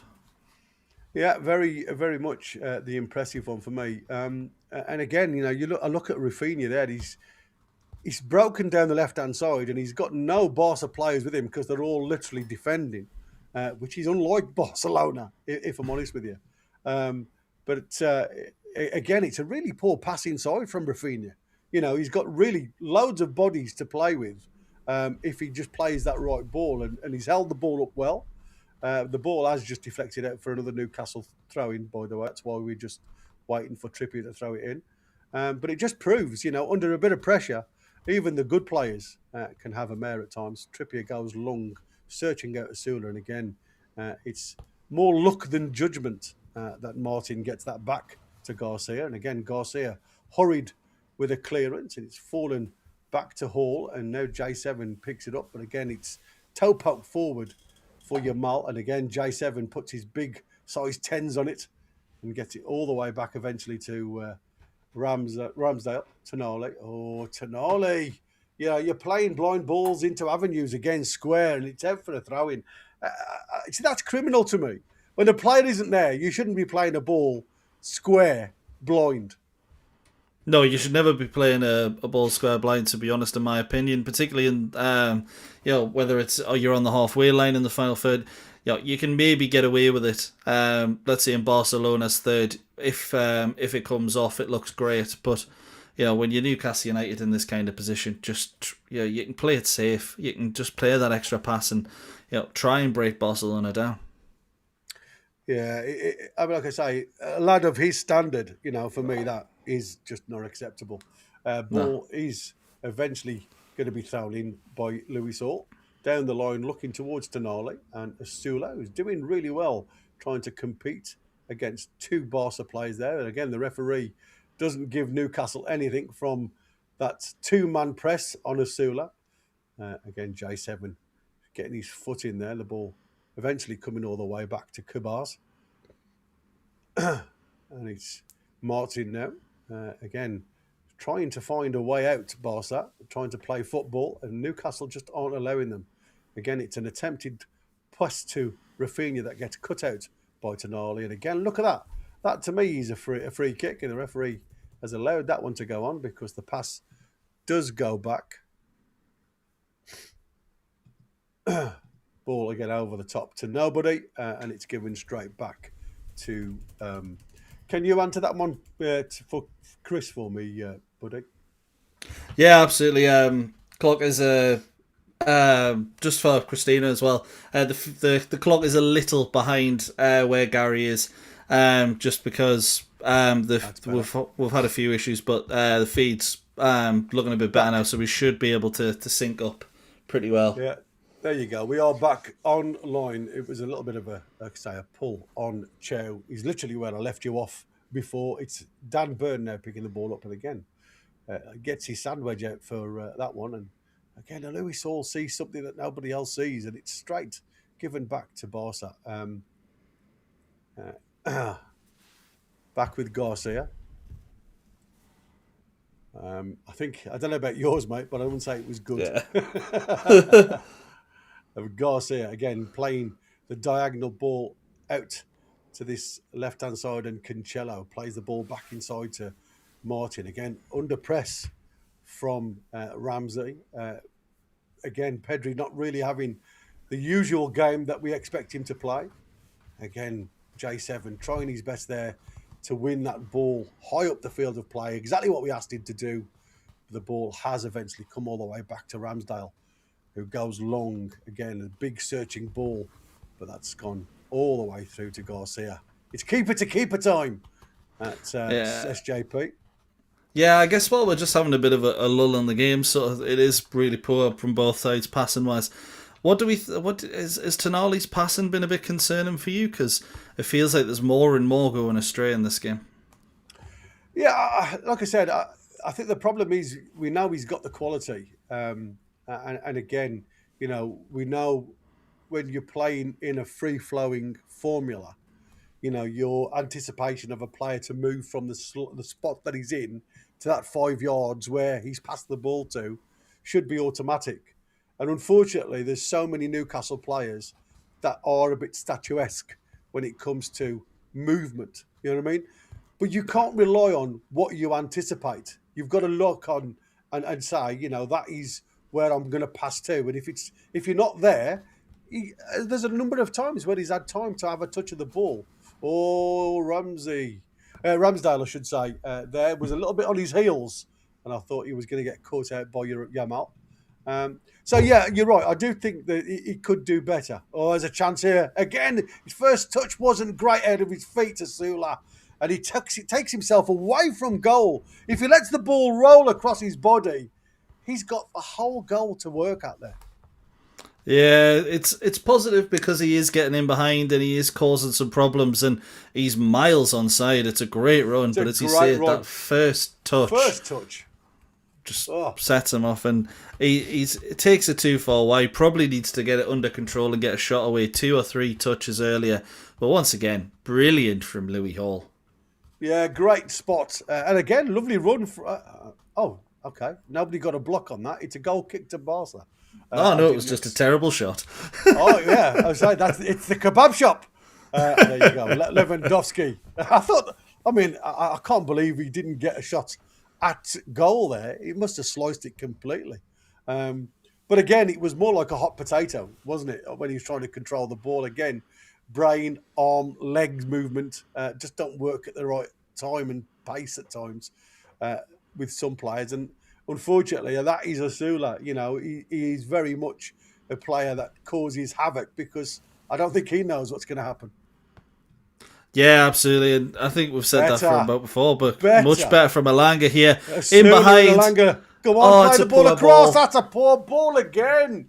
That is some lovely football from Osula and Elanga down that right-hand side. He's got the opportunity. He's got players. Harvey Barnes, he's breaking his absolute neck to get into that back stick. Osula's doing the same, but then Elanga plays the ball far too close to Garcia. Without any pace, it was never going to cause him any troubles. No, absolutely not. And it's a shame because it's another positive move for Newcastle. But once again, that final ball it's wrong. It's just off, and it feels like it's only a matter of time before Barcelona turned it on and punish us. They haven't looked like doing it, but it feels that way at times. Yeah, again, Newcastle get punished from again Tonali, who's quizzing the referee with the decision that he's just given there. That is some lovely movement, though. Lovely give and go between Asula and Elanga. And again, should he have passed it there? That's, to me, is where he should have passed it rather than run into the box. If he'd have put that ball, put that ball, when he was getting near the 18-yard line, put that ball on the diagonal to Harvey Barnes. Harvey Barnes was on the run. It would have cleared. It was, again, some nice play, some nice movement from Asula, doing a bit of a dance over that ball that he likes to do. Plays the ball back to Hall. Again, Harvey Barnes now, again, instrumental on the corner, tries the shots, low and hard, but again, doesn't really test Garcia. But again, it's Newcastle on the ascendancy. Yeah, Newcastle at the better side, and, it's a typical Newcastle winger shot of it goes straight at the goalkeeper and he's able to hold it. We seem to see that quite a lot, but it's an improvement, and Newcastle are getting shots away if they continue to do that with this crowd behind them as well, by the way. Excellent noise from the crowd. If they can keep that behind them, Newcastle look the more likely to score. Yeah, Elanga again making opportunities for himself down this right-hand side. Didn't quite work. You're going to have to pay to get back in there, Trippier. And now we've got a 4-on-3 situation for Barca. Down to this left-hand side. Plays it square, out to Yamal, back inside to Bernal. But it's a poor decision-making there from Barcelona. And Luis Hall now on the gallop towards the halfway line, and he keeps on going. Yamal has given up. Araujo, it's a great ball across. Can Elanga get on the end of it? Oh, no. Again, it's just, some lovely running from Hall down that left-hand side. He is looking more and more the player we see on the offensive from that defensive third. Plays a sweet ball in behind. Just too much on it for Asula, and not enough on it for Elanga to get anywhere. And to be fair, you've got to give Cancelo, I think it was, that actually got a toe on the ball. And it is a corner for Newcastle. Yeah, Newcastle get the corner. Unlucky Elanga couldn't get that under control. If Newcastle are going to do anything, it does feel like it's going to have to come from a set piece, though. Yeah, I think that is where we are looking to get. I can see Anthony Gordon on the sidelines there warming up. So maybe there's something happening. Trippier with a corner floated towards that back stick. Malik Chow does get a piece to it, but again, it just goes up rather than anywhere. And again, it's Bernal trying to get the ball out, and it's come off the heel of Malik Chow, and it's a goal kick to Barca. Yeah, Barca having to work hard here, and at 60 minutes, I think we all expected. We didn't expect Newcastle to be, winning or lose. I don't think we expected it to be losing the game, but we expected Barcelona to be troubling Newcastle a little bit more than what they are right now. Yeah, again, Barca happy to try and play out from the back. The referee's having a word. What? Two. Is that with Asula? I'm not. Yeah, stay out the box, I think he's saying to Asula. This isn't Sunday League. Bless him. Again, Garcia tries to play the ball through the middle, and well done, Dan Burn. That. Yeah, but again, Barca do get it out the feet, and it's Rafinha now playing square to Yamal. Is he going to show a little bit of trickery? Can't really get out of his feet, and J7 gets a touch on the ball. It sends it wide, but it's back with Yamal. Brings it into the box this time. And again, it's headed up in the air. It's not out though, boys, I'm going to say. Dan Burn turned his back then, thinking it had gone out of play. I'm not sure you should have done that, son. No, absolutely not. And let's be honest, Newcastle here at the moment, we're looking at it and thinking, we are the better team here, but you look at Barcelona when they press, and Newcastle, we are prone to making those dodgy decisions at the back. All it takes is one moment. Absolutely, and we're just waiting. Like I say, we've bated breath. We've had so many half opportunities in this game to do something. Again, it's a goal kick. I don't know who that come off. It looked like it come off 2 or 3 slight deflections there, heading towards the near post, but it was a little bit too much on the cherry for. Well done again, Elanga down this right hand side. Brilliant. He goes past 2 or 3 players here. Comes back on his wrong foot, to be fair. And Pedri reads that one and gets the ball back. And again, Barca with Pedri doing a full 180 there with Trippier in the wake. plays the ball out to Cancelo, but it's Trippier who gets a toe on it. And again, Newcastle trying to edge back with the ball possession. It's still in the favour, 56-44 to Barcelona. But again, it's Barcelona only having the ball in the defensive third. Newcastle seem to be knocking on the door.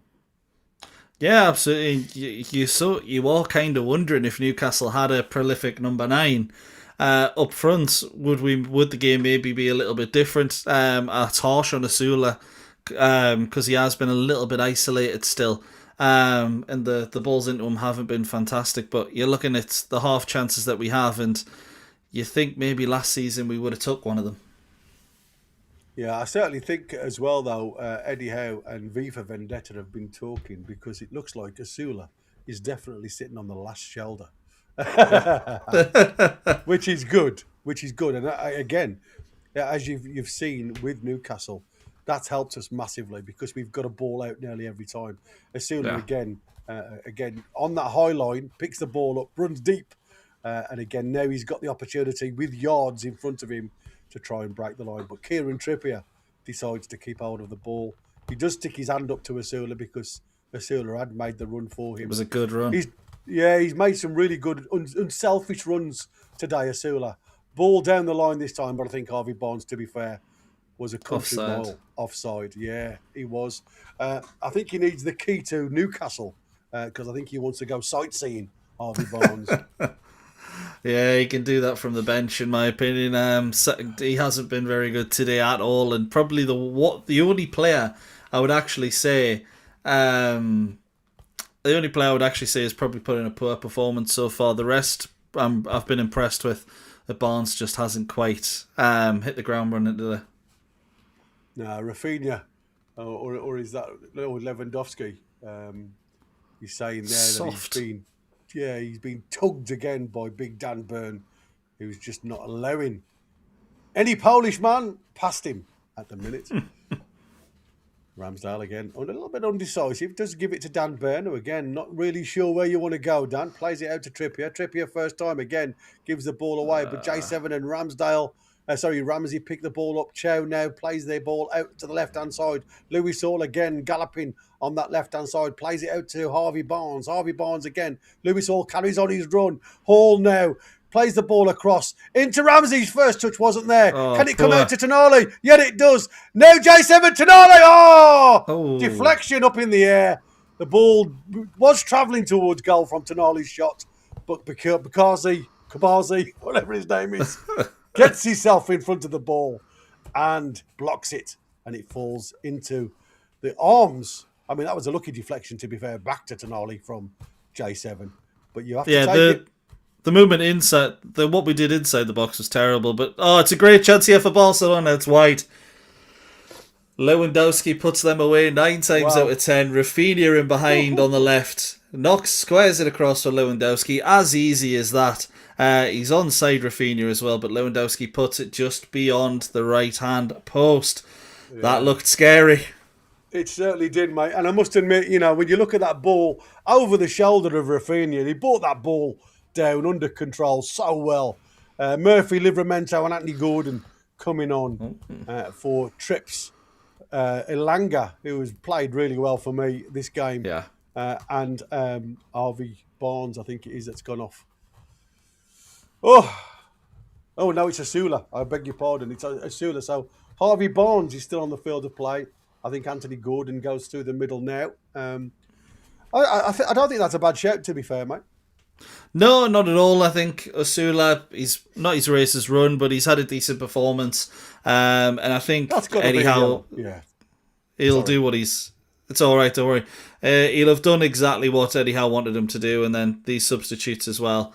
They're hopefully going to change things up for Newcastle. Yeah, you're right. There's me saying don't spoil it, and I've just spoiled it. I was going to say the substitutes are still wagging on. Who's getting the yellow? Yeah. You'll see it in a minute. It's criminal, absolutely criminal. Ball does go long into the Newcastle half. Dan Burn gets his head up, falls onto the chest of J7. He comes inside J7, first touch, fires the ball up to Murphy, and there you go. Again, it's Cancelo. Comes in really late on Murphy, who had just entered the field of play. And again, Cancelo would have had to pay to get back in because Murphy had done him all ends up there. Yeah, it looks like he completely misjudges the pass, to be honest. Cancelo run towards it. To be honest, Murphy against him, you probably would have wanted to keep Alanga on now that he's on that yellow card. But yeah, exactly. Murphy's the one that gets the business done. And, well, Rashford now coming on for Barcelona. And he's another one that's, well, he got the business done in this fixture early in the season, didn't he? Yeah, I mean, you look at what they've got coming off the bench. It is scary, Terrifying. though, isn't it? It is really scary. I mean, like I say, Rashford can play on his day. He knows the Premier League and how they play, and that's why I think it suits him to play Premier League opponents. Harvey Barnes there trying to flick the ball into the box. Ball comes back from a poor pass by Yamal, who again has not had the greatest game in the world. Tries to get the ball down the line again to Anthony Gordon, but it was out. And Anthony Gordon does well there. Goal! Lewis Hall. There's a ball out. Oh no! Oh, Murphy! If it had been on the game of 10 minutes more, I think that could have been in the back of the net. He hit it beautifully on the volley, on the instep volley, but he just couldn't keep it down. Couldn't get his hip over the ball, and it's gone high over Garcia's goal. Yeah, the one thing Murphy does give you that a little bit better than Alanga should be that finishing side of the game. And unfortunately, it wasn't there on that occasion. Almost come to him too early, as you were saying. But another good chance for Newcastle. Yeah, again, these are these half chances that they've got to put away. Newcastle, Danny Olmo coming on. I mean, great player for me. Too good to be on the bench. Newcastle, are you listening? Lewandowski for Rashford. There you go. The 40-year-old is off the field of play. Again, not really had much of an opportunity this game, to be fair. No, that one chance towards the end. Pedri coming off as a surprise. That is a surprise, if I'm honest with you. But again, it just shows you he's actually done nothing in this game, to the credit of the Newcastle midfielders, because they've worked really, really well. Ball down the line to Rashford's first touch again. Oh, Murphy there on almost just gets a nick on the ankle, and he goes down really easily for me. Referee sees it. Bayern are 6 up apparently, according to Kenny. 6 up. Woo. Let me take a look. Yeah, Bayern 6, Elise with a brace, and then 5 of the scorers, including Nicholas Jackson. And Atletico Madrid 5-1 up against Tottenham as well. So this is the only game that's in the balance. Yeah, just typical, isn't it? Again now, ball down that left-hand side with the Yamal. A referee again. Loves Yamal, doesn't like J7's new hairstyle. Gives the free kick to Barca. Yeah, let's see here. Yeah, this one actually is a free kick. Yeah, I'm not going to dispute that one. But how many has he won this already in this game with, just the slightest touch and he goes down? I hate to see it, but it's working every single time. You're right. I mean, 11 attempts from Newcastle during this game so far. Only 3 on target, which is the only shame, because the effort has been outstanding, I must admit. They just haven't got enough on target. And Garcia, like I say, to me, has shown a lot of dodgy moments during this game. Well done there. Cancelo gets the ball out to Olmo, who's just entered the field of play. Again, another quality midfielder, to be fair. Ball comes into Bernal. Olmo again fires the ball up. Fizzed it. Again, back to Olmo. It looks like Pedri goes off, and who's the orchestrator, and another one comes on. It really is weird how these two... it looks like... we've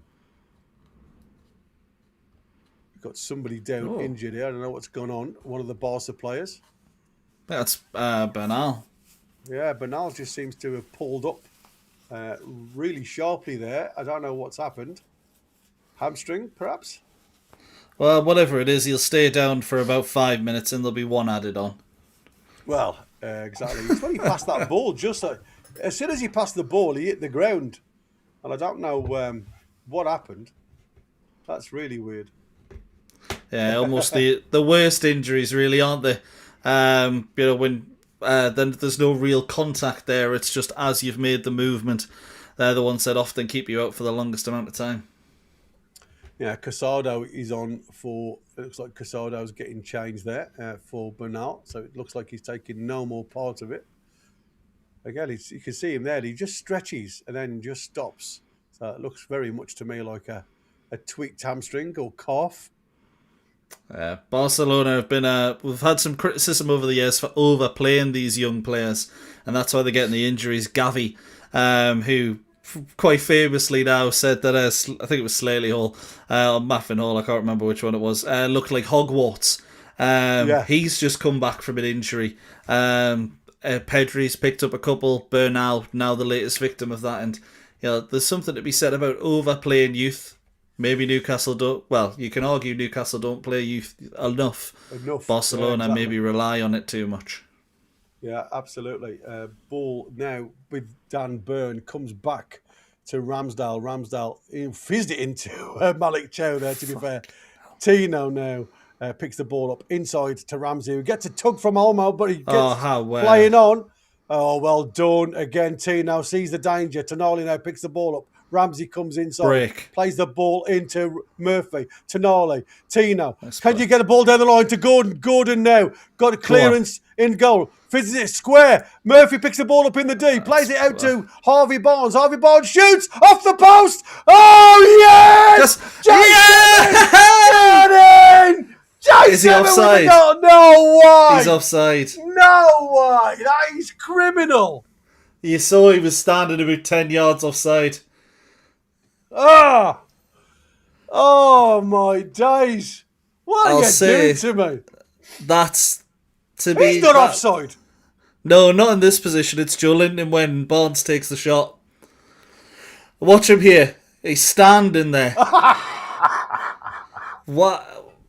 And by the way, if Andy Gordon gets on the end of it instead, he's onside, and that would have been a 1-0 Newcastle. But yeah, Joe Linton stood in an offside position when the ball's in that position. He's also stood in front of the net. So if it goes in, there's the argument there. Horrible from Joe Linton in that, in my opinion. You've got to get back.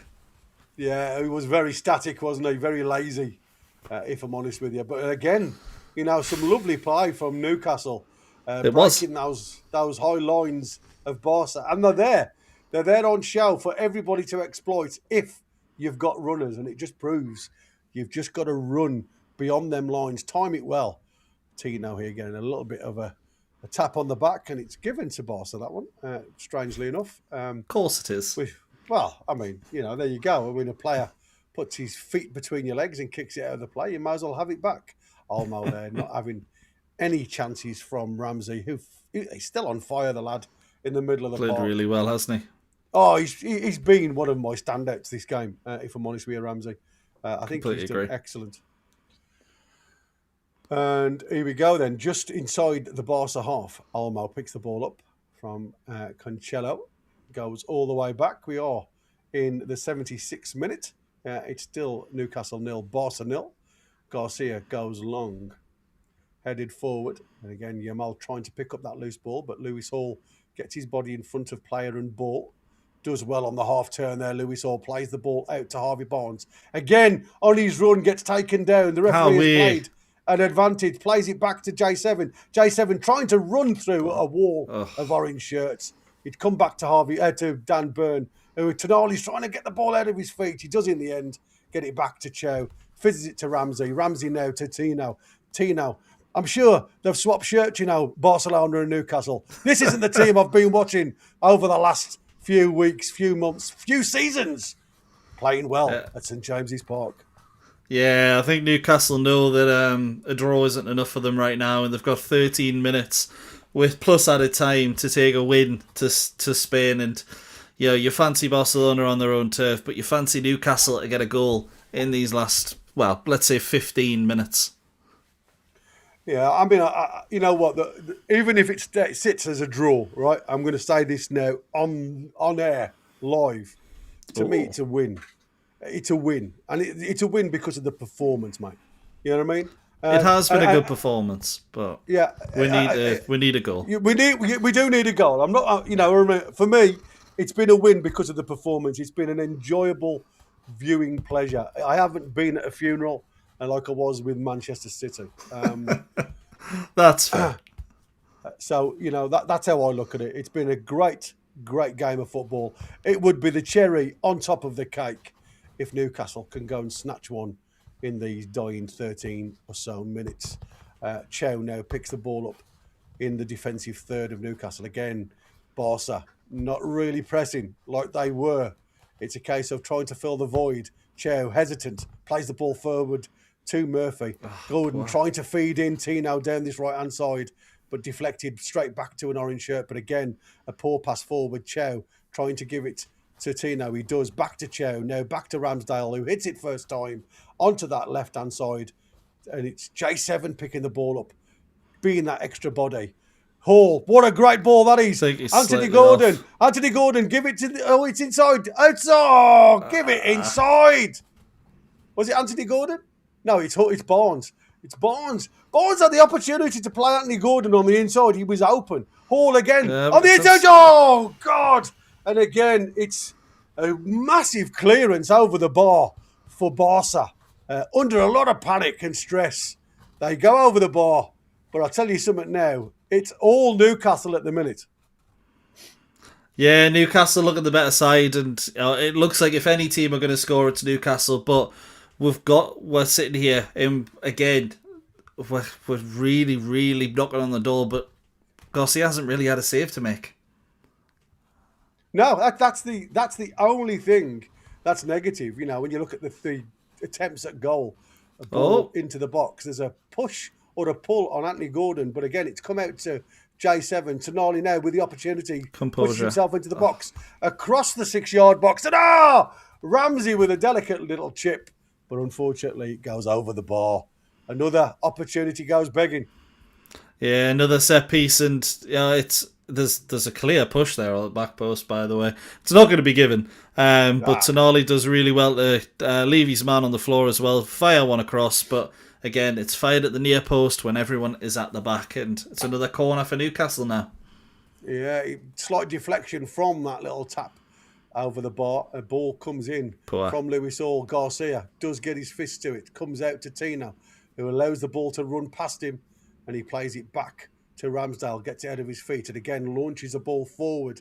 But again, it's too square, too straight. Rashford plays the ball back, and it's Martin out to Cancelo. Cancelo again. Newcastle on the retreat at the moment. Olmo again. Barca doing what Barca do, and that slow the game right down. Olmo picks the ball up and he gives it straight back to Kabasi. Kabasi now just again going square. Martin. Ball comes inside this time, and Rafinha trying to feed in Rashford, who's now into the box. Plays the ball into Mars, if I'm honest with you. It was an awful ball from Rashford, but it has fallen to Yamal, who's having to backtrack. And again, Barca going backwards, not forwards. But all of the Newcastle players now in their own half.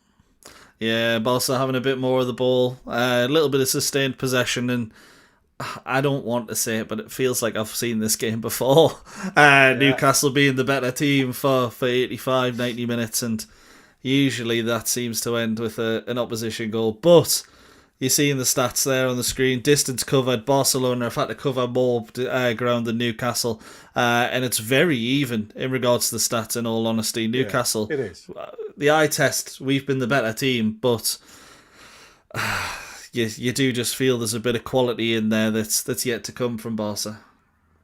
Yeah, I mean, it feels as though we're letting them off the hook here, if I'm honest with you. That's how it feels, doesn't it? I mean, that's why I said it feels like a win without getting the goal, because we have actually, again, we talk about the eye test, and I'm always going to be biased towards Newcastle, but I try and be fair.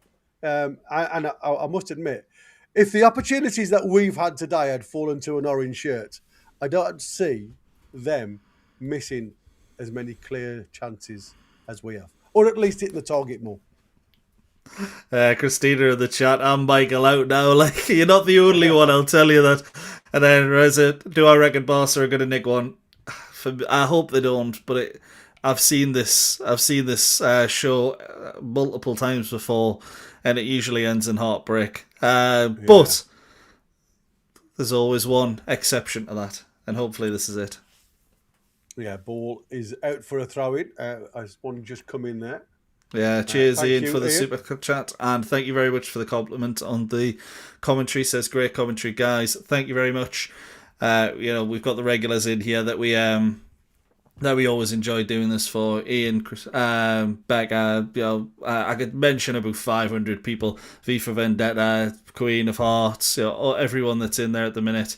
Yeah, these are the reason that we're actually able to do this, and we enjoy doing it so much. So big ups to everyone in the chat there, and if I didn't mention your name, just know I still love you. Yeah, Dito is the word. Love you all. Ball is thrown in by Barcelona. Again, it's a struggle with them to try and get the ball, but it's hoofed over to this left-hand side towards Rashford. But again, Newcastle, Tino trying to get forward, and he's left a little bit of an opening here for Rashford to try and exploit. Rashford doing his best to get it on his right foot. He has a shot up at goal. There's a definite push there, referee. What are you doing again? God, blimey, just Bernali. Is that? Yeah, it was. I mean, that's criminal for me. Yeah, exactly. And there's a clear push in there. Rashford gets in there, gets a shot away. When it bounces off, you're expecting it to go to a Barcelona player. There's a clear push in there, and the referee is dodged, given that as a free kick immediately until Barca got a shot away. A bit like I dodged mentioned Christina in the chat just before. But she's called me out for it, so yeah, love you too. You're included in it. But Newcastle goal kick now, and we've got 10 minutes, and Joe Willock is coming on. Joe Willock, the mighty Willock, is now stripped. I hope he doesn't come on for Ramsey, if I'm honest with you. I've got a feeling that will be the change. There's a chance. Here we go. It's an opening for Barca. Plays onto the left-hand side with Rashford now. Rashford dinks the ball out and looking for a Giro. Oh! Again, just a bit too much on it. And as look at him trying to get back on the field of play. He's hurt himself on that stretch, Arujo. And he's trying to get himself back on the field of play to try and stop the game. You watch this. Look where he lies. And he goes right down. The referee's saying, pushing him back. You don't. Yeah. Well, after what Dan Burn did a few games back against Everton, just lifting the player Tarkowski up, I'm not surprised, to be honest. Yeah, Dan Burn again was there trying to get on. Look at him, Arujo now trying to get himself back on the field of play. Right, get it forward. Run to the halfway line. I'm going to say he's the left back, no, right back. Sorry. Tonali goes over the top, looking for Tino, who's made himself available down this right-hand side. Murphy goes beyond him. Tino decides to come inside. Tino now plays the ball into the middle to Tonali. Tonali this time out to Murphy. Murphy now got the opportunity. Waza will do her best. Give and go. Murphy, ball into the box. There it is! What a goal! Harvey Barnes! Boom! Boom! Boom! Waza! Bang on time, son! That's the ball! That's the goal! Give it to me, baby! Absolutely fantastic, and it's what Newcastle United deserve. That was said in there. Great commentary, but you haven't gave us a goal. We have now, baby, and Newcastle United lead Barcelona by 1-0 at St James's Park. We said we need a lead to take to the new camp. 10 minutes left, but Eddie Howe actually looks a little bit concerned on the bench there. He chinned that in there, Garcia. He actually chinned it in. It was a Harvey Barnes missed kick. Would you believe that? And it come off the chin of Garcia and went into the side netting. But I'll take it. Yeah, it's a great ball from Murphy. It's a great ball from Murphy, to be fair. Absolute quality ball from Murphy. Takes Garcia out of the game all over the place there. That's a great... Look at that. Off his calf. Off Harvey Barnes' calf. Up into the chin and neck of Garcia. And there you go. Double chinner.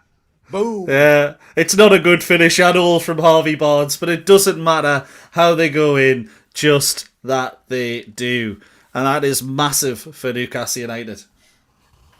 Yeah, absolutely massive, mate. And I tell you something now. The one thing, this is it. You can see, the mentality shift. If it happens now, what's he? Oh, goal check. What were you goal checking for there? For God's sake. Well, Eddie Howe looked concerned on the touchline, so that's why I was like, "Oh, is something going to happen?" But it's given Newcastle lead, and now there's probably going to be 10 minutes of added time. Of course. Don't forget to update the scoreboard, buddy, if you will. Yeah. I can't see it on mine as I've got the big screen on to try and get hold of the players. 1-0 to Newcastle at St James's Park in the 88th minute, ladies and gentlemen. Boys and girls, lads and lassies. Arujo eventually goes off after running all that way. But too late, sunshine. Poor guy comes off the pitch, comes back on, has to concedes a goal, and then actually gets subbed off. Yeah, Barca now making several changes. I think I've just seen a couple of boys come on the field of play. So again, he's Auntie Flick trying to get in behind Newcastle. Now the mentality shift: do we go back on the defensive, or do we go for two? We go for two. I mean, I don't think we actually will, but we should go for two. Yeah, it was a bit... I mean, Anthony Gordon's pace there really upset Garcia. He didn't expect that much time. Tonali now doing a turn, over the top, looking and searching for Tino, who stayed really high up the field of play. Murphy's dropped back in defence.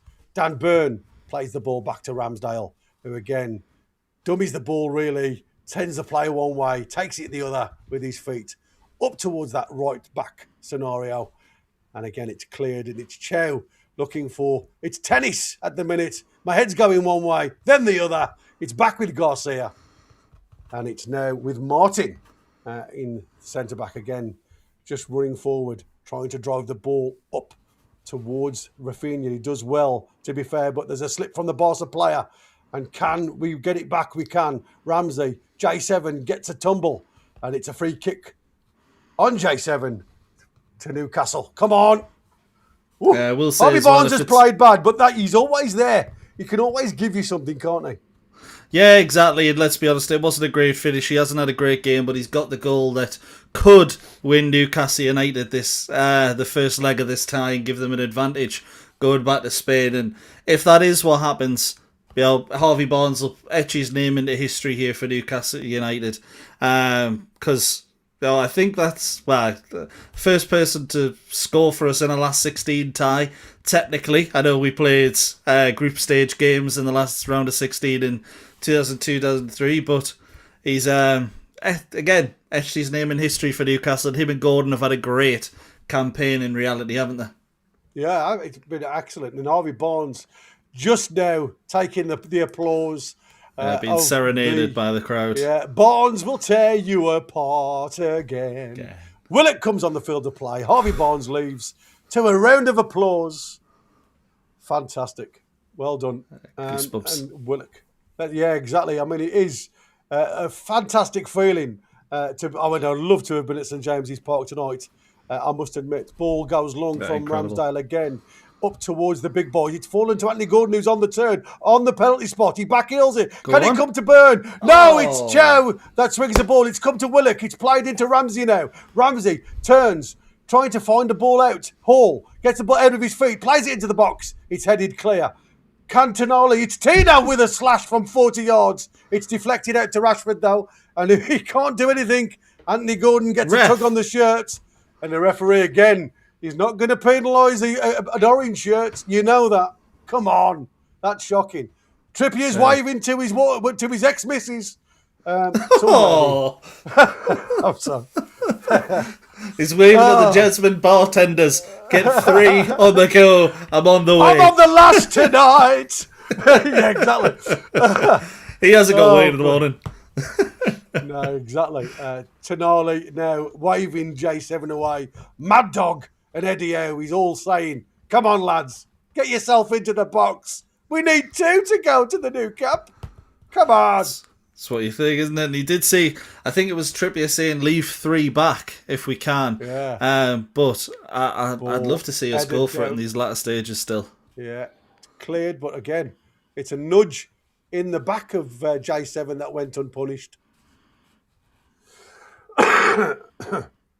Tino under the ball, gives it to J7. Tino again picking that ball up to Tonali, plays the ball inside delicately, out to Murphy, but again it's taken off his toe. Dan Burn chests this one down, tries to get it forward. Tino again, been involved a lot since he's been on. Little give and go with Ramsey and Gordon. Out to Willock on that left-hand side. Willock again, trying to create space for himself to get that ball into the box, into the penalty area, into the byline, and again falls over. Typical Willock. Again, Gordon doing well. It's come out to Murphy. Can he get something going? Murphy fighting his way through, but it comes to an orange shirt. And again, it's fired forward towards Rafinha. And again, it's Barca chasing every single out. But Newcastle, J7 alike, fighting for everything in that middle of the park. Willock now trying to tug on the shirt. And he has. It's going to be a yellow card because it's a Newcastle. Yeah, to be honest, I don't mind that at all from Joe Willock. Yamal getting a little bit of pace behind him, starting to run at Lewis Hall. Joe Willock goes, not on my watch, sunshine. Louis Hall protected, and Yamal on the floor for about the 20th time in the game. Yeah, again, it's Yamal just trying to create the upsets. But again, it's Newcastle standing firm in that midfield, playing everything they can. But this is a dangerous situation, to be fair. We are in the 94th minute of 4 added on. Ball towards the penalty spot. It's come out. It's Olmo now, again, trying to dink it out. But it's Tonali with the ball. Can he do something with the ball? He plays the ball out to Anthony Gordon. Anthony Gordon on the halfway line. It keeps hold of the ball. Ball over the top for Tonali. But again, not in the 94th minute is he going to catch that one. The ball's back with Garcia, who rolls it out. Bit more urgency now from the boys in orange, if I'm honest with you. No time wasting now.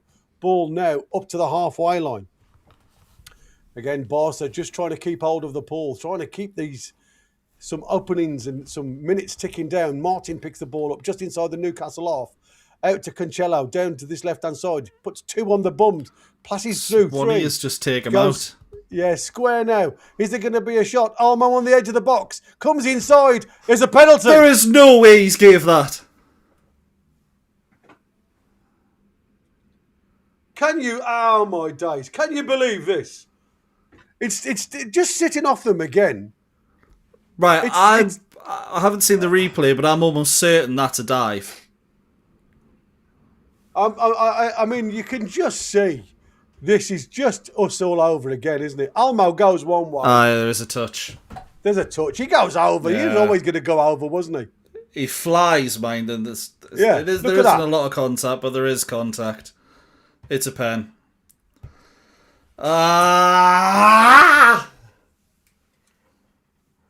Come on, Ramsdale. I mean, to be fair, we are in 5 minutes of only 4. Crazy. Come on, Ramsdale. Shocking if Newcastle don't get a win here.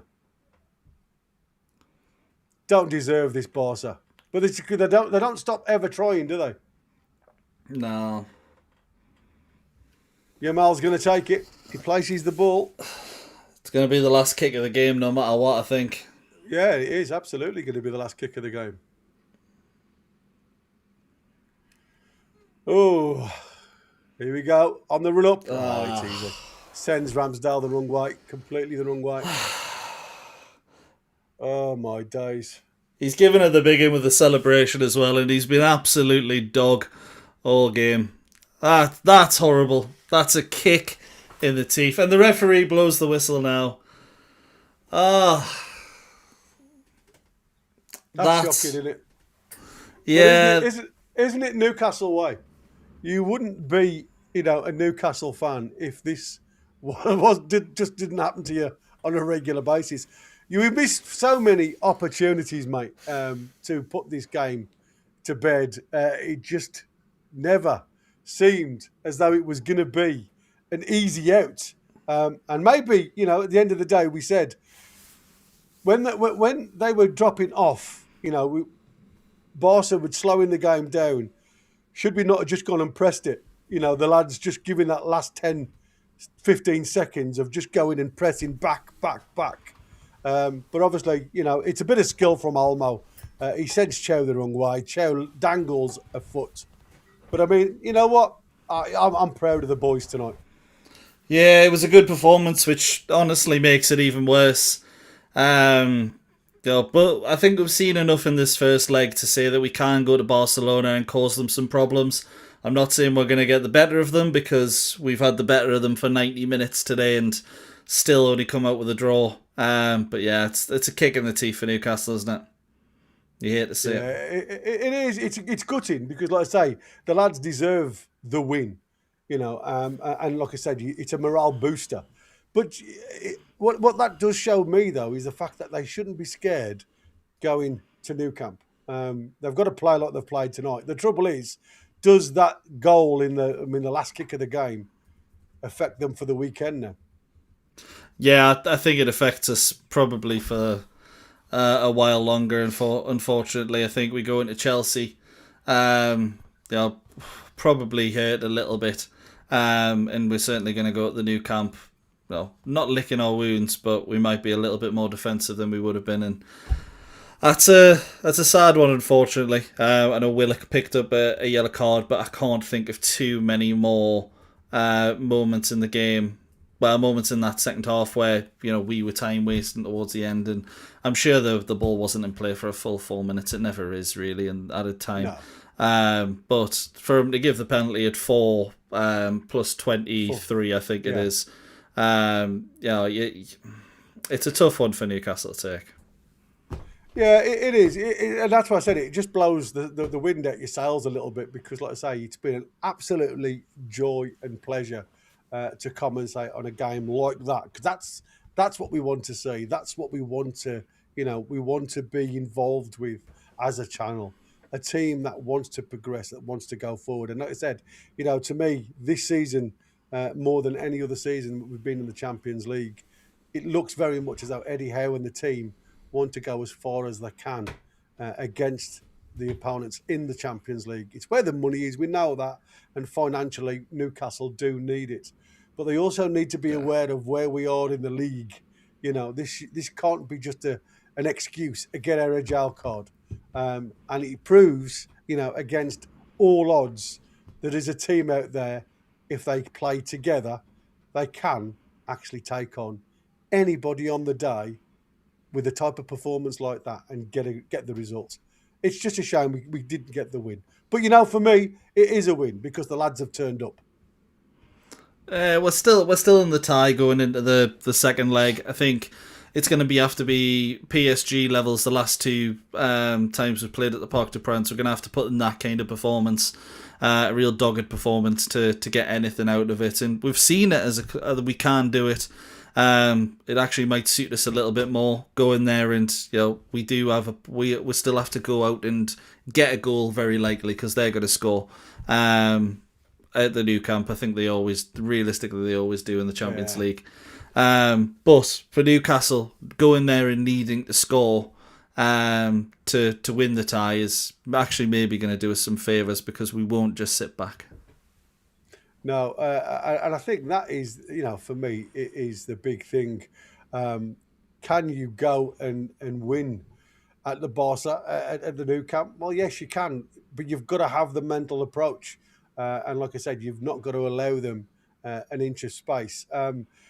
Guys, I'm gonna go a minute before we say goodbye because I know the lads will want to come on with the post-match analysis. So just for the last second, or the last few seconds, in your chat now, one name. Who was your man of the match today? I'd like to know who you guys think was your man of the match. I've got two in my head, two players that I think should be top of the list.